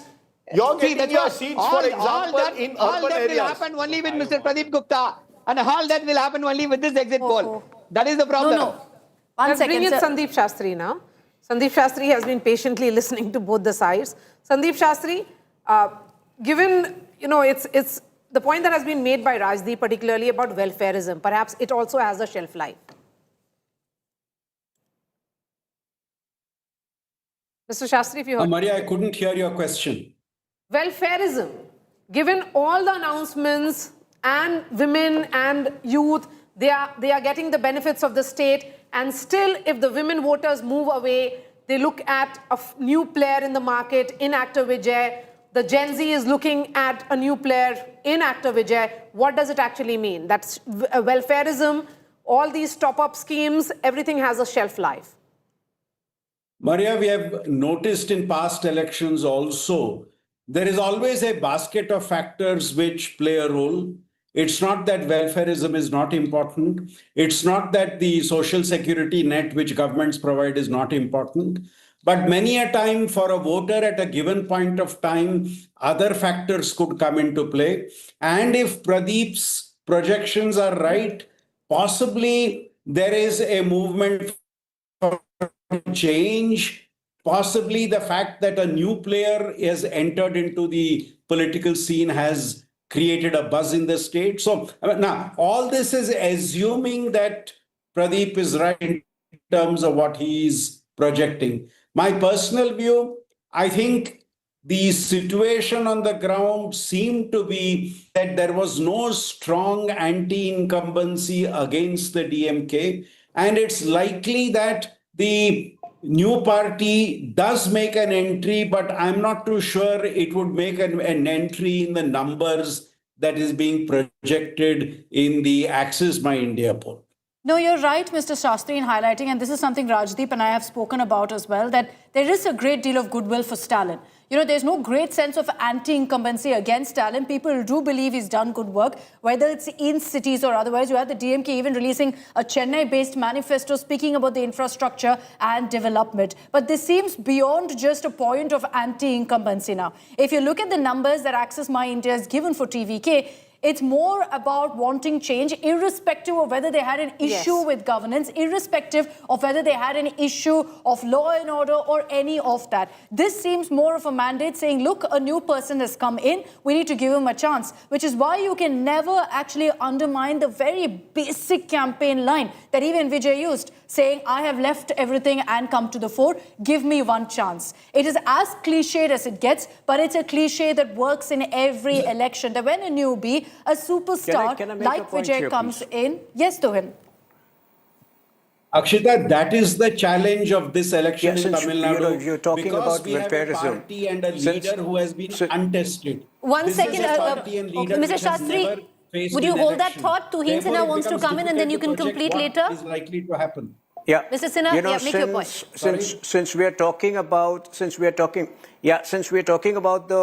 impact of welfareism and of cash transfers to women, let me tell you that these things work when women's safety is also guaranteed. They don't work at the cost of women's safety. And mind you, one of the main grouses on the ground against the DMK government was the fact that crime has been, the crime has increased to disproportionate levels. Criminals are roaming absolutely free, and many of them have the backing of DMK ministers DMK is holding on to the its vote DMK share. ecosystem. So they don't work.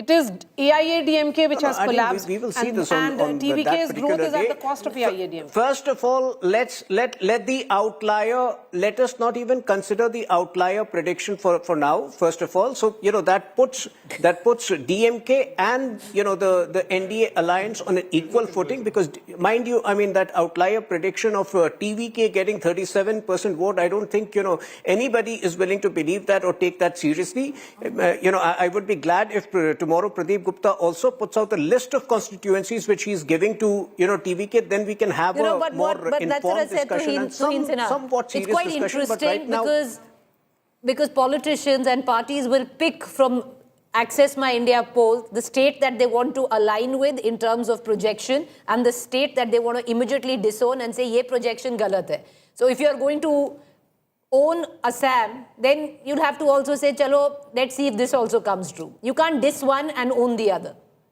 That's just bad form, sir. So, I mean, exit polls, more than exit polls, I think it's, I mean, if it comes to Bengal, if I may drift to Bengal for a moment, it's the behavior of politicians. If you repeatedly dole out threats to voters, that only shows you're rattled. Similarly, in DMK, in Tamil Nadu, anti-incumbency, mind you, was a very real issue. Now, if you travel on the ground, I don't know whether you would or even your correspondents would be able to name. Let's say anti-incumbency was a huge issue. The fact is you were not able to benefit from that anti-incumbency. That position that you should have been is, as per this poll, a position taken by the TVK. Yeah, of course we'll know on the 4th of May. Of course, we are just looking at projections. I will consider this poll seriously when I have a list of those constituencies. I'm asking you, can your correspondents name even 10 serious constituencies where TVK is likely to win? It's very easy to throw this number, but I'll wait for tomorrow and I will request Pradeep Gupta to bring out a list of those 100 constituencies. That is when we can have a more... If I were to list 10 constituencies, sure, they have strong leaders in some of them, mostly newbies. You're right in highlighting that to him. But if these numbers, as Access My India's predicted stands, it's beyond all these candidates and whatnot. The picture that they've seen is one phase. When they've seen the whistle symbol, they've seen Vijay. They haven't bothered about local candidates. And that goes against everything we know about assembly elections as well. There are local candidates, the face matters. Yes, Mr. Saravanan. Yeah, now we have... apart from their leader, I think the followers of Mr. Vijay will have to venerate all the 4 of you. Mr. Rajdeep Sardesai. Mr. Saravanan, please, numbers pati pesunga. No. Akshita, Preeti and Maria. So all 3 of you are going to be the demigods. Sir, I faced enough brickbats from from DMK supporters. So let's not go into social media and the fight, sir, please. I'm just pointing out what will happen when you put this unbelievable numbers. I think nobody is going to believe all these numbers. Mr. Saravanan, I'll focus on the numbers of the male and female numbers. Let's not make social media threats, yeah? Come on. Let's focus on the numbers. Let's not do that. Let's focus on the numbers on our screens of the male and female votes right now.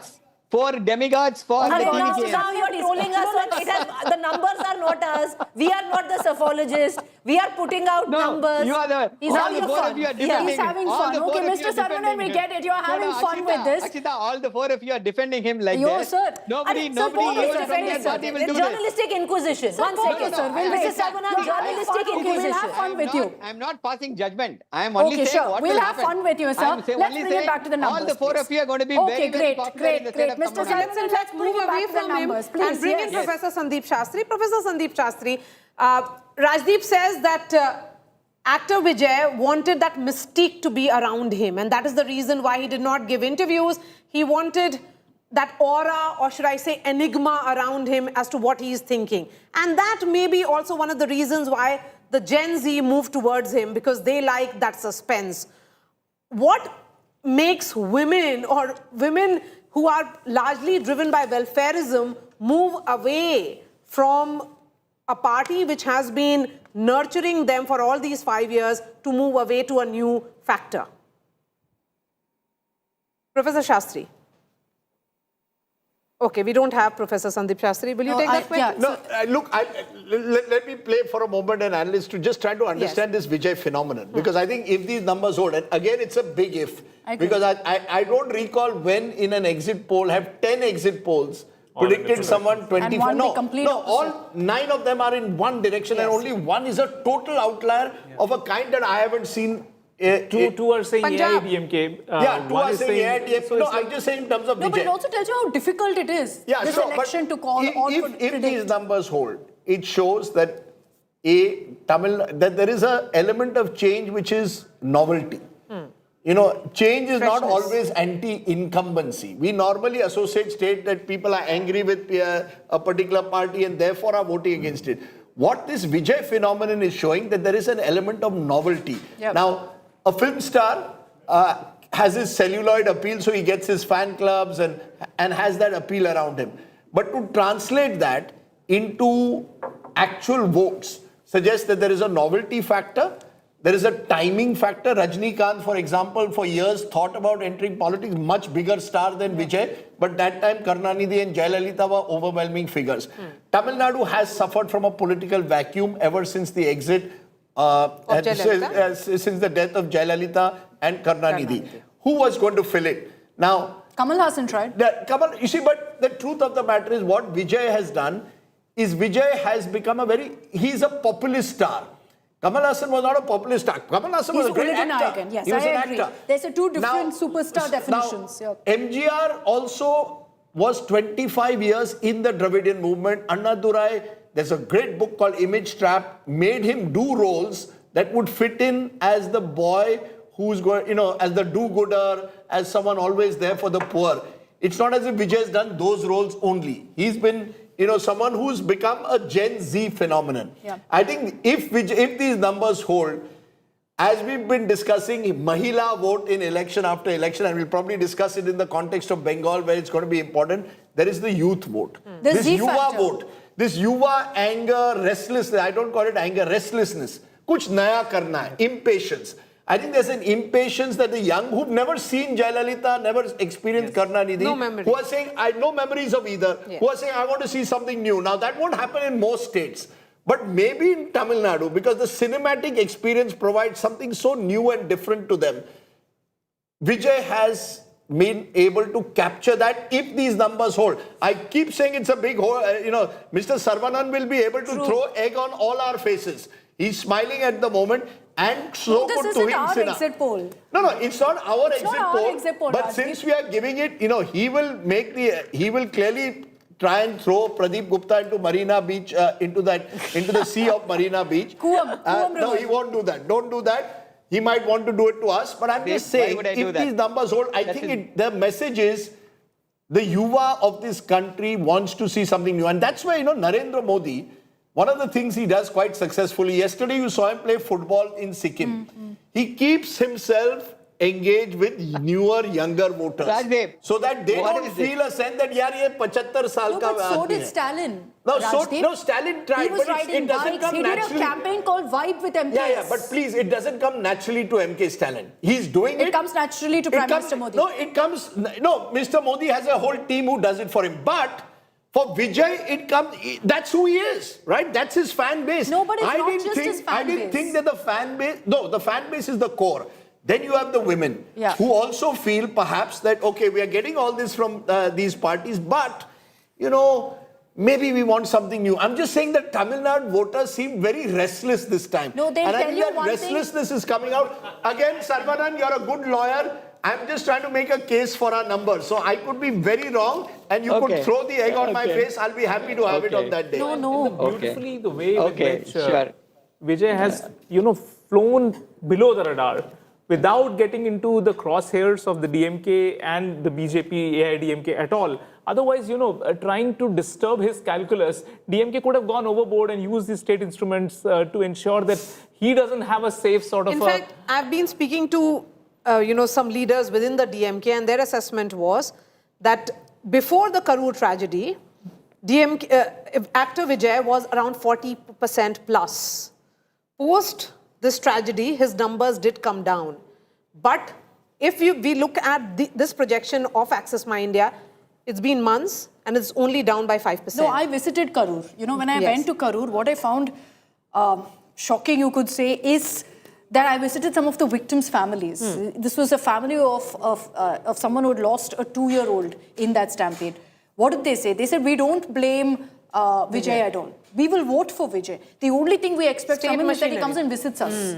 That's it. So they actually fell for what Vijay said. You know, Vijay twisted it. He said conspiracy. He said this wasn't me. This was the authorities. No, but Akshita, and that they fell for. Tell me, actor Vijay also did not have a very personalized campaign in the sense that he kept wasn't that superstar tag on. Yes. Yeah. So unlike MK Stalin, who also did these campaigns which were seen as him being relatable, Vijay carried that aura. So that I'm at a distance.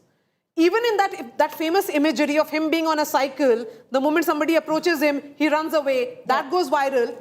You know, that is the primary difference that I was referring to between Kerala politics and Tamil Nadu politics. In Kerala, the readers have to be rooted. In Tamil Nadu, there is a larger-than-life image for their superstars and for their politicians. Even MK Stalin, I would say that there is a certain image with him. He doesn't give interviews left, right and centre. He's not someone who's a very approachable leader. And the people of so what happens to Udayanidhi Stalin if actor Vijay actually gets the mandate on 4th? What happens to his politics? It'll be interesting to see what happens for the DMK, because here's why. You know, if you see really for Udayanidhi Stalin, does he enjoy the kind of goodwill Stalin does on ground? He doesn't. So as it is, it's an uphill task for him to live up to his father's legacy. I think it's also about the dynasty politics that we keep talking about. I don't think that works as much in Tamil Nadu. It doesn't work as much in Tamil Nadu. Dynasty politics, nepotism, none of that works. Look, this is a mandate. If this holds good, it's simple. There's no question of any anti-incumbency vote or any of that. People wanted change. What I constantly come back to is the gentrification of an election in Tamil Nadu. It's not necessarily just Vijay's fan base. It's much beyond that as well. It's aspirational. It's that people have come together. Yeah, and there was a question all through consolidation. How will he manage consolidation?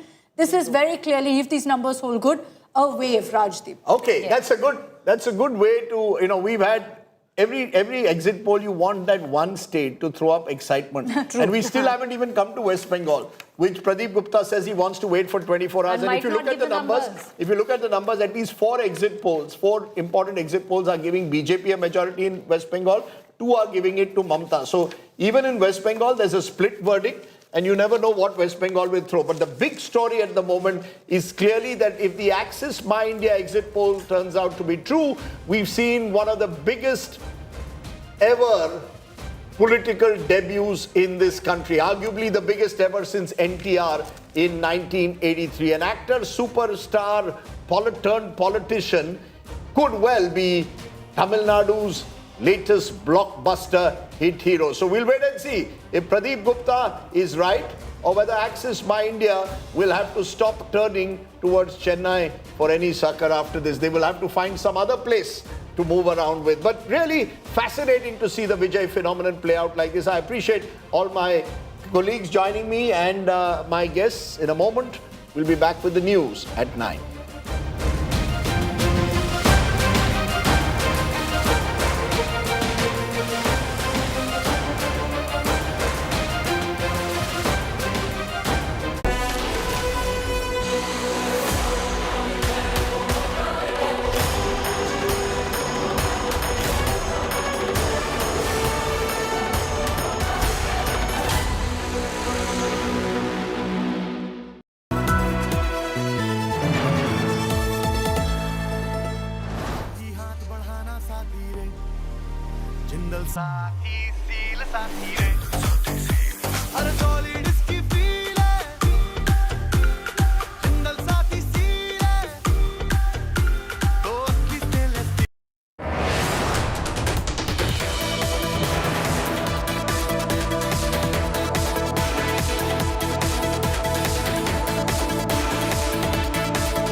character, the taste of success.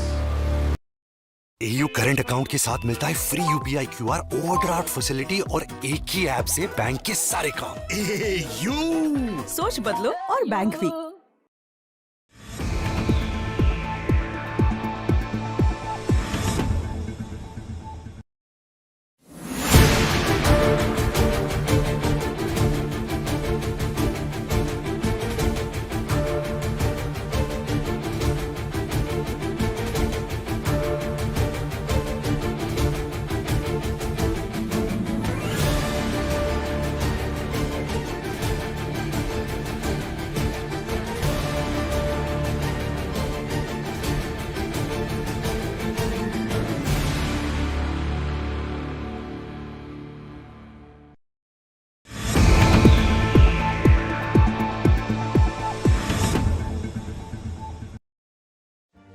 Make your media plan smarter with India Today Live TV on your connected devices.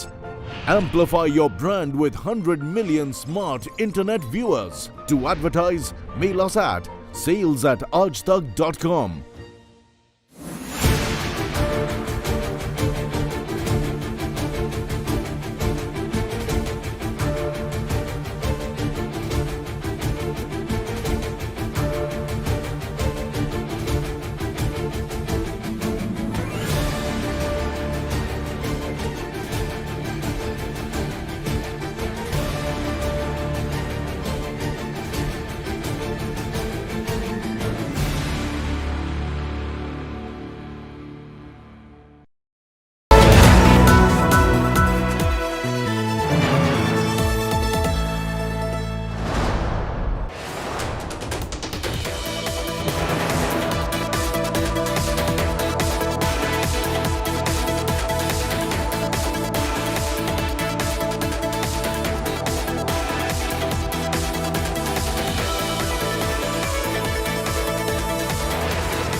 Make your media plan smarter with India Today Live TV on your connected devices. Amplify your brand with 100 million smart internet viewers. To advertise, mail us at sales@aajtak.com. Presented by Parul University, यहाँ possible है. Co-powered by Panasonic AC, India का Captain Cool. Co-powered by Jindal Stainless.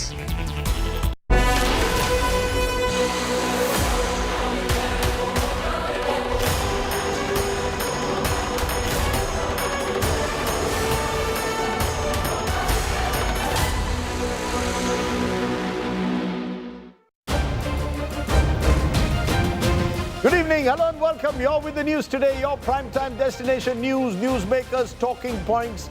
It is exit poll day because votes have been cast in all the 4 battleground states. The final, of course, was here in West Bengal. What are the exit polls saying? What are the tectonic shifts that could be taking place in Indian politics? I can tell you plenty of shocking findings from the big exit poll of Axis My India. We'll focus on what's happened in those battleground states. Let's bring you the headlines first as we assess those exit polls. Another historic turnout in West Bengal, 92% voting recorded in the phase 2 polls. Now all eyes on the big verdict day on the 4th of May.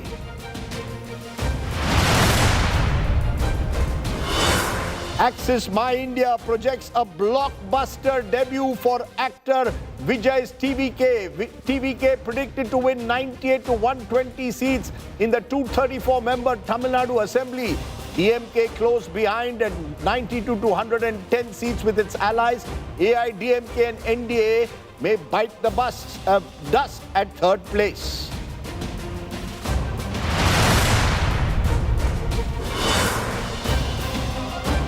Pollsters predict Vijay's defeat in Kerala and the Congress-led UDF may return to power in God's own country after a decade. Axis My India projects a simple majority for the Congress-led alliance in Kerala.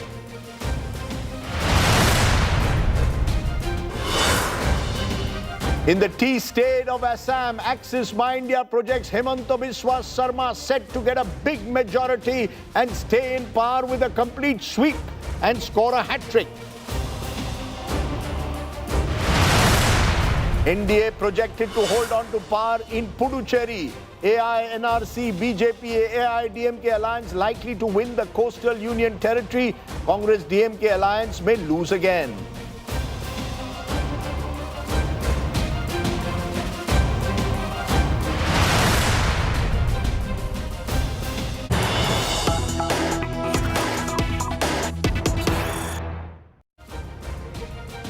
But our big story that we are breaking at the moment, there's been another historic turnout in the state of West Bengal once again. A 92.10% turnout reported in Bengal in the phase 2 elections. The phase 2 polls, men polling 91.07%, women 92.28%. Maximum voting taking place in Purba Bardhaman district of 93.66%. Bhabanipur, where Mamata Banerjee is taking on Shuvendu Adhikari, reporting an 86.63% voter turnout. The CEC saying highest ever voter percentage of polling in West Bengal in both phase 1 and 2 since independence. But remember, this is also to be taken, what is to be taken into account is that the SIR exercise meant that a substantial number of voters from the previous elections were not on the voter list, about 12% of the total. Joining me now is Indrajit Kundu. And Indrajit, it appears at the moment West Bengal recording a remarkably high turnout. Some see it as strong anti-incumbency, others seeing it as the SIR effect. What are you gathering at the moment in Bengal? Because exit polls also seem split. Some are saying BJP victory, one or two saying Mamata's victory. So presumably a lot of nervous, anxious anxiety all across Bengal at the moment. Well, absolutely, Rajdeep. You ask anybody in Calcutta and everybody's asking what's happening, what do you think, what is going to be the result? No one has the answer, really. We'll have to wait till May 4th when the EVMs are opened. It's a very, very difficult election to predict. In any case, West Bengal elections are very difficult to predict because people don't generally open up. But a lot has been said about the polling percentage. 93% in the first phase until about 7:45 today. It is 92%. So it's almost close to what we have seen in phase 1. There were more urban areas in this phase. And there was there's a general sense that urban voters don't turn out in large numbers as compared to rural voters, but that hasn't happened. People, both rural and urban. But we're also seeing a large turnout of women voters. We're also seeing a large turnout in the city areas in Kolkata as well. We've seen a very high voter turnout.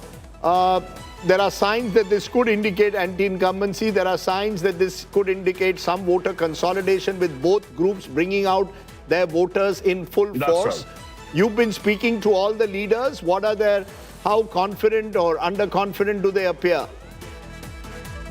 Well, both sides seem very confident. At least that's the posturing that they're showing in front of the media. But I can tell you, I can assure you, in both camps, there is a bit of nervousness. It is ultimately, optics and also a battle of nerves in the last phase.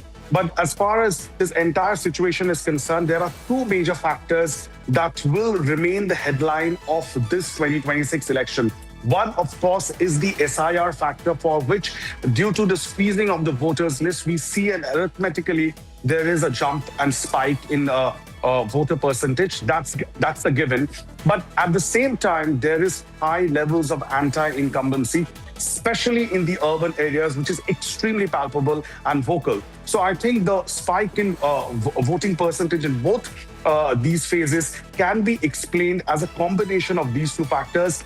But how that plays out, which side benefits out of it, it's anybody's guess, to be frank.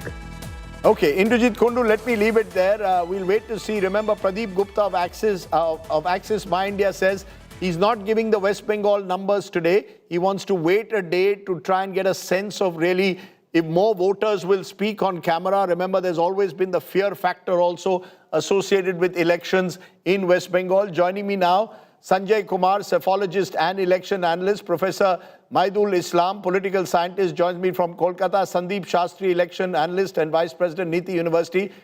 Appreciate all three of you joining us to look at those West Bengal numbers very closely. Sanjay Kumar, high voter turnout. Could this be bad or good news for the incumbent? Rajdeep, very difficult to say whether it is a good news or a bad news for incumbent, because we have seen in the past turnouts have gone up, government have got re-elected and governments have also got defeated. Just to cite the data, if you look at all the state assembly elections held since 1952 till date, I managed to collect the data for almost about 370, 380 assembly elections. And we have figured out that when the turnout goes up, half of the time the governments got re-elected and half of the times, nearly half of the time, government got defeated. What do you make out of it? Very difficult to say. What does this high turnout indicate? Very difficult to predict what this high voter turnout indicates. Rahul Verma, are you willing to take the plunge and say that this could be signs of anti-incumbency in West Bengal? Or do you believe the SIR effect needs to be first gauged before we know what impact it's actually had? So, yes, I think largely it's an SIR effect. Two kinds of SIR effect. One is cleaning up of electoral rolls, getting the denominator reduced. And so the numbers on the numerator side will give you a bigger sort of percentage. Second, I think at least in Bengal, it is a SIR-induced fear as well. That if I do not go out and vote this time, my name is not going to be there. So there is much more people coming back and definitely voting. Third, I think Bengal, because it's a highly polarized society, and with every election, the level of polarization is going up. And so you cannot afford to have an opponent in power. And so you just want to make sure that for your own party, you have to be there. These three things are what basically is about high turnout. I don't think it is related to anti-incumbency or pro-incumbency sentiment. Maidul Islam, your first reactions, particularly in the backdrop of now more and more polls showing the BJP could be ahead in West Bengal. Do you believe that the polarization has now reached a saturation point possibly, and perhaps is now turning marginal seats into victories? We'll of course discuss that on polling day, but what explains this high voter turnout? Complete polarization? Well, I agree with Rahul before, and I also agree with Professor Sanjay Kumar. I think there's no direct relationship between turnouts and polling outcomes. The most important thing regarding the turnout figures, what we have to concentrate is on the women voter turnout. Now, in the first phase, there was a 2% difference between the women voter turnout with the men voter turnout. So women are actually turning out more in the first phase. And that's the same thing is continuing up till now in the second phase. Till now, the data is showing that it's 1% more in favor of women. Now, if that is happening, then of course there is advantage Mamata, because women are the core voters, where the cash transfer schemes have been increased over the years, particularly in the last 5 years, the 500 to 1,000 and 1,000 to 1,500. And then there's also new schemes for the youth, urban youth, or the unemployed youth. I guess those social and the delivery of different other social welfare schemes. And also the Bengal has a history of these long regimes. Since 1972, it has always been a two-third majority. Whoever wins is big, right? And then another trend is that whoever wins the Lok Sabha election, they win the next assembly elections.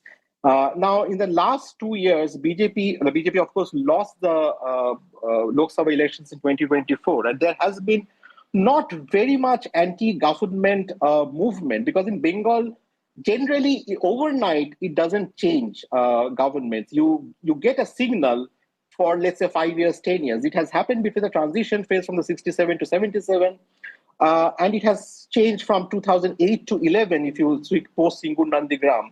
I think that, so we cannot completely ignore this entire state's history and long-term political trends and the long-term party systems, how it occurs. So I guess at the booth level organization, what I find in my fieldwork, of course, I've basically gone to different places in South Bengal, is the booth level organization of the BJP is really, really weak.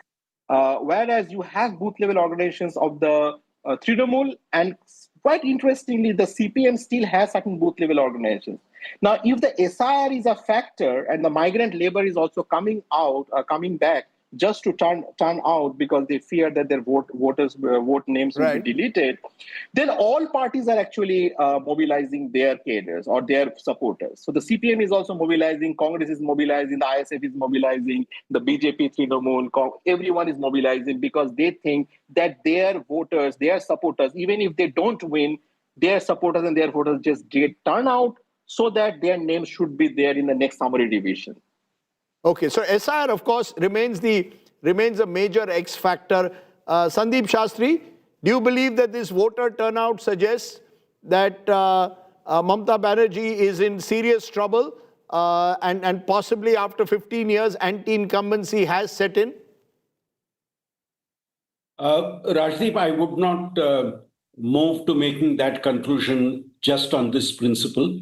I would go with my other three panelists, but I would make the 3 points in a different order. I think firstly, increased voter turnout for me is a byproduct of an environment perceived to be more safe and more secure. I don't know if it has to do with the central forces around, but generally the perception that there is a better law and order and a better security and a better safety situation around the time of the elections has led to a greater voter turnout. Secondly, I think the hyper-polarization that this election has seen has got the committed voters of both the BJP and the TMC to come out in large numbers and vote. And I think a critical deciding factor is who has been between the two more successful in doing that. And third, of course, I would also see the SIR role, what Rahul just now said, the factor of the corrections in the voters list, and the fear factor that if I do not go and vote this time, next time my name may be out of the list. So I think it's a combination for me of all these three factors which account for a higher voter turnout. Is it going to lead to change or is it going to lead to continuity? For me, the main factor would be this hyper-polarization. Who has been able to get their voters in larger numbers to the booth? Is it the TMC? Is it the BJP? So this hyper-polarization, if you can explain that to us, Sanjay Kumar, is there any state quite like Bengal which is as hyper-polarized? Remember, the BJP till 10 years ago was a marginal party. They seem to have succeeded in continuously growing in West Bengal. The TMC took a large chunk of the left vote, which was dominant for 30 years. Hyper-polarization, is that the explanation for this remarkably high voter turnout? Or anger or fatigue? What is it? Yeah. I would not prefer to use the word polarization, hyper-polarization. I would say intense mobilization. Instead of polarization, it is an intense mobilization by the cadres, party cadres of both the parties, and also the two parties which may not be doing very well. I am referring to the Congress and the Trinamool and the left parties. So I missed out in the first instance that we should also not forget that better law and order situation, the presence of security forces, that has also contributed to a very high turnout because people came out to vote. They were not worried about violence being taking place on the polling day. But I think intense mobilization, that's one certainly a big factor which has contributed to the increase in voter turnout. Is it a level playing field though, Rahul Verma, you believe? The TMC is claiming it's not a level playing field. The BJP is saying it's completely free and fair. Is that also creating these very, very competitive narratives in this hyper-polarized atmosphere? West Bengal has never seen uniform contest. The reason why I'm saying this, because think of it, between 1977 and 2026, 50 years, power has changed hands in West Bengal only once. That was 2011. You don't have, so Bengal produces hegemonic parties, dominant parties. Once you have that kind of party, then you are never going to have, uniform contest. The something that you asked before this, which is that how is Bengal different? Bengal is also different because in no other state you see this kind of security mobilization, and you also don't see this kind of election-related violence, right? This is not happening just in 2026. Even in the past, during left years, during like when TMC came to power. So power in Bengal has not changed in silent ways as it had happens in other parts, right? That's what is so the word that I think Sandeep ji was using about hyperpolarization. It's not just that, it's a Hindu-Muslim polarization or we are ideologically different. It's politics which is marked with violence. And because of that, it creates these kind of things in the society. Final word why from it you, happens Mr. because long back, sorry, Rajdeep, because in Bengal, parties have penetrated, first left, now TMC, has penetrated in society. They basically interfere in small matters of societal relations, what Dwaipayan Bhattacharya has called as party society. So because Bengal is peculiar, we are seeing peculiar phenomena in there. Before you leave us, Mr. Islam, I want to ask you one quick answer. The Mahila vote, is that going to be critical? In all of this, voter turnout, as you said, marginally higher among women. Is that going to be decisive? If there's any factor that's decisive in Bengal, it will be, have the women stuck with Mamata Banerjee, or have they shifted, particularly Hindu women, shifted to the BJP? I think it's very, very difficult to say now, but whatever fieldwork, ethnographic fieldwork, of course, ethnography has its own limitations. I still find that the Hindu women voters are still very strongly behind Mamata. And I think this election could probably be, again, an election of three M's, Muslims, Matuas, and Mamata. And so I think that is going to be, we have to see that. Even in the Mathua belt, the BJP is having a very difficult terrain because the Mathuas are not happy. Their names were also deleted. They were core voters of the BJP since 2019 Lok Sabha elections. And there is a huge kind of resentment. Right. So I think we have to be a bit cautious to project a kind of result for Bengal now. It's a very politically intense state. I completely agree with Professor Sanjay Kumar that this is political mobilization, intense mobilization in an intensive revision kind of a space. And of course, it's also a sad thing that 35 lakh voters have gone to the tribunal, and the latest strike rate of inclusions is 99%. I'm quite worried that how this election will be challenged or not later on, just from the pure point of law in terms of margin and the kind of deletions, and most of them are genuine voters. So I think we have to wait till 4th of May to do more research to get a deep dive into the data that will come out.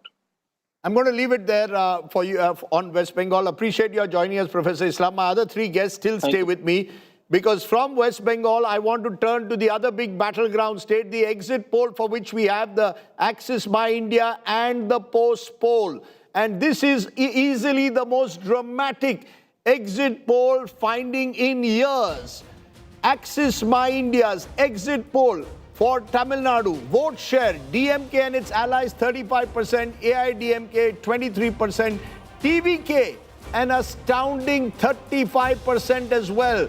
So you have the TVK actually getting the same percentage as votes as the DMK. The actor, politician, Vijay's votes are the same as the DMK. How is this translating into seats? As per Axis My India's exit poll, this is a tectonic result. First day, first show, political debut, TVK party number 1 as per this poll, 98 to 120. But the DMK and its allies very close behind, 92 to 110. AIDMK and its allies 22 to 32. Not since NTR, and that was 1983, have we perhaps seen such a sensational debut. Yes, Arvind Kejriwal was single largest, but that was in Delhi, small state. This is in the big state of Tamil Nadu. Let's take a look at now what the exit Tamil Nadu poll of polls are saying. Here too, Axis My India is an outlier. The DMK will take satisfaction from the fact that most of the other polls are putting them at number 1 and the TVK not more than 25 seats. So Pradeep Gupta has gone on a limb, Axis My India. I'll try and put out a chunk of why Pradeep said what he said a little in a moment from now. We had interviewed him a little while ago, but this is the result to really defy every result, Sandeep Shastri. I don't think for 2 or 3 decades have we quite seen such a prediction that an actor politician in a state like Tamil Nadu could be making such a sensational political debut. Rajdeep, when an untested political player comes onto the field, now this is the type of surprise that you can always have. Using an analogy you used earlier, and also being a very good sports enthusiast, do we really have a level playing field, be it in West Bengal or now what we are discussing, Tamil Nadu? Or is a level playing field the byproduct of reading the pitch correctly by the players?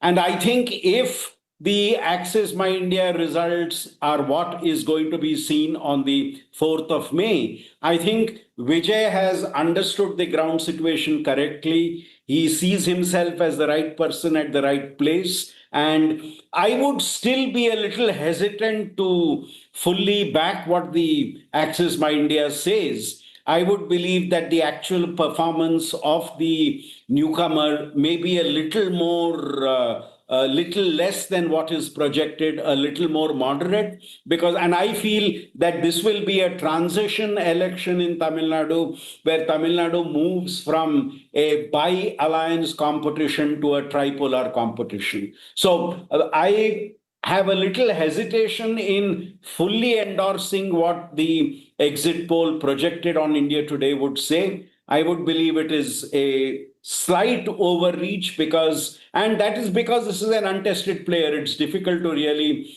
project it carefully. I go back to my point. For me, this is a transition election.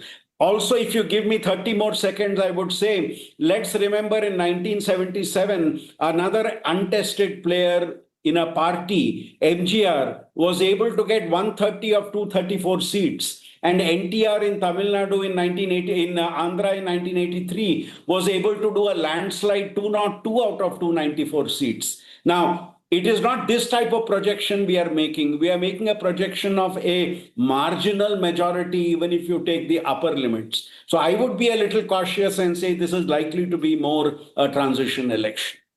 Transition or not, I mean, the fact is, Rahul Verma, this would be, in my view, much more than a transition election. It shows, for example, that an actor who's virtually come out of nowhere into politics is actually scoring far, far more than 2 established parties. I mean, if he gets the same percentage of votes also as the DMK, that's a pretty formidable achievement. 35% if he gets anywhere above 30, in fact, Is it just the novelty factor if these numbers hold, or is there something else that has changed? Or do you agree with Sandeep that this is a transition election? So my first point is that even if I take some of those polls which are saying that TVK will get 10 to 12 seats, I think the first point is TVK has entered Bengal politics and Tamil Nadu politics, and it is going to change. 10 seats means that he is now at least a player with 15 to 20% vote share. So that is the first thing. The second thing is that if he emerges as the party number one, which possibility you cannot completely rule out, because anyone who traveled a little bit of Tamil Nadu, especially in the Chennai region and in the South Belt, you know that there is a groundswell support, especially among the younger voters of Tamil Nadu. Now, whether that can reach to 35 or not, we will get to know on May 4. But if that happens, then definitely, like 50 years of Tamil Nadu politics is going to change from there. And it will have serious implications on other players. Who is going to align with TVK to help them to form the government? Will it be Congress? Will it be AIDMK? Will it be BJP? So in some ways, if AIDMK pairs with TVK, then they will be the second fiddle, and they will have a serious existential problem going forward. So from here on, the point that I'm trying to make is that Tamil Nadu politics is going to change. The third point, any party that scores 18, 20% or above, 35 is almost double of that, then let's not start thinking about whose vote they are cutting. They are basically cutting everyone's vote or whatever was available, which means that this person was able to create, or this party was able to create their own voter base in the society. If you are at a 4 or 5 or 8%, then you can think, okay, this party is vote cutter. But when you are at 25, 30, 35%, then this party has basically made a big splash on the screen. So to me, Tamil Nadu is a much bigger story than what might or might not happen in Bengal, given what is being projected. It's very, very fascinating because Anand Kochudi, you're joining us. You've also traveled through Tamil Nadu. You're a senior journalist. Did you see this happening? I sense when I traveled through Tamil Nadu, I saw a lot of young voters restless for change. These are voters who have not seen Jayalalitha, Karunanidhi, first-time voters. They just wanted something new. Is it the novelty factor that Vijay was bringing? Because what else would explain if these numbers hold? Again, I say it's a big if. All the other exit polls are giving Vijay relatively smaller numbers, less than 25 seats. But here comes one poll of Pradeep Gupta, who's sticking his neck out and suggesting that he's going to be party number one. Did you sense it at all on the ground, Anand? Rajdeep, I would say that Vijay's popularity was quite palpable. People were, especially the young people, young voters, they, I think, made a huge difference if this exit poll holds. And I traveled through Kongu Nadu, the western belt, and Kanyakumari region, southern Tamil Nadu, but not the northern and Chennai region. But even there, where Vijay's showing is Vijay is supposed to be weaker in these parts, but even there, Vijay's party seemed formidable. Not that he had too many cadres, but the voters, the general public seemed too enthused, and everybody thought that he did not have the cadres to make that change in the rural belt. But but he made a very important point that Vijay is there in everybody's home, and I think that if this exit but poll other holds actors true, have also, with due regard, Anand, other actors have also been. Kamal Hassan tried 5 years ago; he couldn't succeed. We've had Vijay Khan tried, couldn't really succeed. What is it, if these numbers hold, that's making Vijay so different? Is it just that Tamil Nadu has moved into this post-Karunanidhi, Jayalalitha phase and is looking for a new leader, anything new?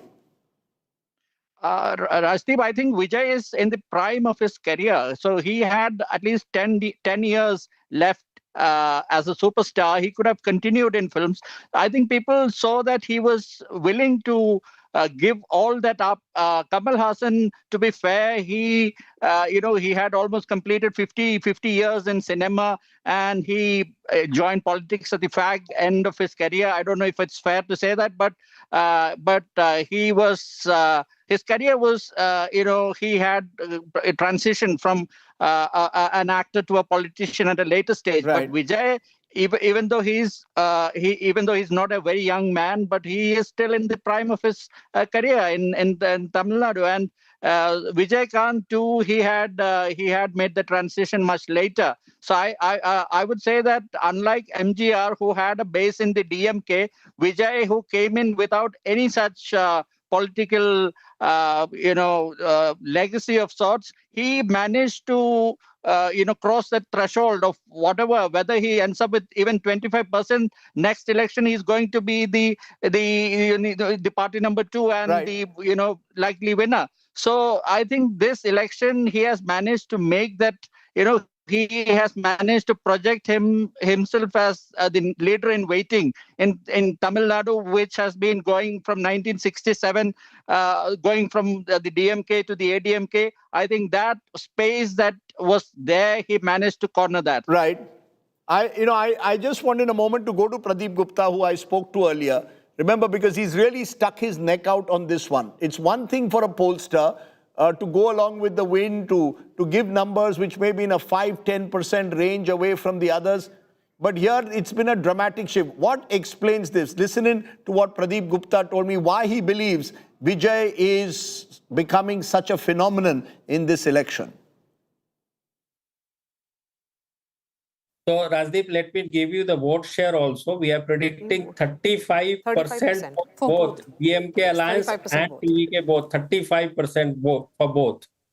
The only difference why the TVK seats looks like more is that wherever DMK is winning, they are winning with a good margin, whereas the winning margin is much lower when it comes to TVK. And that is the precisely reason why I'm telling you again and again, even if TVK got 100 seats and DMK gets 110, my poll is saying so. But you see the one side of the story. That's the problem. What is the other side of the story? The story is that TVK even end up with a lower range of 98 seats and higher range for 1110 for DMK Alliance. You are not looking at that. But that's still a big number. Pradeep Gupta, at the end of the day, the biggest question that was being asked of the TVK is even if they get the vote share, and 35%, sure, many did say maybe it's possible. Consolidating that to ensure seat wins, everyone said that's a huge challenge for TVK. You believe that they've actually managed to transform that vote share into seats, so much so that you're giving them even triple digit. That's the reason. I'll tell you why it is. If you see the detailed analysis, in the age group and gender group, you will find all the difference among the that women and youth. Then you're suggesting youth. Yes, when I say youth, I am referring to 18 to 39 year of age, which contributes to 42% of the population, where TVK Vijay is sweeping. And this is what I refer to as gensification of the election. But Pradeep, when you ask them the question on preferred CM, does Vijay score over Stalin? Yes, 37%. I'm looking at that number here. That's 37%. That's more popular. He's that way more popular. Among the other parties, he's more popular in that sense. I'm not surprised by that. But what I'm surprised by is the fact that it's converting into seats. There's no traditional vote bank. Pradeep, there's no traditional vote bank for the TVK. All this while everyone spoke of the Vijay impact, what you're suggesting is that he's going to be doing an MGR once again. He's the next MGR of Tamil Nadu, going by your numbers. Yes, that is precisely, I'm predicting MGR and NTR of Andhra Pradesh. That changes politics forever. No, I'll tell you what could have happened. I mean, I'm looking now at your deep dive. And Akshita, you can correct me. The DMK dominated northern Tamil Nadu and Chennai in particular. Yep. And they won it by big margins. This was also the area where TVK focused a lot of its political equity on.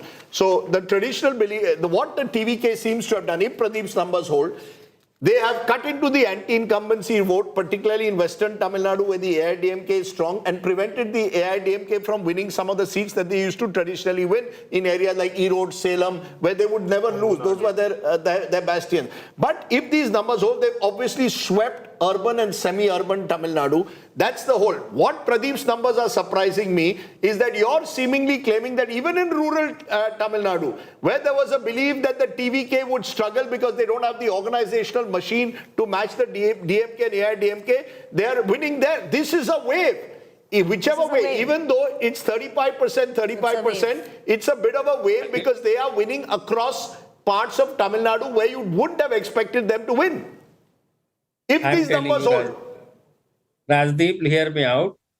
In Chennai region, they are doing extraordinarily good. Extraordinarily good. Even for that matter, those big stalwart, the biggest name in the Chennai and the Tamil Nadu may have tough time. So are you saying Kolathur? Are you suggesting Stalin? Are you suggesting Chepauk, Udaynidhi Stalin? I am suggesting all the big guns, including the name you suggested. I am not saying they are losing. I am saying it's not easy. In Chennai particularly. Yep. In southern Tamil Nadu also TVK is doing very good. In Trichy, Delta, Kaveri Delta area, DMK is doing good. In western Tamil Nadu, where J. Jayalalitha used to do good, all three are doing good. All three are doing good. And in northern Tamil Nadu, DMK is doing little better than DMK. So therefore, if these numbers hold, it is arguably one of the biggest shifts that's taken place in Indian politics. I cannot recall when last we've seen Indian politics change in such a dramatic manner in a state where a complete debutante in a large state makes such an impact since N.T. Ramarao. I keep giving the N.T. Ramarao equivalent. Am I exaggerating that, Rahul Verma, when I'm now equating Vijay to N.T. Ramarao? Their fans might get offended, but I think politically you are making a right point. Because in some ways, in last 35 odd years, we had not seen a debutant basically contesting the first election and getting that close to power. So yes, I think your comparison in that sense is right. What I would also urge, perhaps other panelists could also reflect on this, which is like we are now discussing as if Vijay is definitely going to win this election. Things might change on May 4. The question is, why is AIDMK getting the thrashing and DMK is still able to survive? If those numbers hold, then it's the AIDMK which is sort of like losing in terms of both vote share and seat share. So is it AIDMK losing because of, say, the delimitation fiasco, them aligning with BJP, or is AIDMK losing because they don't have a charismatic leader like Jayalalitha, and at least the power transition in DMK was much more clear, where it's MK Stalin now and Udaynidhi Stalin going forward. So is this now the end of AIDMK? I think that would be also an interesting question to sort of like ponder over. It also could be, Sandeep Shastri, something that needs to be looked at, the Yuva factor. 40% of Tamil Nadu under the age of 40. I don't know whether they're called Gen Z, Gen Y, what they call themselves, millennials. But this young and restless generation which wants change, and every political party, just as it targets the women vote bank, has to now target the Yuva vote bank. If these numbers hold, it suggests that the youth in particular, apart from other groups, are clearly wanting change of some kind, something new, something different. 2 points, Rajdeep. I think there is no doubt on the fact that there is a visible, and some of us on May 4th may say dramatic change, which the younger generation has brought about as voters. We saw this to an extent in Bihar, when discussing Bihar, that Bihar had the largest youth vote at that time in the election. So we may be seeing something similar happening in Tamil Nadu. And I think the other question which Rahul raised is also equally important. There was talk going on that the BJP was keen to bring Vijay into the NDA alliance, which the Anna DMK opposed. And I think the main reason for wanting that is the need for a local charismatic face to challenge the DMK. I think there is time and again evidence showing that the Anna DMK, while it has some grassroots support in certain parts of Tamil Nadu, its leadership is not able to lift the party up in terms of competition. So therefore, Vijay was seen as a mass leader who could have brought in that, and that's why you had all that discussion before the elections about the Vijay and that party getting into the NDA. That was not to happen because of the opposition of the Anna DMK. But now, as Rahul rightly put it, if these projections are right, and even if you look at the other projections that are coming up, the Anna DMK does not seem to be seen in that much positive light in any of those any of the major exit polls that are there. So I think one question that will emerge in Tamil Nadu is the future of the Anna DMK and what the BJP would do as part of the NDA in terms of shoring up the possibilities of the party. Who knows who knows, the BJP would want to tie up with Vijay. The Congress wanted to tie up with Vijay, a section of the Congress with Vijay before the election. We'll have to wait and see whether that happens after the election. But Vijay is clearly become the real story of the exit polls today. There is another story, and this brings some better news. The only real good news for the Congress is coming from Kerala. Let's bring you the poll of polls now for Kerala, because it clearly shows that the UDF in Kerala has done very well.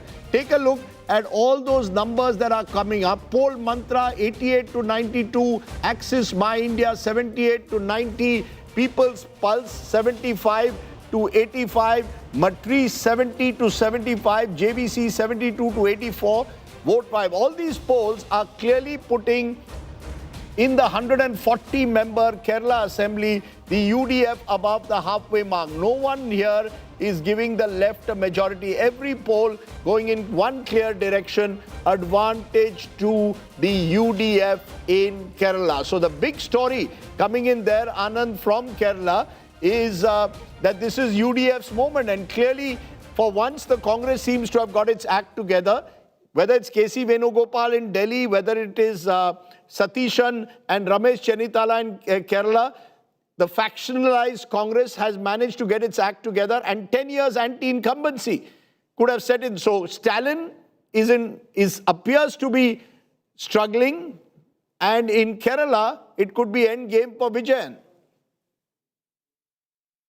Well, Rajdeep, Vijayan, he is 80 plus. He's 80 years old and he's turning 81 this month. So I guess compared to someone like Stalin, and Vijayan has been the leader of the CPM since 1998. He was the party state secretary since 1998, and he has been leading the party for almost 3 decades now. And there is no second-rung leadership in the party left. There is KK Shailaja, of course, but then nobody is, projecting her as a leader in waiting, except for the people outside the party. Within the party, there is no second rung, and that has been completely decimated.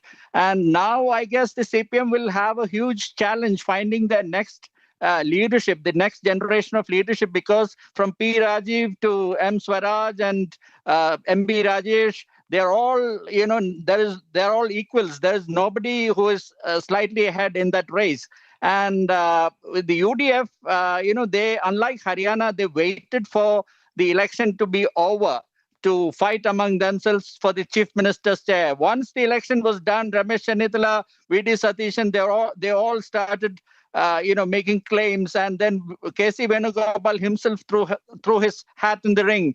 If anybody thought that he was not interested in becoming the chief minister of Kerala, he proved them wrong by staying 18 days at a stretch in the state and campaigning throughout 60 seats, assembly constituencies, covering more ground than any other leader, and waiting for the Kerala election to be over to travel to any other state. And so they are all fighting among themselves now, but they waited till the election to be over to do that. So they presented a united picture that they were united in the fight, and they left the high command. I mean, the decision was left on the high command. And so the UDF is reaping the a reward for that. And for once, the cadres, the Congress cadres in the state, they were very much on the ground, and they were working overtime, because I think they were, for after 10 years, they were totally they wanted change, and they knew that it was the last bus because of the emergence of the BJP as a third player. So even if the BJP ends up getting 15%, 14% as the exit poll predicts, the BJP definitely is a player, and it is going to harm both the LDF and the UDF in the future. So in 26. Yes. I take your point, because the fact is that if I look at the numbers for who will be CM, because already that battle has begun, VD Satishan, as per poll mantra, 21%. VD Satishan, 21%. Pinarayi Vijayan, 20.5%. This was Axis My India put VD Satishan 21, Pinarayi Vijayan 33. Poll mantra is putting VD Satishan 21, Pinarayi Vijayan 20.5, KC Venugopal 17.8. KK Shailaja of the left 11.2, Ramesh Chennitala 11.2, Rajiv Chandrasekhar 10.5. So you have a sense that the Congress is now already looking Sandeep Shastri as Kaun Banega Mukhyamantri. You have KC Venugopal close to Rahul Gandhi, who's one candidate. You have VD Satishan, who's led the fight there on the ground. And you have others, including Ramesh Chennitala, who want to put their hat in the ring. How do you see this playing out? Will that become the next battle, or is Kerala going to be smoother? No, it will definitely be a battle, because Congress has always had this battle since 2014 with a weaker high command. But I think the dice seems to be favoring Satishan for various factors. He's been the one who is working at the ground level. And I think what lesson, if these exit polls turn out to be right, the lesson that the Congress has learned is not to do a Haryana in Kerala, because everybody was saying, I had the chance to go around Kerala twice during the campaign. And one message which was coming out is, if the UDS does not do well, the Congress would have to blame itself for that. That there is nobody who will defeat the UDF, the Congress itself could do that. So the exit polls seem to suggest that that's not happening. Rajdeep, if I could make in 30 seconds 2 more quick points. I think what has gone against the LDF is not just the fact it's been in power for 2 years.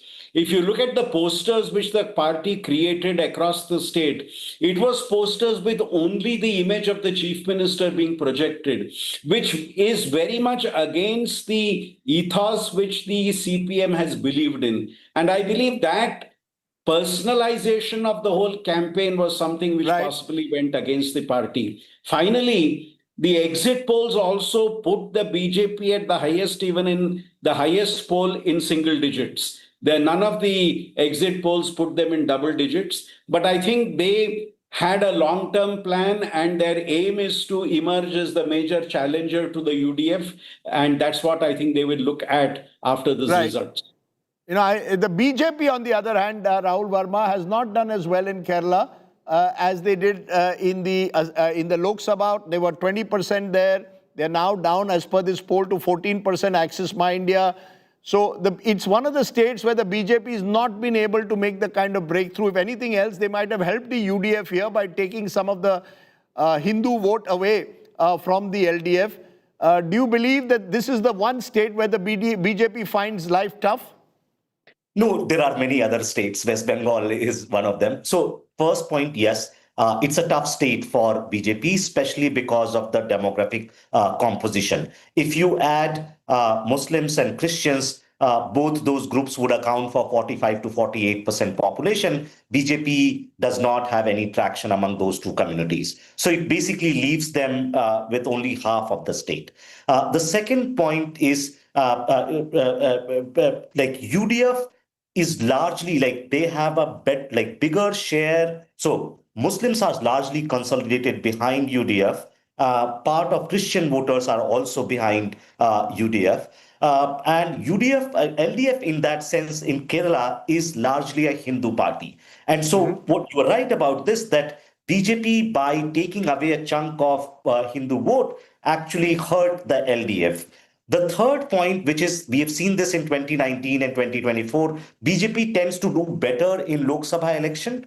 And UDF also tends to do better in Lok Sabha elections in Kerala. So this decline in that sense is part of the pattern. I think from BJP's sort of like perspective, left decline in Kerala is what will give them opening. So the big story, if these numbers hold, and likely to hold because there is unanimity among pollsters, this is a big sort of like whistle for left, because left is already sort of like out in Tripura. They don't even figure in exit poll projections in West Bengal. And if they lose this state, then they won't be in power in any other state in India, which would happen for the first time in last 70 years.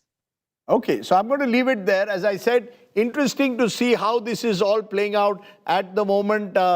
If Kerala holds, the battle will be Kaun Banega, Chief Minister, 3 candidates, Satishan, Venugopal and Chenithala, all of them very much in that race if the Congress is to win that election. Let me turn to the final state and the poll of polls that have come from Assam. And in Assam, it is one-sided again. Clear victory, a 3/4 victory in every poll to the BJP. Himanta Biswa Sarma scoring big in Assam at the moment. Most of the polls predicting a 3/4 victory to the ruling BJP.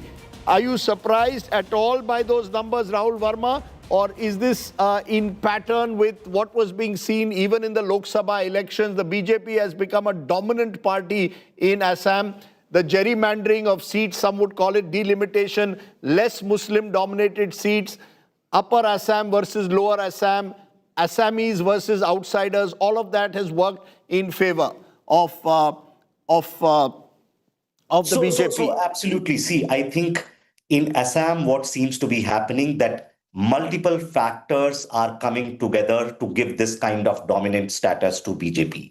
The first thing is like every successive election between 2011 to 2016, so 16 to 21, 21 to 26, and now BJP's vote share and seat share is increasing. And it is being done by basically stitching together very different kind of coalitions on the ground, bringing all kinds of political players in the foray in Bodoland and in other parts of Assam. The third thing they have been able to do is to take away important leaders from the Congress party. Think of it, Himanta Biswa Sarma was part of Tarun Gogoi's cabinet. And just before the election, they got 2 important leaders from the Congress joining the BJP. So, but this is not to say that the delimitation or gerrymandering exercise in Assam has not created a much more sort of like fertile ground for BJP to now hold power.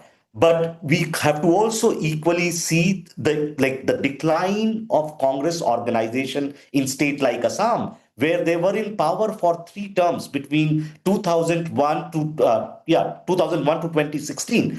And it seems like in this election, Congress organization was not visible on the ground to be able to sort of like mount a campaign of challenge, right? So all these factors, to my mind, the political delimitation, the BJP able to sort of like stitch together social coalitions, get politicians from the other side to its pocket, has created now what you called as a dominant party situation for BJP in Assam.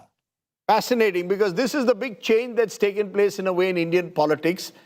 In 2016, the BJP won on its own for the first time in Assam.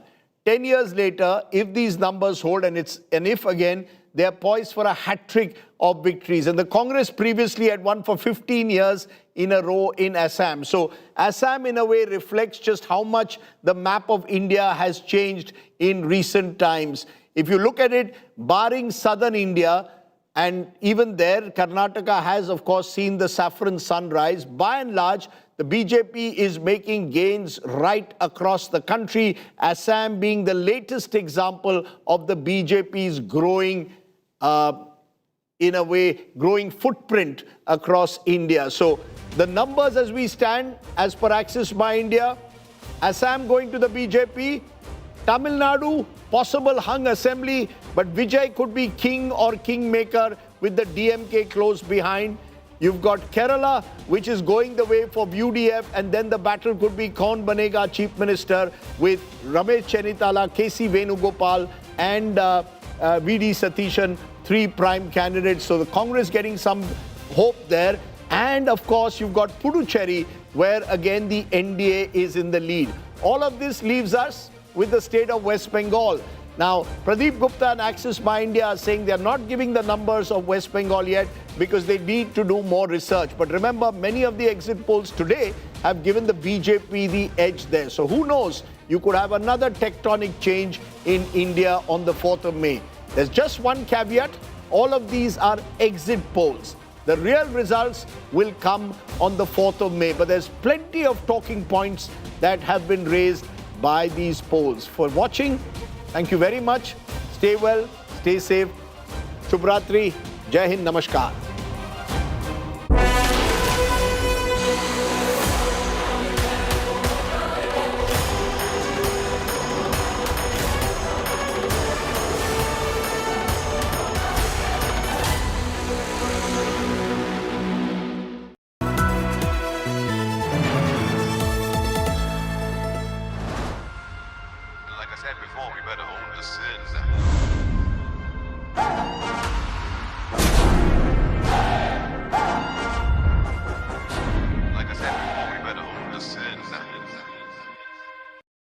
साथी हाथ बढ़ाना साथी रे जिंदल साथी seal साथी रे हर solid इसकी feel है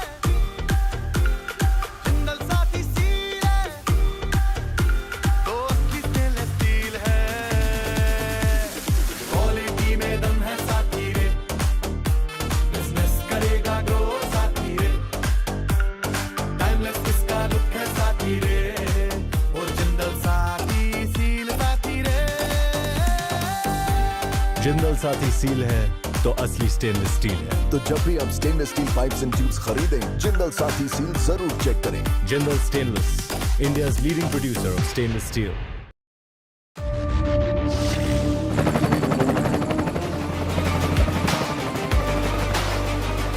Character, the taste of success.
Presented by Parul University. यहाँ possible है.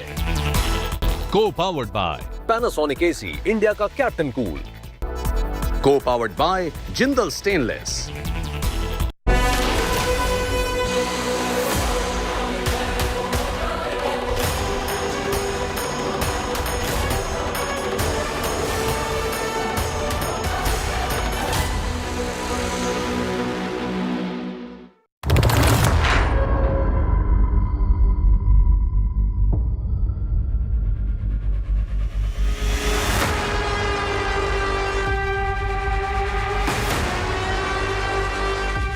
எந்த பதிலும் சொல்லாம போருக்கு தனியா தன் படையோட போன அந்த பாண்டிய வம்சத்தை சேர்ந்த அந்த பையன் என்ன செஞ்சான்னு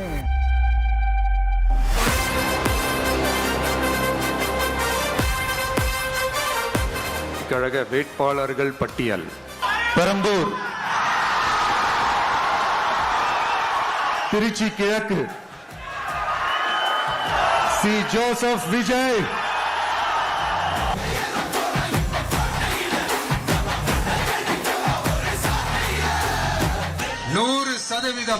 நீங்க இந்த விஜய நம்பலாமுங்க.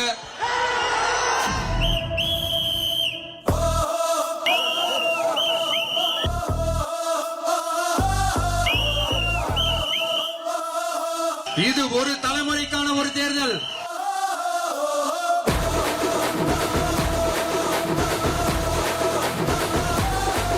உங்களுக்கான தேர்தல்.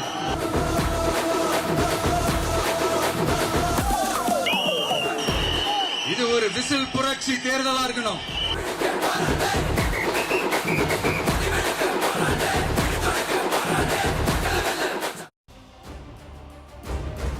Hello everyone, good evening.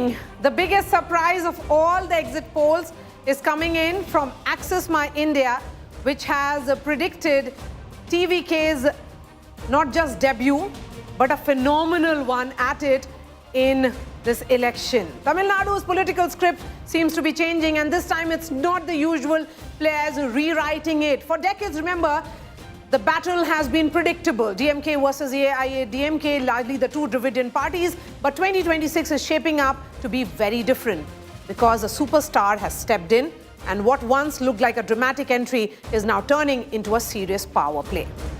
In fact, what we're seeing, Maria, the focus is, of course, first day, first show, super hit. If you look at least the exit poll numbers that we're putting out. You know, we're not saying that these numbers are 100% precise. These are numbers put forth by Access My India. But what it suggests is that the entry of Vijay isn't just a disruption, isn't just a vote cutter. It could very well be much beyond that. We could be looking at an election that's defined by the V factor, by the Vijay factor. What are the numbers like, Maria? Let's run our viewers through that. Yes, so Access My India is saying that this disruptor of Tamil Nadu politics could very well be the king, not just the kingmaker. With a vote share of 35%, Access My India, one of the pollsters which is largely trusted and has got most elections barring few wrong, is saying that DMK plus will be between 90 to 210 at 35% vote share. Vijay's TVK will be surging at the same vote share, 35%, between 98 to 120, and AIA DMK will be trailing at the third place between 22 to 32. So what has happened is that if these numbers actually hold, AIA DMK has collapsed and its loss is Vijay's gain. Absolutely. So if you look at these numbers and really break down the data that's come with it, TVK is gained in rural, which means it's not just an urban sweep over or an urban phenomena where they're hitting the DMK, but they've gained in rural. Women, youth, keep talking about the gentrification of this election. That's made a difference as far as numbers go for the TVK. This is what Access My India says. That's how they've attributed this mega blockbuster debut for Vijay. At 98 to 120, Maria, while all of us spoke of the V factor, the Vijay factor, I don't think any of us pegged them at this kind of a number of 98 to 120. So all the parties are surprised, not just in Tamil Nadu. Yeah. So this could be the tectonic shift happening in Indian politics, not just the state of Tamil Nadu. So before I bring in the guests, Here's a report of the prediction of Access My India. What once sounded like speculation is now looking like reality. Tamil Nadu could be heading for a political earthquake in 2026. For the first time in 70 years, the iron grip of the DMK-AIDMK duopoly is under serious threat. And at the center of it all is Thalapathy Vijay. Why? Because Access My India has come up with an explosive projection. A projection that paints a stunning picture. It has given DMK plus 92 to 110 seats. Vijay's party TVK a surging 98 to 120. AIDMK is trailing far behind at just 22 to 32. The vote share tells the same story. Both TVK and DMK locked at 35% vote share and AIDMK at 23% vote share. There's also another headline. Vijay emerging as the most preferred CM of Tamil Nadu at 37%, with MK Stalin at 35% and AIDMK General Secretary EPS at 22%. The projections are here, and it is clearly going to be a neck-and-neck battle between TVK and the DMK. This leaves us with a big question. Is a fractured mandate and a massive twist on cards? Well, going by these numbers, Vijay may not just be the kingmaker, but could actually be the king. But it's not a clean sweep across board. While Access My India has put TVK ahead, other surveys still back DMK return. One survey even points to a sharply different outcome, with AIDMK winning the Tamil Nadu polls. From real to real Jananayagan, Vijay is no longer a newbie.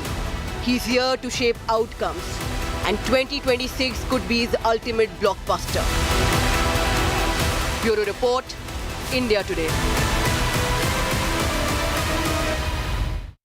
And what a phenomenal debut it has been. So if these numbers actually hold, then it's the only parallel that has been there in Tamil Nadu history, Akshita, is 1983 moment of NTR. Yep. So as a reporter who has been crisscrossing the state of Tamil Nadu, before I bring in the guests, I want to understand from you, why would I understand that, particularly among the Gen Z and the youth voters, there would be this, freshness for Vijay. Why would women voters who are the beneficiaries of the state scheme move towards a newbie? I don't think there's much of an anti-incumbency factor at play here, Maria, that very often you'll say, okay, change is attributed to anti-incumbency. Tamil Nadu, not really the case. If these numbers hold, I will constantly add that caveat that this is Access My India's exit poll. If these numbers hold, the sense I get is that people wanted to give Vijay an opportunity, a chance. You're right, there's a certain restlessness in Tamil Nadu's youth. That may be reflecting and translating to numbers for Vijay. As far as the women vote goes, a couple of factors to keep in mind here. Yes, the DMK did give out, and they have the Magalir Thittam that's been on for the last many months, but they did give that bumper bonus also just before the election season was announced. Did that sway women voters? I reckon that it happened a bit too early in the election season, one. Second is the fact that Vijay didn't hold back.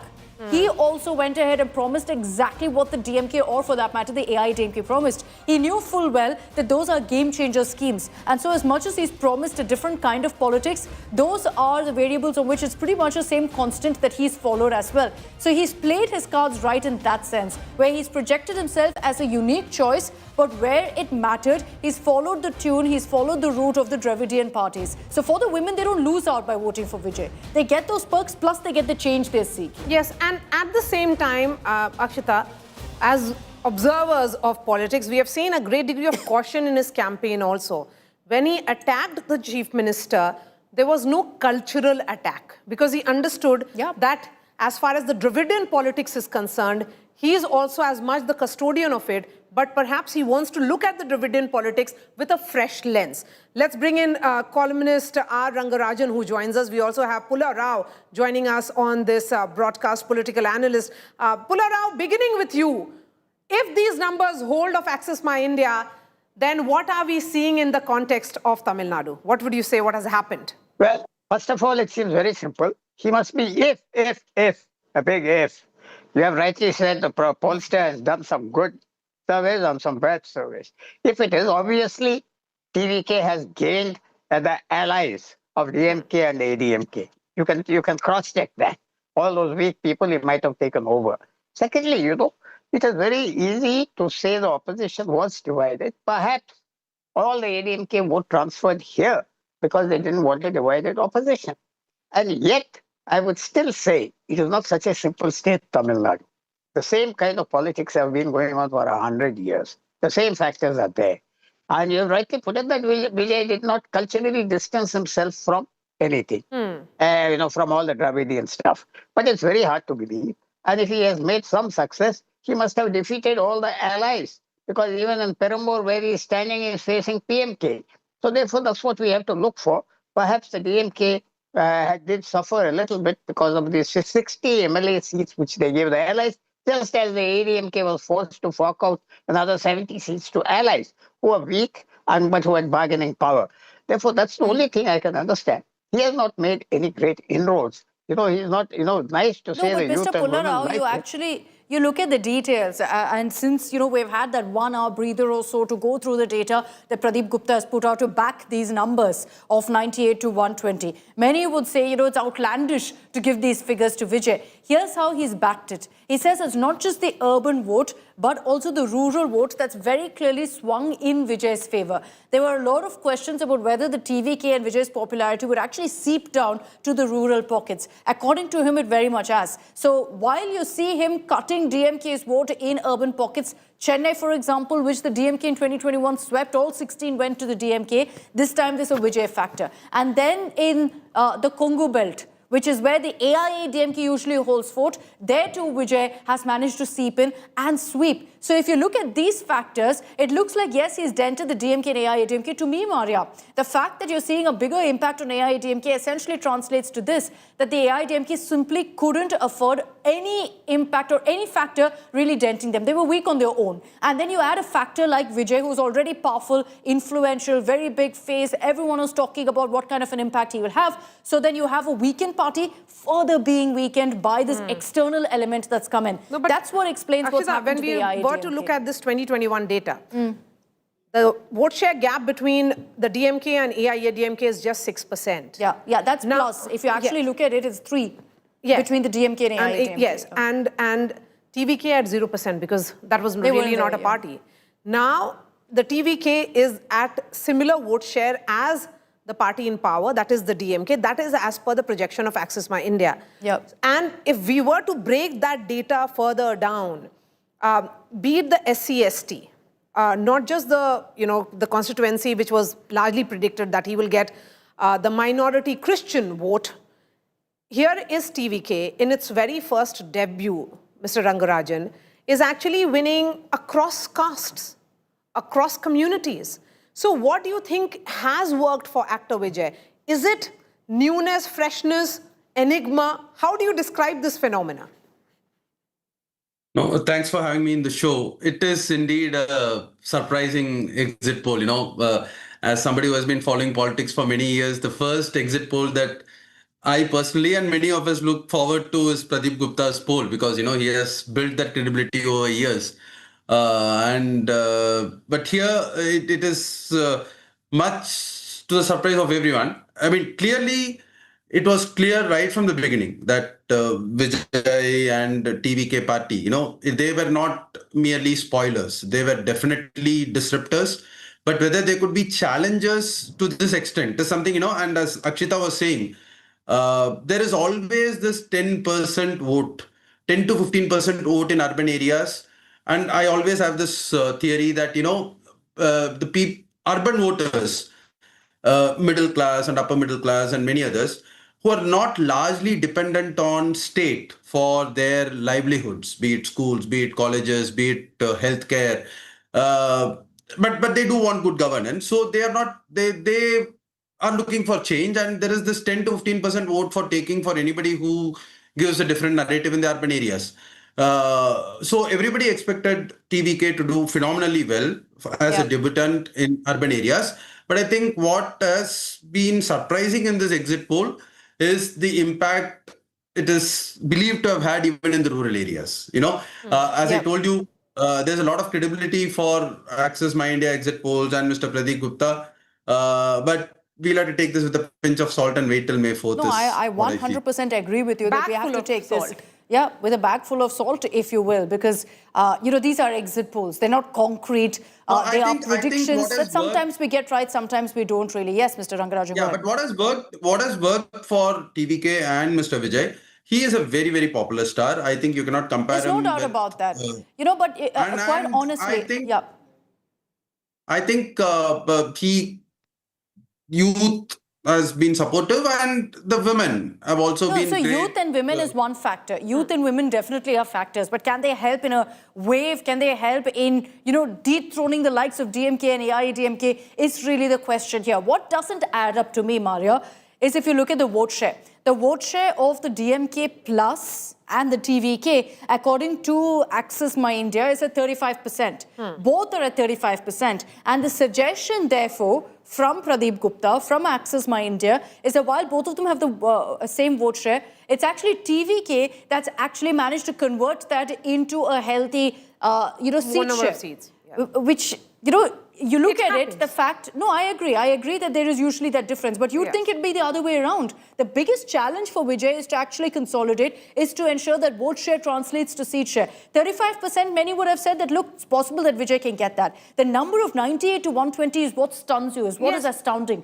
Because the fact that he can get that number of consolidation, even more consolidation than the DMK. And don't you think that also requires organizational presence? Yeah, which we is often speak about in the context of, and dedicated vote banks. And dedicated vote banks, which Vijay doesn't have. He is obviously a phenomenon that goes beyond those vote banks. Yes. But to consolidate into seats, the fact that according to this poll, he's doing it better than the DMK and their allies, that's got me a little off there. Okay, so perhaps Rangarajan could respond to that. That, here is actor Vijay. I'm not too sure what is the nature of this organization of the TMK, TVK, in terms of the penetration that it would have across these seats that they are contesting from. And to ensure that, fandom being converted into voters is a long, it takes time. But he has managed to do so in the very first election. Absolutely. If these numbers hold again. And absolutely. And, the fact that, I vote in one of the suburbs of Chennai, and I did not find any booth agent of TVK inside my booth. I don't think they have booth agents in every booth. Which constituency are you in? I vote in Tiruvatiur, which is in the northern part of Chennai. It doesn't come technically under the 16 seats of Chennai, but it is very much a suburb of Chennai under the Chennai Corporation. And so there is not big organizational strength. And if this urban-rural difference is bound to be there, irrespective of the swing in favor of TVK as per the exit poll, then it's quite possible if this has to hold, TVK and Vijay may be picking up more than 40-45% in urban areas, and 25 plus in rural areas to get an overall share of 35%. And so 98 to 120, if you look at it, when I was doing the math, on each of these seats, individual seats, the TVK will need 30% plus. On each seat, they'll need 30% plus to register a win. So if we're suggesting 98 to 120 for Vijay, that ultimately means the TVK, and mind you, each one of those seats, not on the local candidate, on Vijay's face. Every time you see the whistle symbol, they've associated it with one face, Vijay's face. And so just for Vijay, they've managed essentially in 98 to 120 seats, getting a 30% plus vote share in each individual seat. That's unfathomable, Maria. And in an assembly election where you're always taught the rules of the game are that the local candidate matters, it goes completely against everything we know about how these elections work then. Rahul Verma joins us on this broadcast. He's the fellow at the Center for Policy Research.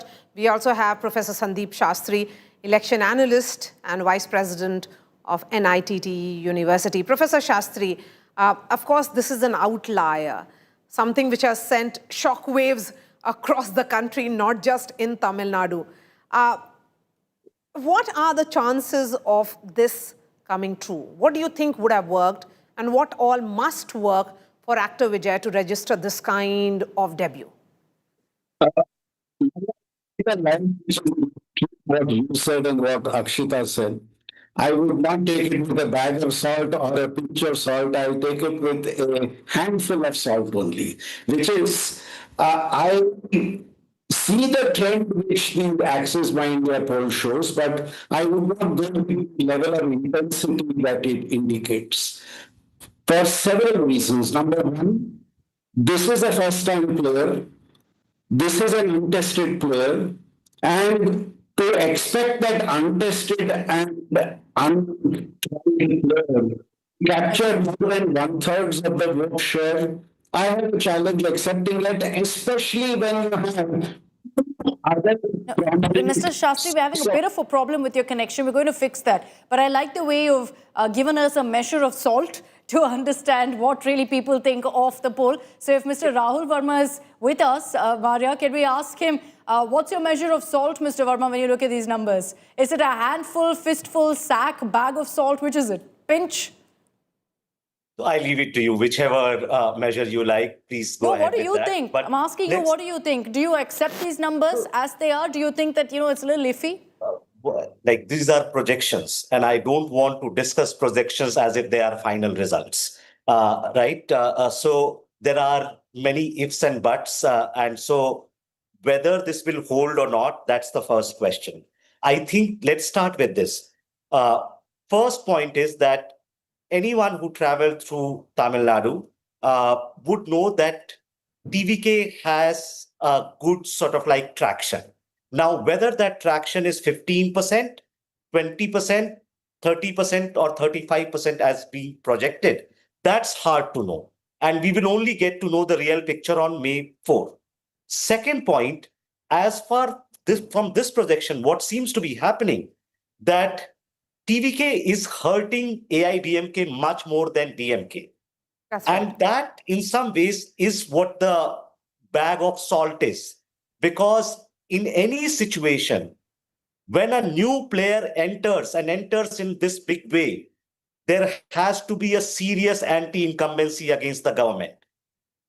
Debutant, even Arvind Kejriwal, when he entered, or N.T. Ramarao in 1983, or AGP in 1985, or 1977 MGR, whenever the debutant entered and makes a big splash, there has to be a big anti-incumbency. So I don't understand why then DMK is not getting hurt. No, the way I see it, sure, okay.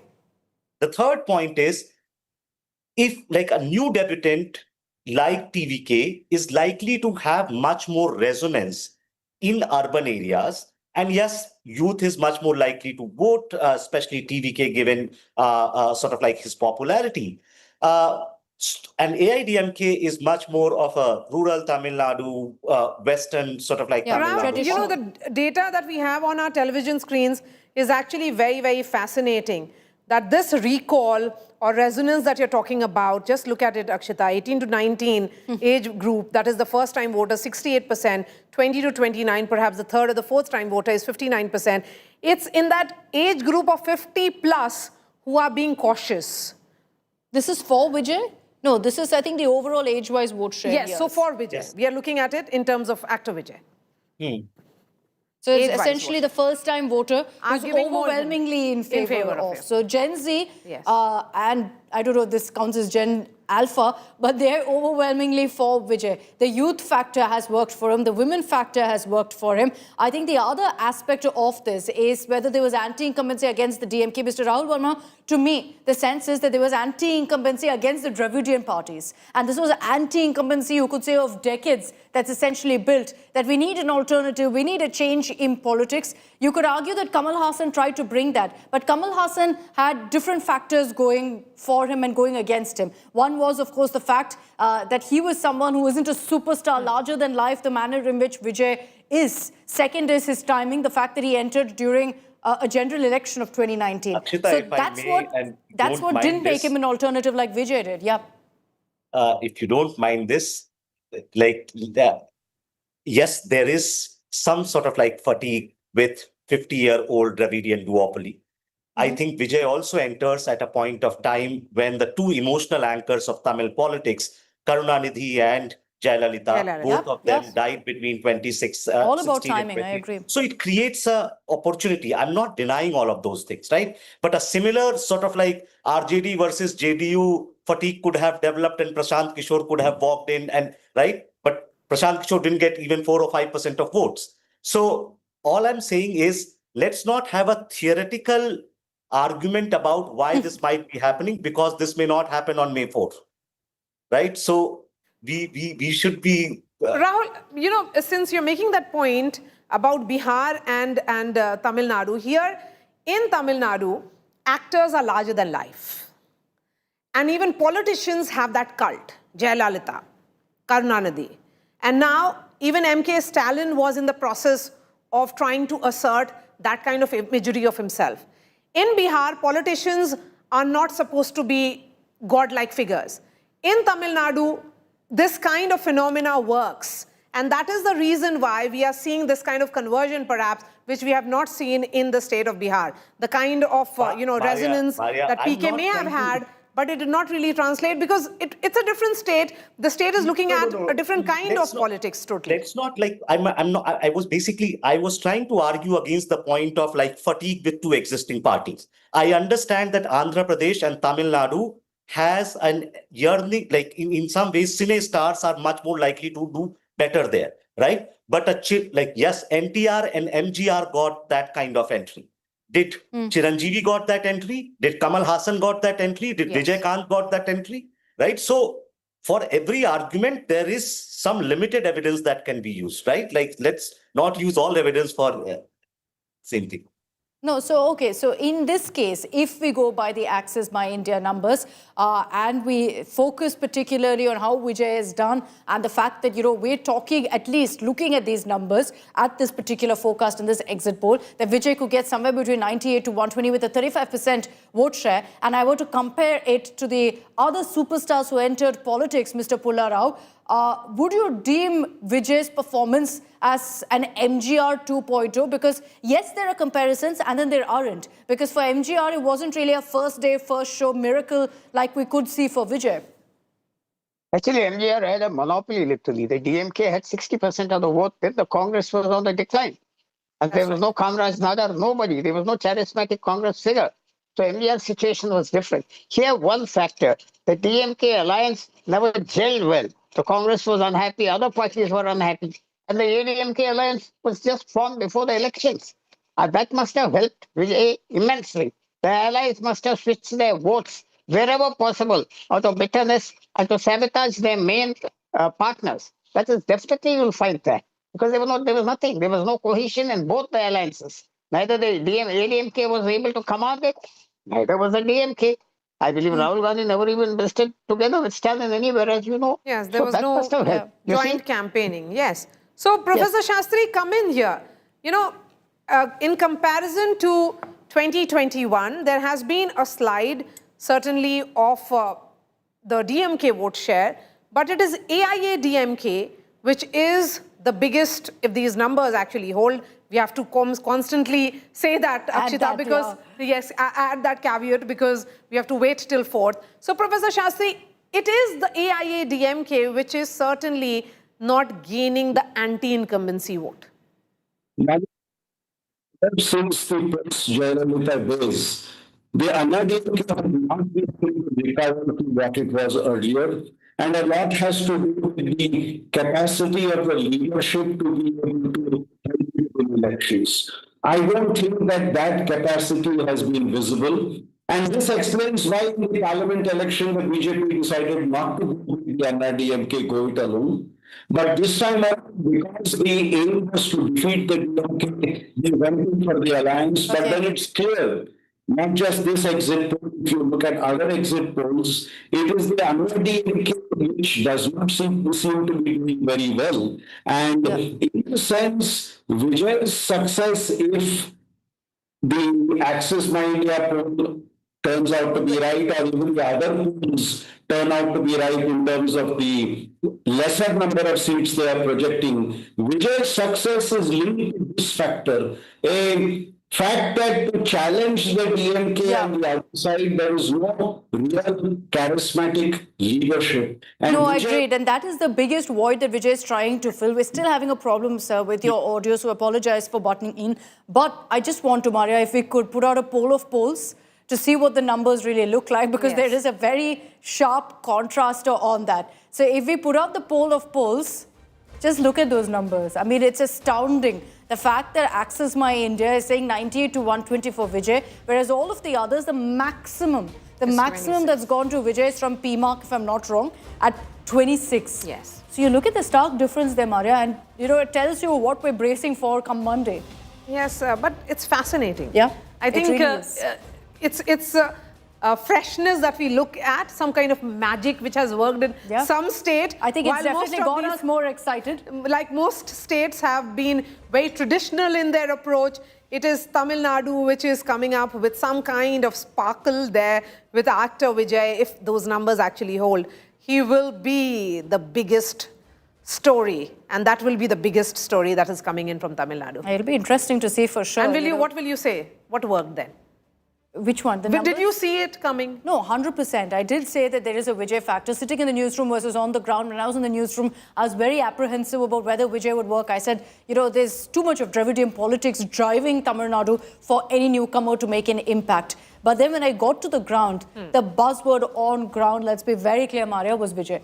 The whole world was talking about Vijay. I heard men, women, youngsters, irrespective of age, gender, all of them said, I'll vote for Vijay. I was a little apprehensive about whether going to the polling booth, looking at, just booth presence on that day, that kind of changed. And I still wonder if we could get Pradeep Gupta, I'd love to ask him that, about whether he also, to some extent, was maybe swept up by that euphoria of Vijay, because I was initially. So, sometimes that's what we say, that sentiments are one barometer.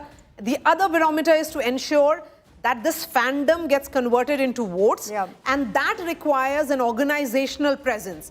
Has actor Vijay, in just a matter of 2 years, covered that distance? While there was that enigma around him, he met few journalists, spoke about his plans, he never gave interviews, tried to stay away from media totally, tried to be completely under the radar in his functioning. And is that something that made people of Tamil Nadu? That works in Tamil Nadu. That enigma, that larger-than-life image, it's something that always works in Tamil Nadu, whether it's in films or in politics. The line between the two is very thin, Maria. So which is the most popular song of actor Vijay? Which will fit in if the Access I think My his India... most famous song right now is Na Ready Da.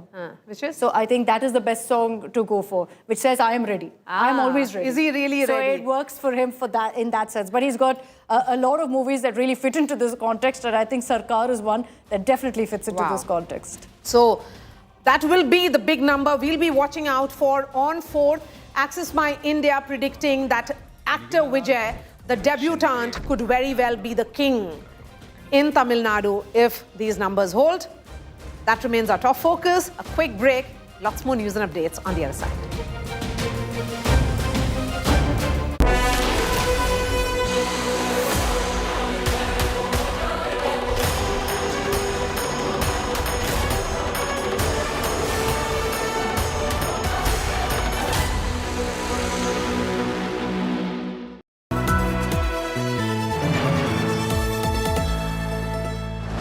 Savings account में मिलते हैं amazing benefits, paperless banking and higher interest, वो भी हर महीने। Money money money money every month. सोच बदलो और बैंक भी। Like I said before, we better own the sins.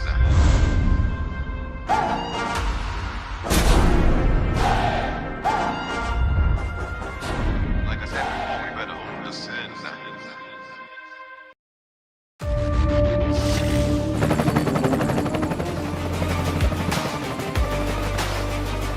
Character, the taste of success. Nari Shakti Act, how to break the deadlock. With the latest constitutional amendment defeated in Parliament, women's reservation is once again at the centre of political debate. Why does the impasse persist? And where does the road lead from here? This week, India Today tracks the politics, the provisions and the path ahead. India Today, making sense of India. Now available for speed delivery on Amazon and Blinkit. Subscribe now at subscriptions.intoday.in.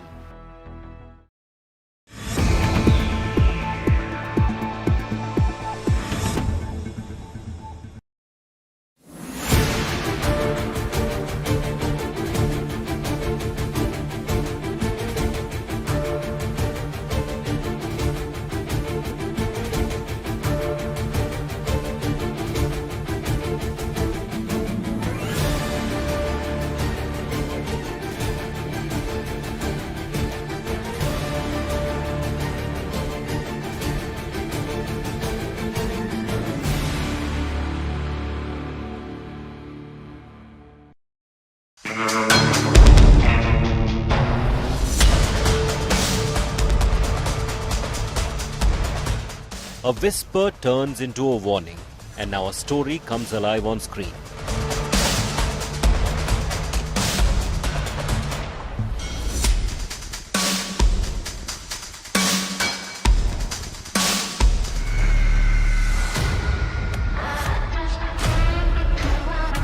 Verity has finally unveiled its first teaser, leaving behind an unsettling trail of mystery and intrigue. You're going to continue to enjoy. Offering a chilling glimpse of Dakota Johnson, Anne Hathaway and Josh Hartnett.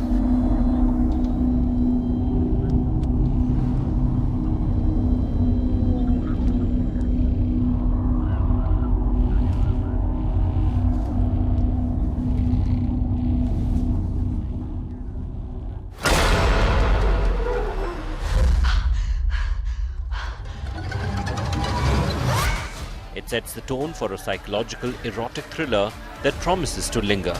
Meanwhile, Anne Hathaway's haunting warning about darkness ahead stands out, hinting at the sinister journey that unfolds. The film follows Lavin Ashley, played by Dakota Johnson, a struggling writer hired by Jeremy Crawford, portrayed by Josh Hartnett, to complete books for his injured wife, Verity. However, while staying at their home, Lavin uncovers dark secrets that make her question everything about Verity and her own safety. Directed by Michael Showalter, the film marks another collaboration with Anne Hathaway after The Idea of You. This piece is from my friend Sarah. What's it called? Unclose Me. And what do you feel when you look at it? Everything. We're gonna dance before we walk up the moon in the ground like a rocket. We're gonna dance before we walk. Meanwhile, Hathaway continues to showcase her versatility, also appearing in The Devil Wears Prada 2 alongside Meryl Streep and Emily Blunt.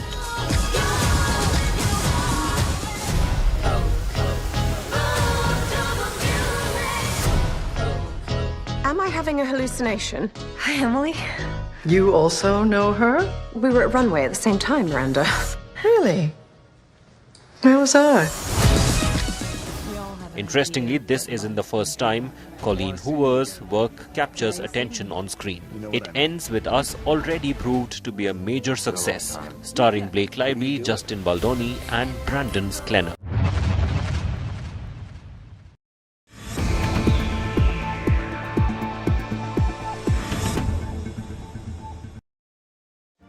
Make your media plan smarter with India Today Live TV on your connected devices. Amplify your brand with 100 million smart internet viewers. To advertise, mail us at sales@aajtak.com.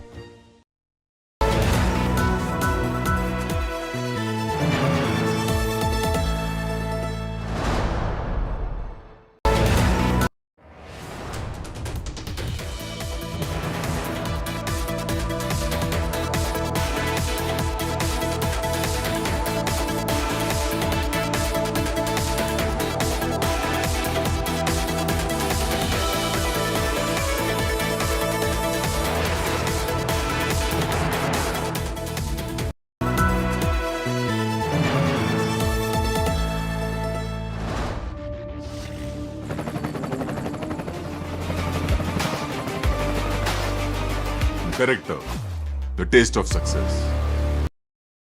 AU savings account में मिलते हैं amazing benefits, paperless banking and higher interest, वो भी हर महीने। Money money money money every month. सोच बदलो और बैंक भी।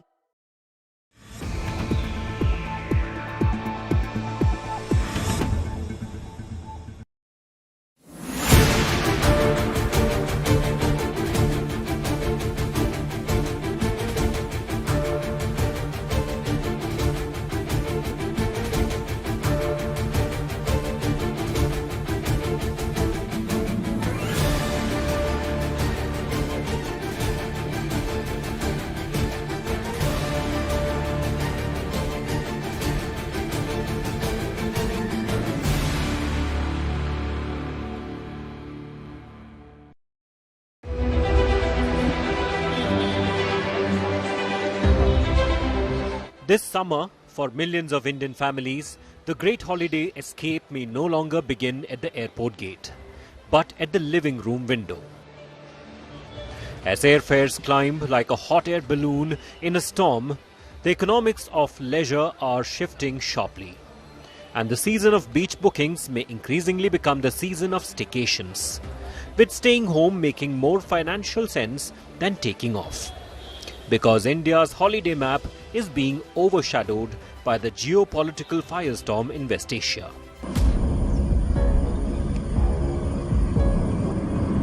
The Federation of Indian Airlines, representing Air India, Indigo and SpiceJet, has sent a financial mayday call to the government, warning that soaring aviation turbine fuel prices are pushing the industry towards unsustainable turbulence.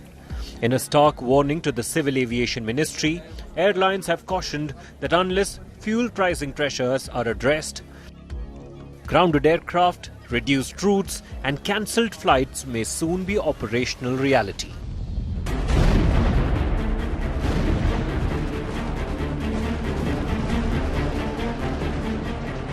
At the heart of this aviation squeeze is the Iran war. The conflict has sent global crude and jet fuel markets into violent overdrive. Airlines say fuel, which once made up for around 40% of operating costs, has now ballooned to nearly 60%, turning balance sheets red. Global jet fuel prices surged dramatically amid fears of disrupted Gulf supply lines, with ATF benchmarks rising from under $100 per barrel to well above $190 in weeks on several routes. The government had preempted the crisis, having capped the domestic ATF prices hike impact at 25%, helping moderate April's increase to about 8.5% for scheduled carriers, instead of a far steeper global pass-through. The move had shielded domestic flyers from a severe sticker shock. But international operations remain brutally exposed, with market-linked fuel costs hitting airlines like Typhoon. Some of the costs are already landing squarely on the passenger. Both Air India and Indigo have introduced fuel surcharges on both domestic and international flights. While additional fees on domestic flights is up to 950 rupees, it is as high as 26,000 rupees on long-haul Air India routes.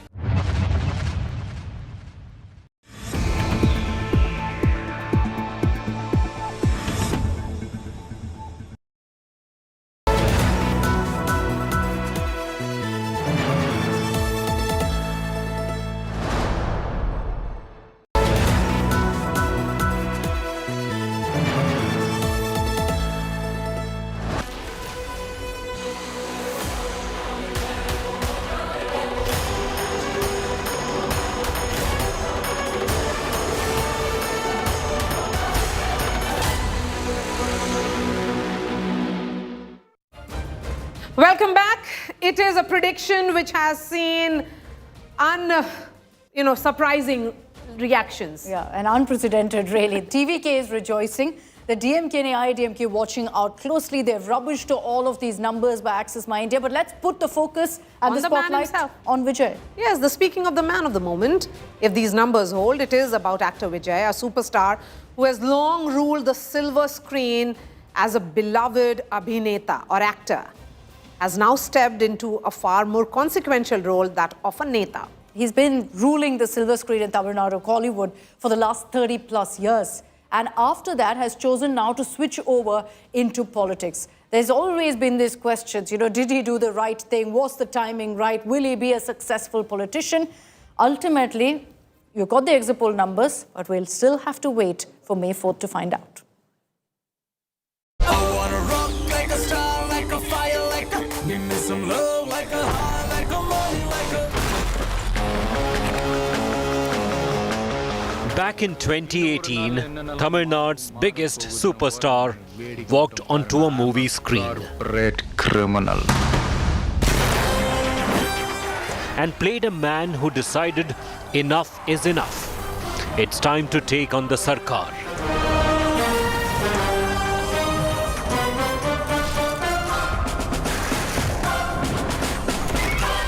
The film was called Sarkar. இதுதான் நம்ம நான் எந்த கம்பெனியும் விலைக்கு வாங்க வரல. And the people went absolutely wild. நான் என்னோட ஓட்டு போடுறதுக்காக வந்திருக்கேன்.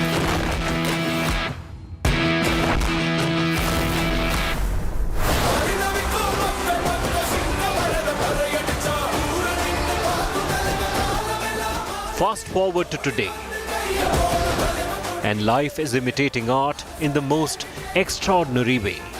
Perambur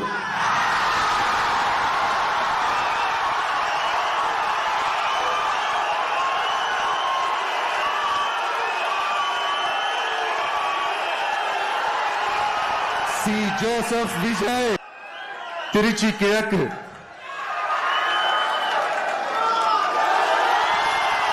C Joseph Vijay.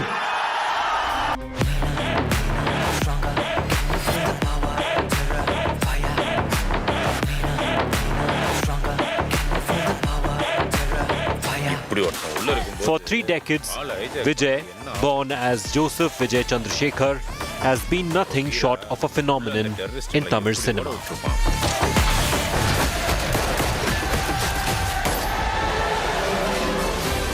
He grew up in a home where cinema was not just a profession. And in these 30 plus years, Vijay has acted in at least 69 films and has delivered blockbusters like Gilli, Tupaki, Mercil and Master. Vijay is regarded as one of contemporary South Indian cinema's biggest stars, popularly referred to as Thalapathy, which means commander by fans. In 2021, Vijay's fan club successfully contested local body elections in Tamil Nadu for the very first time. The organization won 115 of the 169 seats it contested. A quiet but clear signal that the fan base could translate into votes and could even compel an Abhineta to turn into full-time Neta. In February 2024, Vijay formally announced the formation of his political party, Tamizhaga Vetri Kazhagam, declaring it would contest the 2026 elections. During his party's first major conference in 2024, Vijay declared the BJP as his party's ideological opponent and the DMK as its political adversary. எதிர்காலம் வரும் என் கடமை வரும் இந்த கூட்டத்தின் ஆட்டத்தை ஒழிப்பேன். யாருக்கு எதிரானதானே கேக்குறீங்க? வேற யாரு? மறைமுக உறவுக்காரர்களான பாசிச பாஜகவும் பாய்சன் திமுகவும் தான். The man who once played heroes on screen was now picking real enemies. And conference after conference, Vijay sharpened his attacks on CM MK Stalin and the ruling DMK. But just like a cinematic twist, on September 27th, 2025, everything changed. Thousands of men, women and children gathered in Karur district, hoping to catch a glimpse of Vijay. As excitement peaked, overcrowding, poor crowd control and confusion led to a deadly stampede, resulting in 41 deaths. Cops then blamed the TVK's leadership for the tragedy. After 4 days of silence, Vijay reappeared to apologize, but also to blame the Stalin government, alleging attempts to sabotage TVK's growth. Vijay sought a CBI inquiry himself and faced the investigators fiercely. And just when Vijay thought it was the end and all the political drama was over, his film Jananayagan, a triumphant cinematic goodbye before a full-time political career, came in the eye of the storm.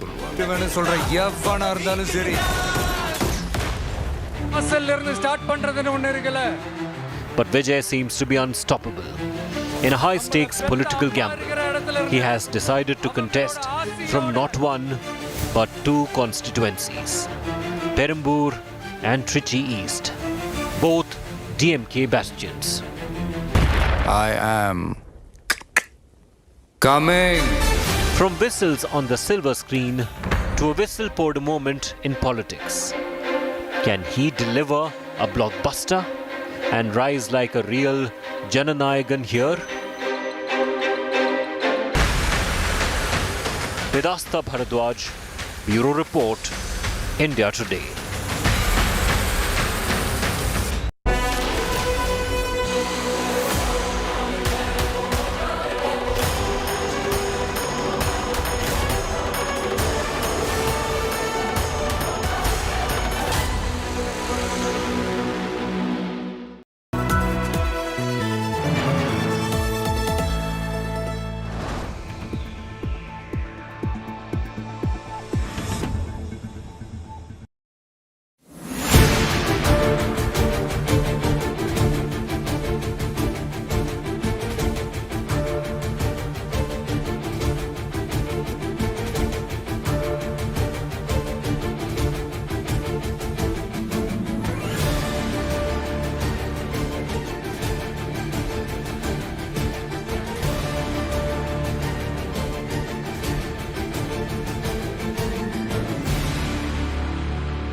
A 31-year-old man identified as Zeb Zubair Ansari was arrested for allegedly stabbing two security guards in Mira Road near Mumbai.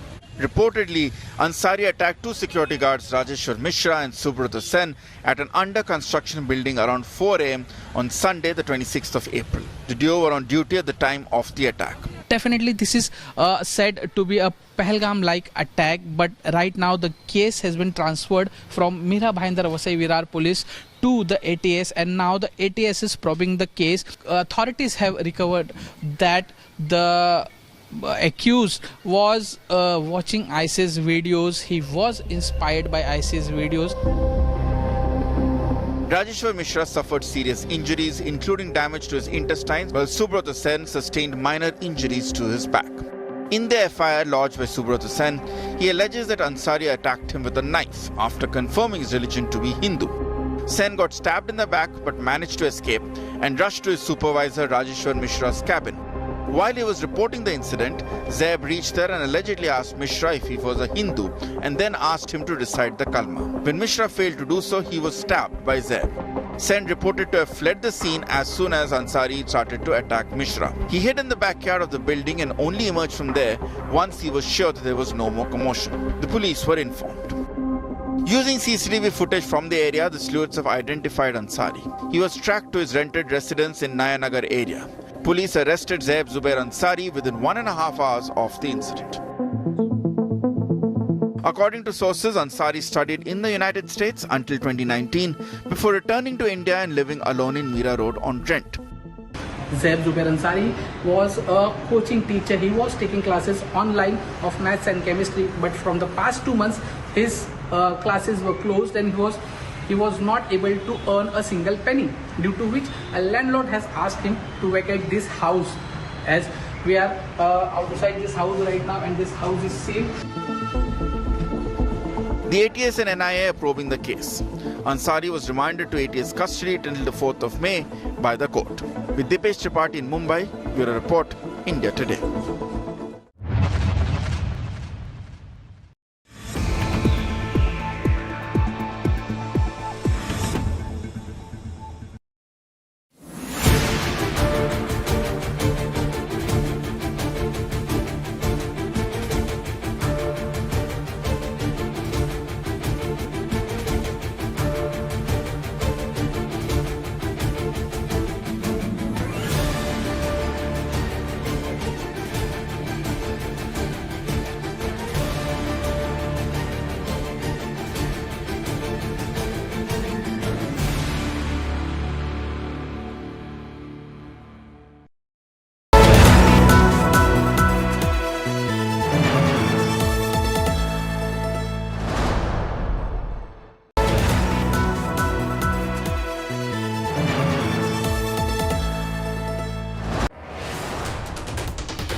members of a family die under suspicious circumstances in Mumbai's Paidoni area.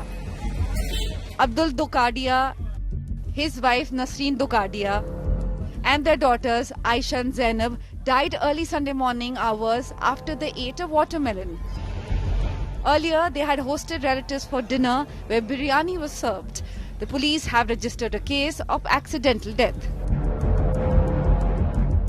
करीबन रात के 10-10:30 बजे खाना खाने के बाद बाकी सब रिश्तेदार चले गए थे और रात में 1-1:30 के करीब उन्होंने तरबूज खाया था। उसके बाद सुबह से 5-6 के करीब उनको वॉमिटिंग और लूज मोशंस की कंप्लेन होने लगी। Their condition quickly took a turn for the worse.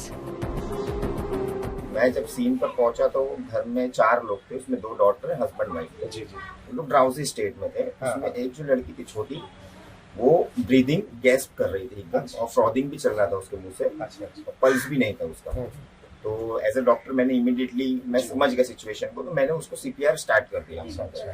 लेकिन वो रिवाइव नहीं हो रही थी, तो इमीडिएटली हमने उनको साबू सिद्दीक हॉस्पिटल नियर बाय में शिफ्ट किया। वहाँ रेफर किया आपने? या हालत नासाज है। यस, इमीडिएटली वहाँ पे शिफ्ट किया, लेकिन बाय द टाइम वो हॉस्पिटल पहुँचती उनका डेथ हो गया था वो बच्ची का। The police have sent food samples for forensic tests, which will reveal what exactly caused the death. With Dipesh Tripathi, Bureau Report, India Today.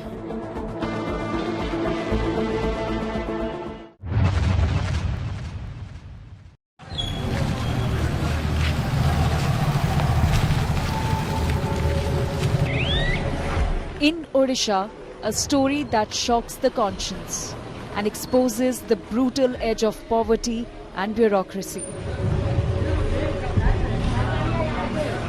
In Keonjhar district, a man dug up his sister's body 2 months after her death and carried her skeletal remains to a bank for just 19,000 rupees.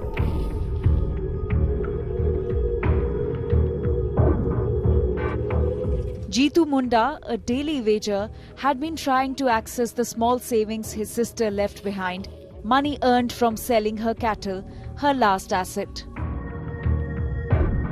But without paperwork, there was no access, no death certificate, no withdrawal. What followed was unthinkable. Munda exhumed her remains, walked nearly 3 kilometers and placed them outside the Odisha Gramya Bank, a chilling protest against a system, he says, refused to believe him. Bank वाला कहला पैसा ताकू नहीं आने जाए पैसा उठी है वो मोरा लोक टाक भी नहीं के पड़े आसवा कथा तर मरीच कि नहीं मरीच बेकार पैसा उठे पकेला के बैंक वाला से कहला तापर नहीं किया गली। After the video of his desperate protest went viral, the administration stepped in. Officials say Munda has now been given 20,000 rupees as immediate relief and the bank has released his sister's savings over 19,000 rupees in full. But even as the money finally reaches him, the haunting image remains of a brother forced to prove death, not with papers, but by carrying it on his shoulders. A story that moved the system, but only after it broke a man. With Ajaynath in Keonjhar, Bureau Report, India Today.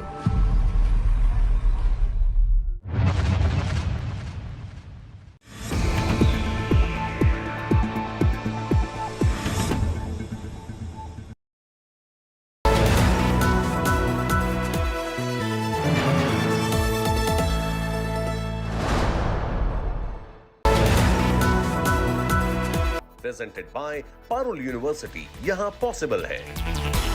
Co-powered by Panasonic AC, India का Captain Cool। Co-powered by Jindal Stainless।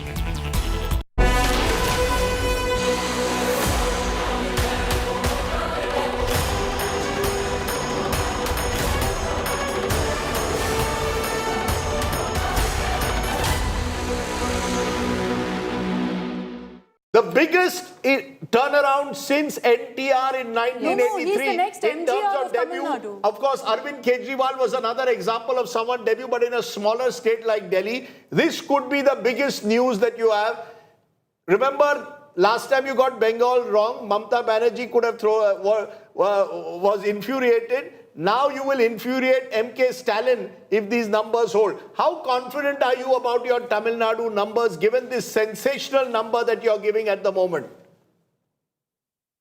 So, Rajdeep, let me give you the vote share also. We are predicting 35% for both DMK Alliance and TVK both. 35% vote for both. The only difference why the TVK seats looks like more is that wherever DMK is winning, they are winning with a good margin, whereas the winning margin is much lower when it comes to TVK. And that is the precisely reason why I am telling you again and again, even if TVK got 100 seats and DMK gets 110, my poll is saying so. But you see the one side of the story. That's the problem. What is the other side of the story?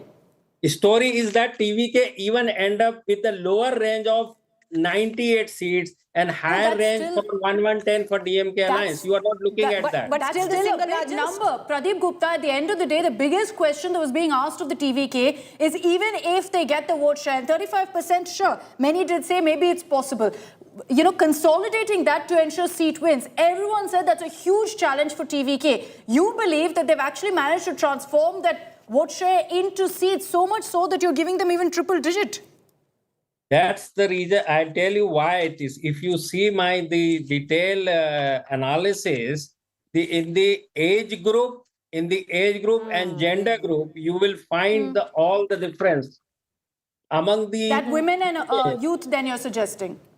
Youth, yes.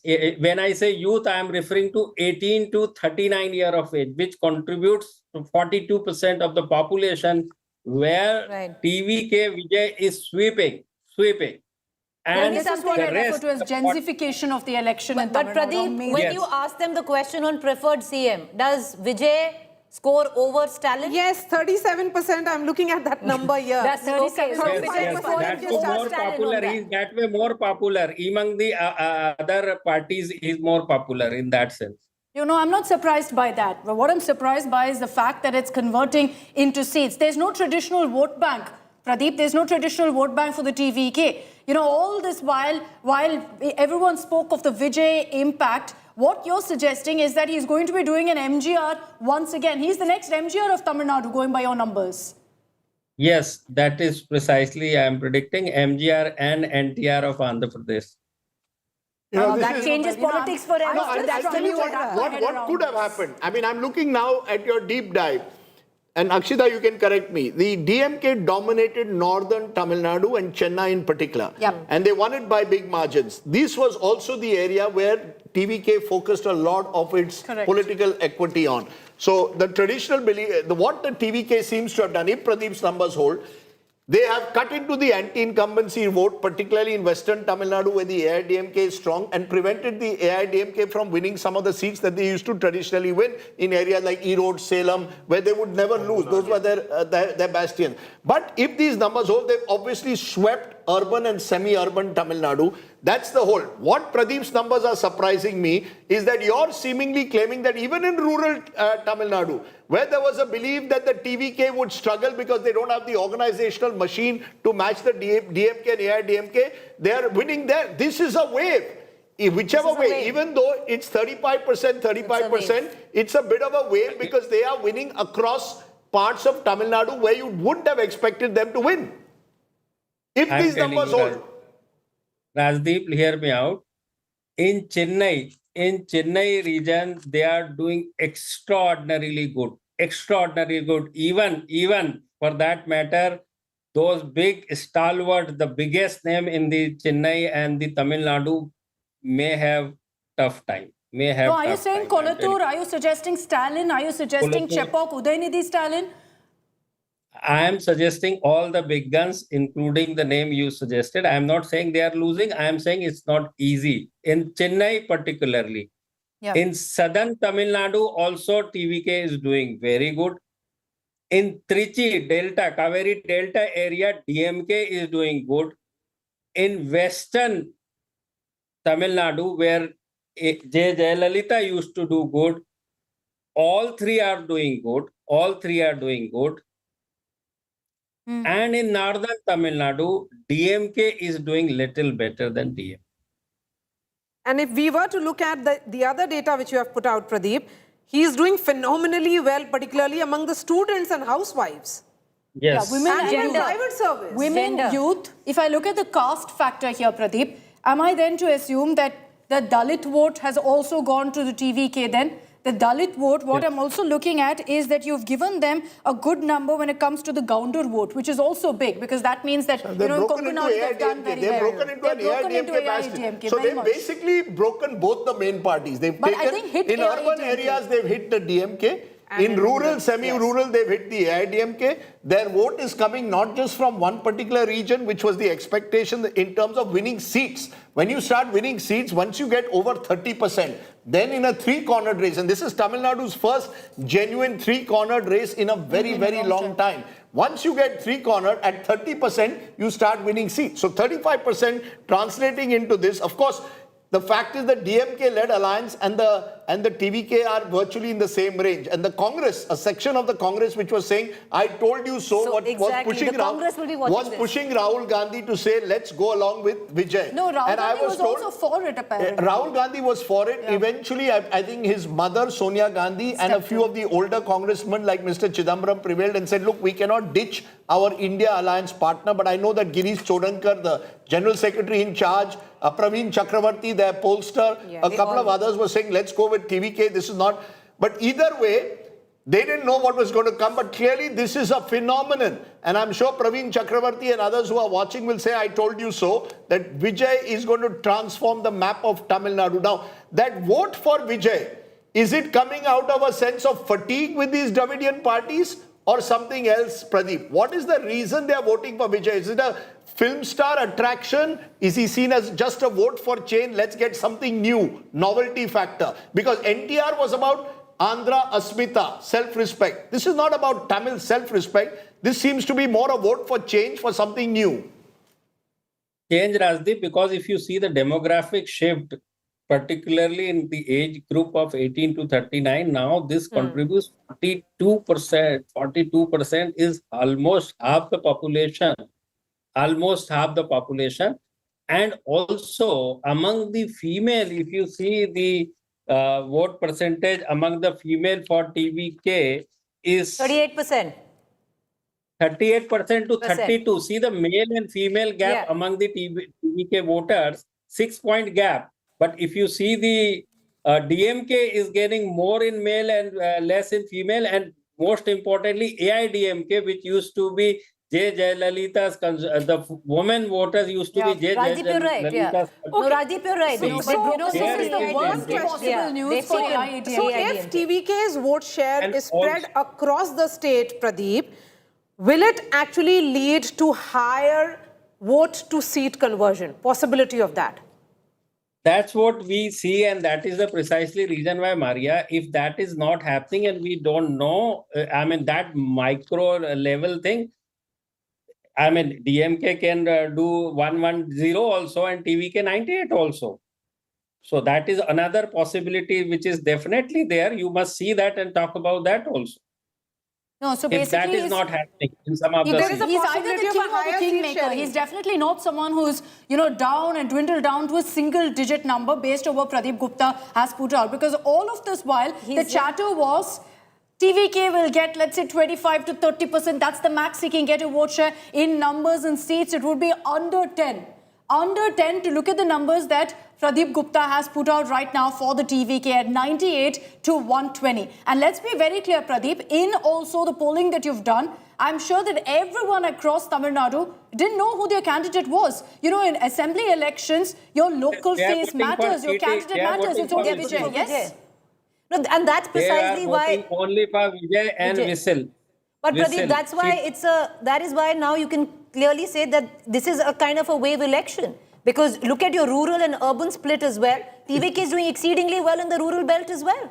If you go by these numbers and they've completely dug into the AIDMK vote. Yes. what Rajdeep is saying, I'll tell you where these numbers are coming from, the TVK's number.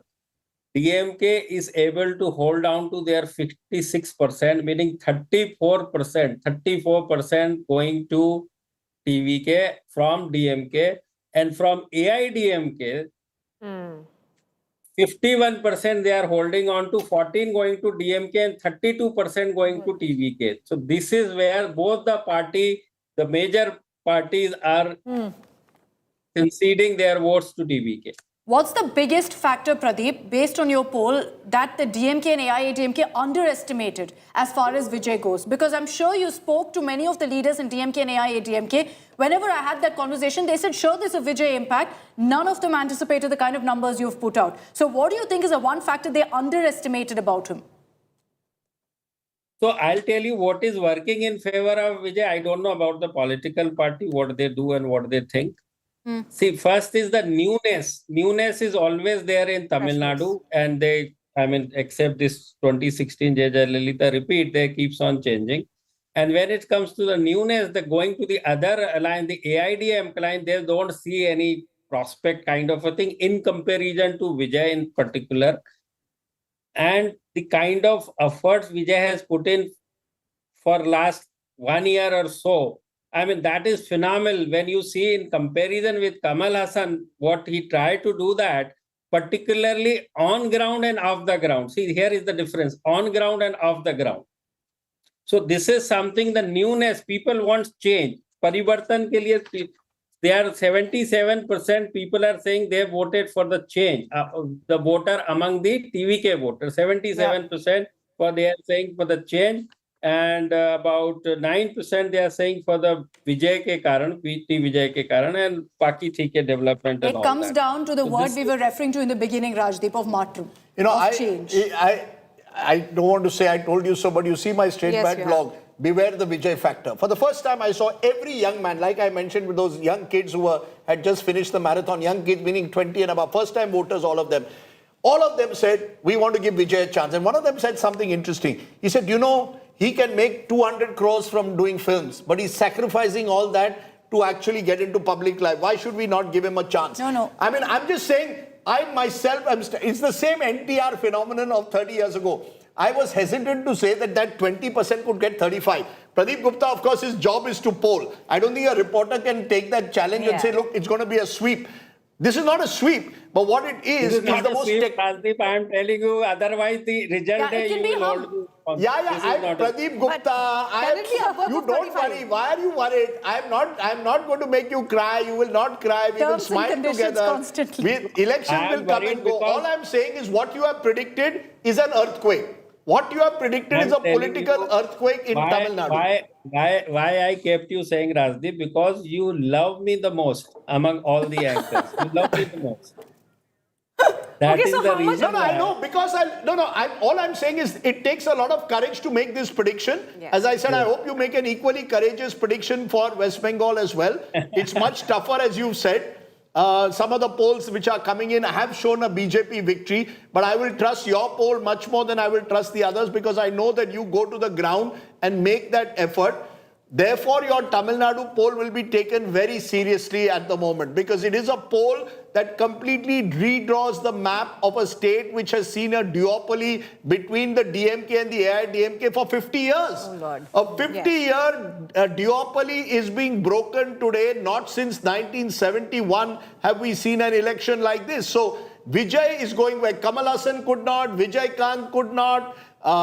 We can go on with all the various actors. Shivaji Ganeshan could not. So it is actually an election, if these numbers hold, of a kind that India or Tamil Nadu certainly hasn't seen since the great NTR in 1983. But all of this is an exit poll. Exactly. How confident are you of your Tamil Nadu numbers? How confident are you of your Tamil Nadu numbers?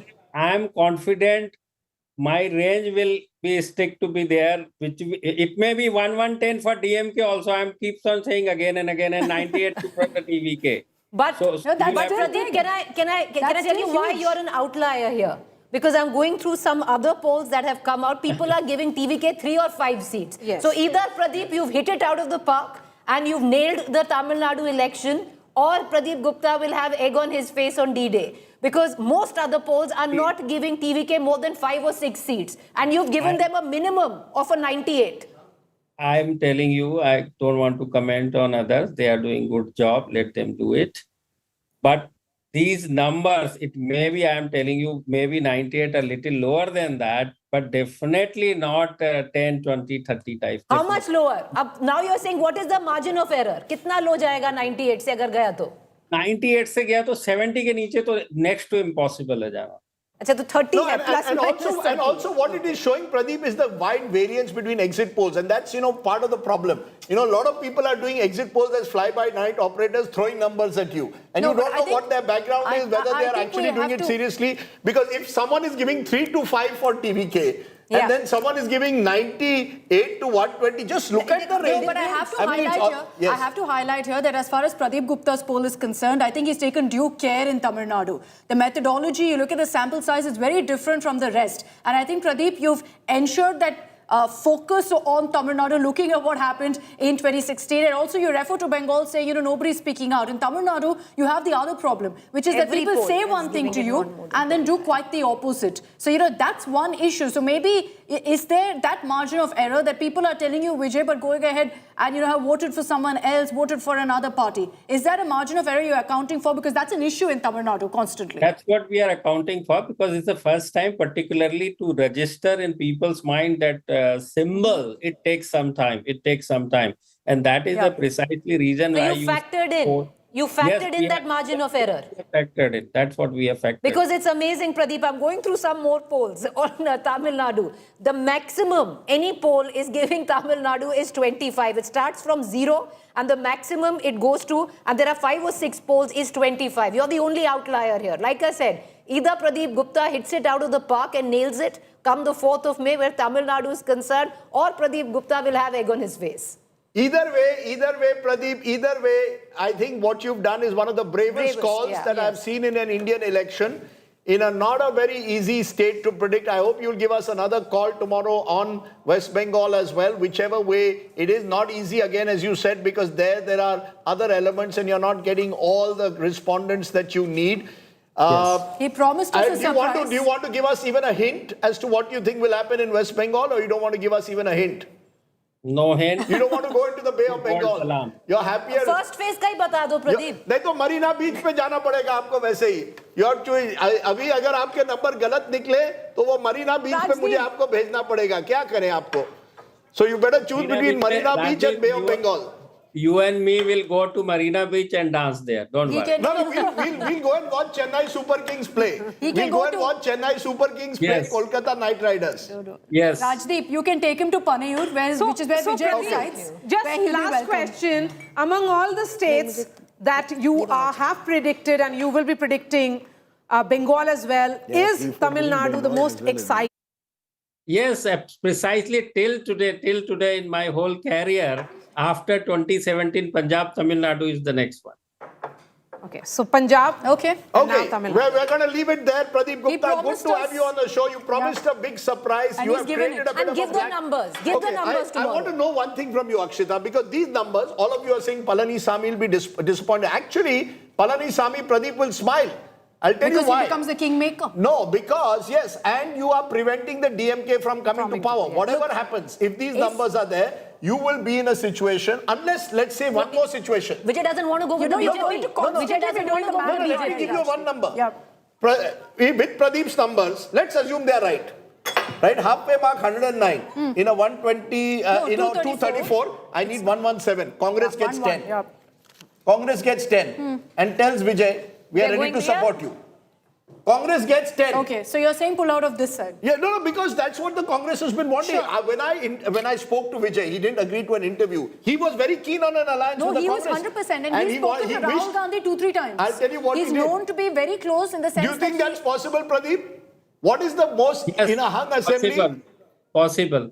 what you are saying, Congress, BJP, AIDMK, anybody can support TVK. But Pradeep, why will the Congress do it? Will the Congress risk losing another ally 100%. when they are fighting somebody like in West Bengal, when they have someone who's their ally from the state? Why will the Congress risk losing the DMK at a central level? They will have better negotiation and better alliance. I mean, once they lose that alliance, they are having much bigger partner in case of TVK. That's the case. No, and you know, there is a frustration in the Tamil Nadu Congress. How long will we play second fiddle? Yeah. How long will They're we still just playing sit back second fiddle? when Rahul Gandhi is a leader?